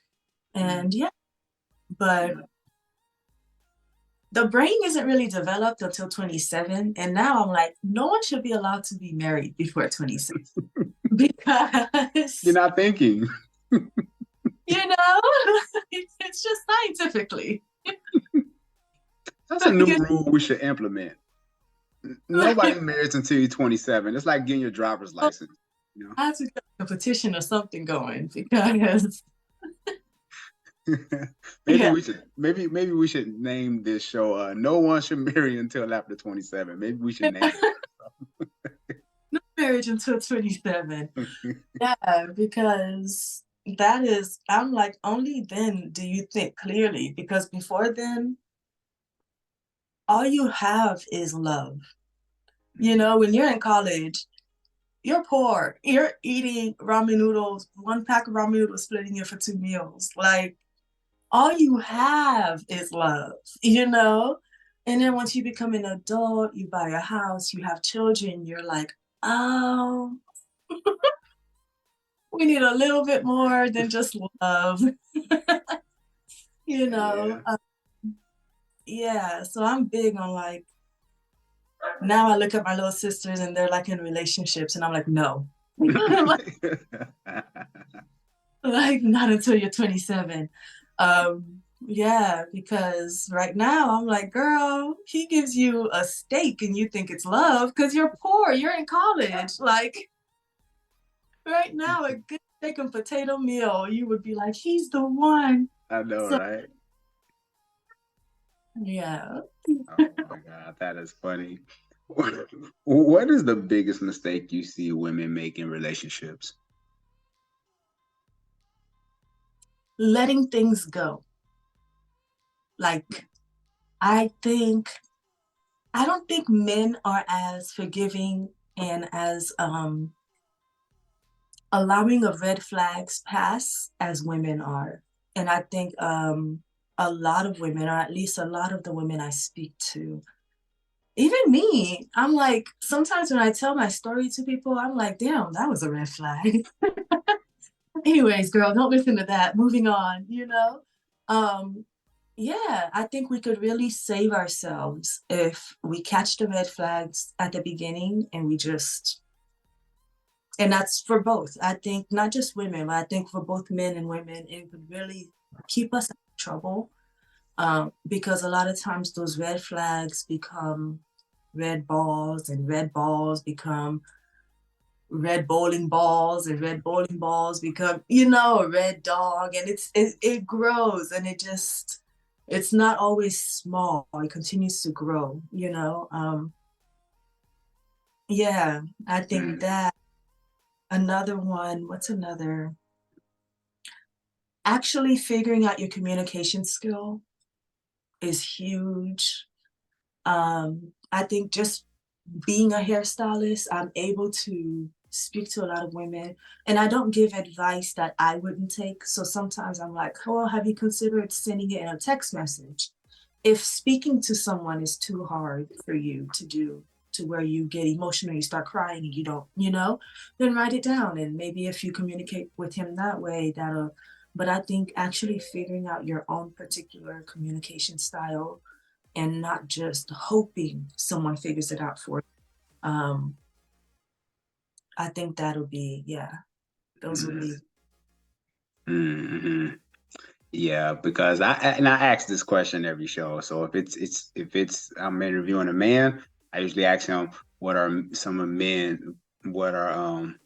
the mistakes that men make in relationships. So so I ask each sex accordingly. So uh how is it being a businesswoman while dating? Is it easier? Is it more difficult? Like, to all my entrepreneurs out there who might be listening to this or watching this, uh, what is it like for you being a businesswoman dating? Um, I don't think it really changes anything. I think if anything, maybe my schedule is a bit more open. So I make my schedule. So I think that if anything, that could be an additional like good thing. But I don't think it really, I think working and dating in general just sucks. Um, yeah, it's one of those things I'm like, gosh, I gotta finish working and then I have to go on a get dressed, put pants on, go talk to this person, hope we fall in love. So it's just yeah, I don't think it's any different. I think dating is hard work, working is hard work. Either way, you're working, you're tired.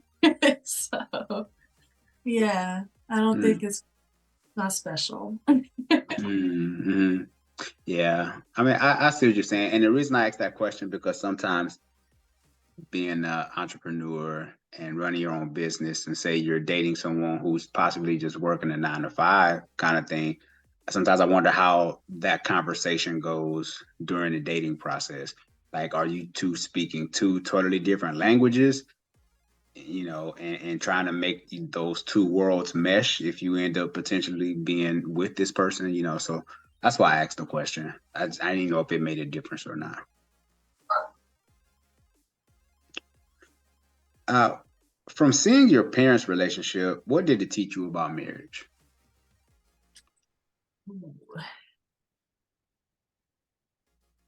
Um, I learned that you should not stay for the kids. Mm. I think a lot of times the kids want you apart. The kids feel what the parents feel, and the idea of like, oh, we'll just stay miserable for the next 6 years until you're out of high school. I'm like, I don't think that's a positive. I don't think it's helping the kids. Um, I learned that marrying the wrong person can really affect you, like emotionally, physically, financially, all of it. Um, yeah. Mm. And I think a lot of girls, a lot of times what they end up doing is they end up dating a man like their father, you know? And that's what I ended up doing. And I think only when my father became a better man did I desire a better man. So yeah, You know, it really makes me think hard and makes me really want to be careful with the person that I bring into my daughter's life to make sure that person is the best man. So, because odds are she's going to date a man like her father figure, you know? Yeah. Mm-hmm. I heard a statistic the other day, or I don't know, I want to say it was scientific, but I heard someone talk about the reason we marry, say, like someone that's like our mom or our dad is because we try to, as adults, we feel like we can fix that relationship through whoever we're with. Rewrite the story, right? Yeah. Yeah. Like, yeah, you know, and a lot of times that story is not meant to be rewritten. And sometimes stories need an end and there's nothing you can do about it. And I think, yeah, and if you're young enough, you'll rewrite it. If you get older and you're still trying to rewrite the story, listen, again, that is a you problem. You know, we cannot be 65 trying to rewrite the same story over and over. Like, sir, you've been stabbed 12 times. Stop dating these women that keep stabbing you. Like, that's on you, you know? But yeah, I think a lot of times, especially the younger, your very first or second relationships end up just being a reflection and you're just trying to rewrite that story, you know, like, oh, well, you was just like my daddy and I was thinking that maybe, and it's like, did your daddy become a better person? No. Mm, Yeah. you know, Yeah. odds are Yeah. if he's just like your dad. And that's the part that sucks, you know? And yeah, I was big on like, when I started going through my process, I think I actually started therapy. It was like we had one session of couples therapy. And I remember being like, I'm gonna come back next week. And then I was like, everybody needs to go to therapy. Like I was like Oprah. I was just like, you go to therapy. Have you considered therapy? They're just like, ma'am, do you want a bag? And it's HEB. But yeah, I was just like, everyone needs therapy. I told my dad, and I was just like, you need therapy. If you go to therapy, you could just be so much better, and maybe you'll leave this woman. And I was just like, it's crazy how it like awakened me. But yeah, I think that's making sure your decisions and being happy with your decisions. Again, not being content with them, because if you're only content with your decisions, your children will not be happy with them. So making sure you're happy with your decisions really does pour into your children.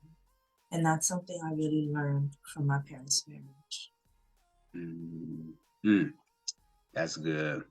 Yeah, because I think sometimes, especially if we're dating, and there's nothing wrong with, if you serial dater, if that's what you do, that's what you do. But sometimes we can date the same person, just different faces. You keep running to the same person over and over again. Like you say, all of us now it's a you issue.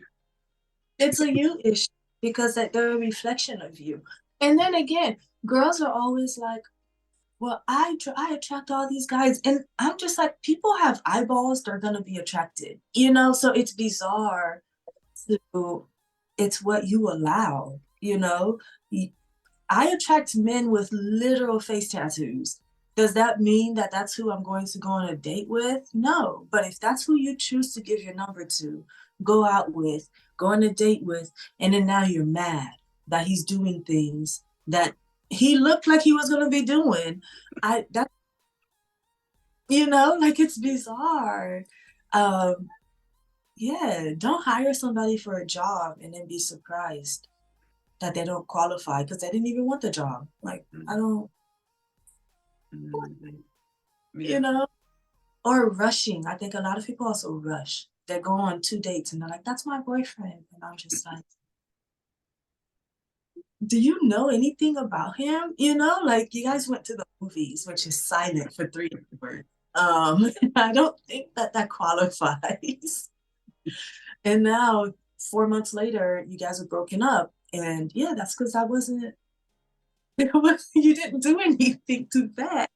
You could have just went to the movies and you could have went on a date with a different man, but that's not what you did. You decided to make him your boyfriend.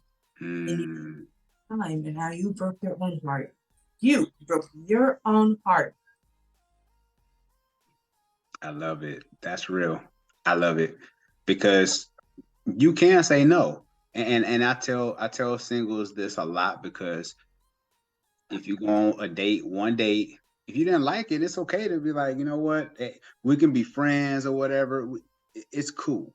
You know what I'm saying? But I'm not feeling you on that level, and it's okay. And then I've heard stories of where women say that they're afraid to say no because they're afraid of what the man might do. And that's a whole That's scary. Yeah, that's a whole situation within itself because I think there was a college basketball player. He asked for some girl's number and he killed her. Yeah, that happens a lot. There was I think like it was like in New York. He like slit a girl's throat. But no, I don't know. I don't ever really put myself around people, so that's one thing. But it's really sad that we have to feel that unsafe in this world. It's really scary that we have to think of how to save our lives when someone asks for our number, you know? Yeah, that's the world we live in, unfortunately. Because, and I guess I'm telling my age, but I grew up in an era where you just got rejected. You got rejected. That was it. You went on with your life. You know, I know she was cute, but dang, oh well, she told me no, keep it moving. But in this day and age, you can't say no to people, you know. So, but that's another topic for another show. Yeah. This has been a phenomenal show.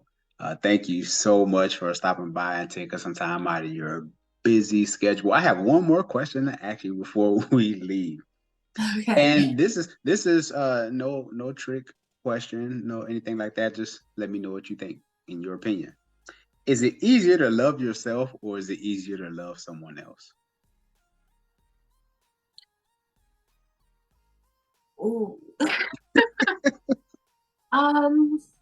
I think a lot of people would say it's easier to love yourself, but it's actually easier to love someone else because a lot of times with someone else, you tend to find the best in them, and very rarely do you find the best in yourself, you know? Yeah, that's why we're able to forgive someone else for something that if we did, we would never forgive ourselves.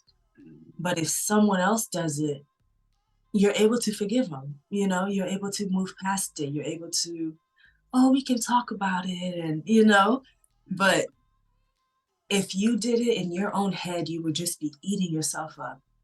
You'd never be able to move past it. You'd never be able to forgive yourself. And somehow magically you're over here being a whole fairy godmother to someone else, Yeah, I think it's a lot easier to love someone else. It's extremely hard to truly love yourself. And I think those that actually love themselves tend to have a lot of boundaries. And a lot of times that makes it uncomfortable for others because most aren't accustomed to boundaries. Me, I would say after my therapist, again, me and her, we're besties. She doesn't know it, but we're best friends. It's a paid friend. You got a paid friend. Yeah, she's a little expensive, but it's cool. It's cool. I like her shoes. So, but yeah, I would say if it wasn't for her, I would not at all understand how to, one, create boundaries, how that is a form of self-love, that being at 0% because you're pouring into everyone else is not loving yourself, and it's honestly not loving them. Mm. It's draining on all fronts, and I think a lot of people, yeah, a lot of people actually know how to love themselves. And when you start to love yourself, it really changes your world. It changes what you allow. I think when you love yourself, it also reflects in your dating. It reflects in who you're with. It reflects in what you allow to happen, how long you allow it to go on. I follow this group on Instagram, and it was something that happened, and everyone was just like, oh my gosh, that's so embarrassing. And from what I saw, the man embarrassed the woman, but from what I saw, it did not look like it was out of character for him. It just looked like this was an important day. Mm. And she was hoping that he wouldn't embarrass her today, but it's his character to do so. He's done it so much. She's allowed it so much. She's never created boundaries with him. So yeah, your family is here, and yes, you're in a wedding dress, but this is who I am.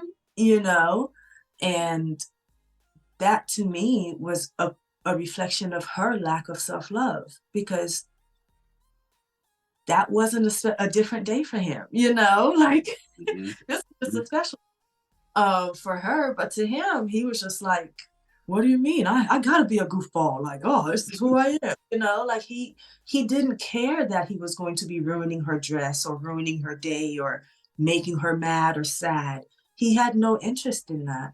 And I think that that's more a reflection on her lack of self-love. Because when you love yourself, you would never let someone treat you such a way multiple times to the point of getting to the wedding day and they still behave this way, Mm. you know? Um, but again, like I said, it's easier to love someone else. Mm.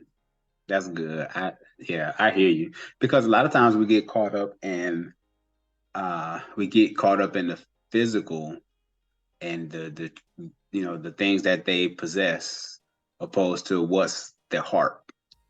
Like, do they have integrity? Or do they have character? Are they kind? Are they thoughtful?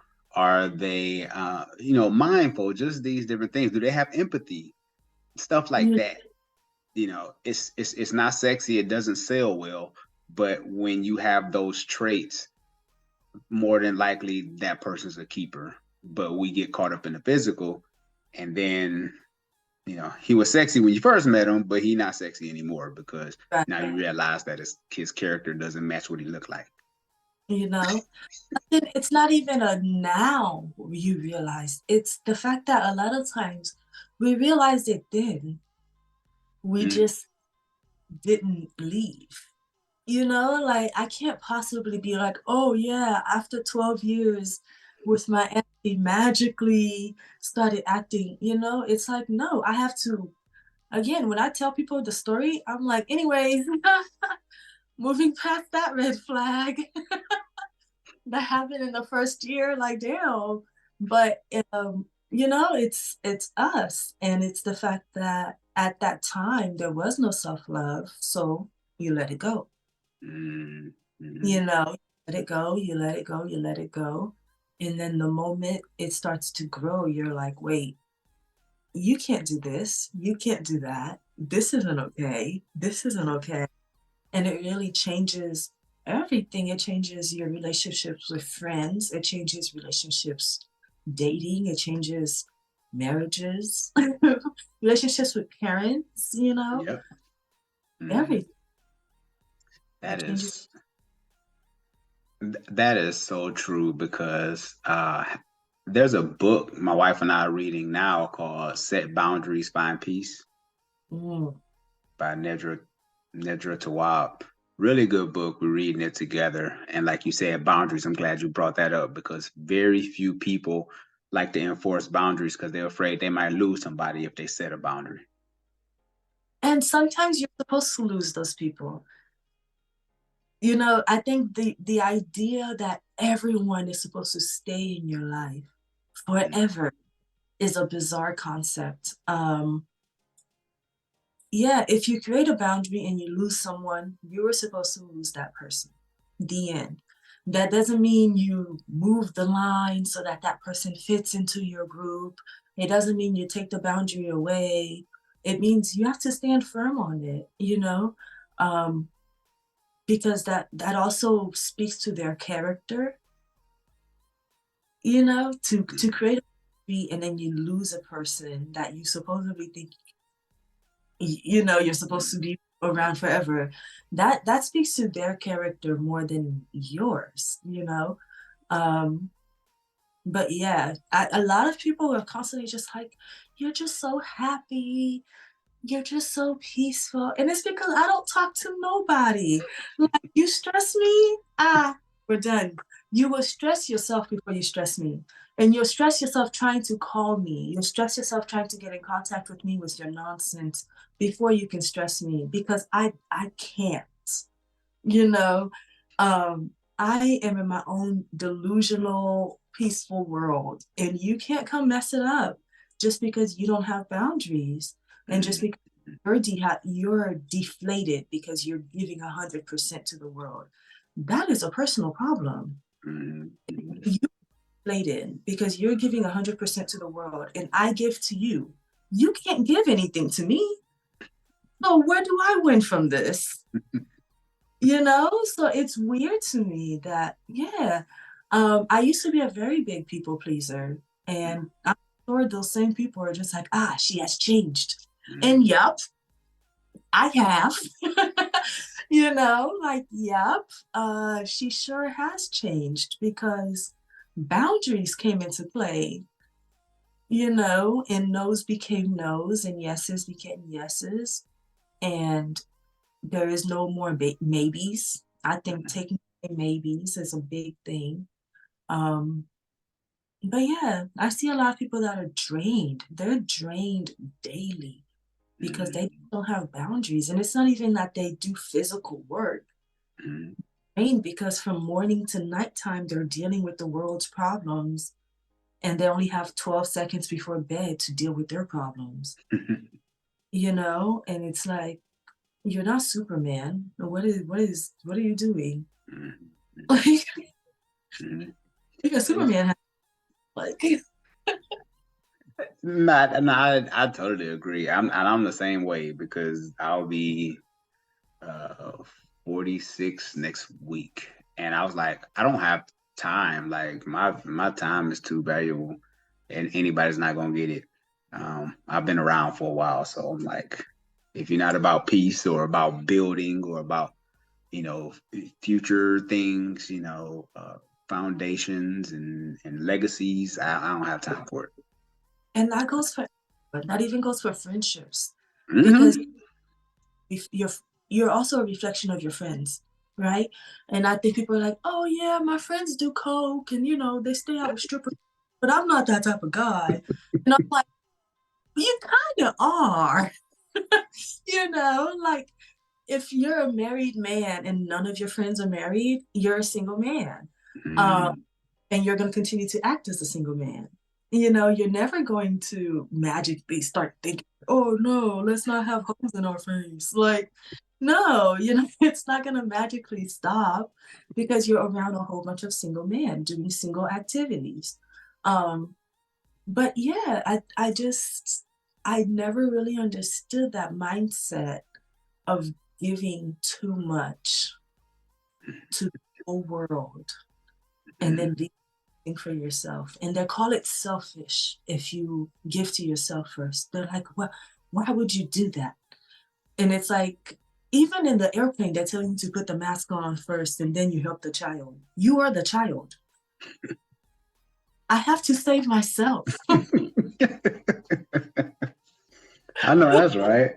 Because if you don't save yourself, nobody else will. You know what I'm saying? Like as they say, self-preservation is the first law or something like that. So I get it. Prescott, this has been a phenomenal episode. For those who might not know or who never worked with you before, give us all your contact information so we can bring you some more clients and some more business. My Instagram is Priska Ndaya. I'll send it so you can the bottom. It's a little, but yeah, and that's actually the name all across everything. My Twitter, my YouTube that I don't post on, my Instagram, my Facebook, it's all, yeah. And then my hair product line is Simply Motherland, and that's as simple as it is. Mm-hmm. Yeah, I'll have it tagged. I'll have you in the comment section. I'll pin it on my comment section. So after those who watch this, or if you're listening on a podcast, I'll make sure I have that linked up so they can contact you there. Yeah, so thank you once again for being a guest. I appreciate the time and all the knowledge and the wisdom that you have brought to this episode.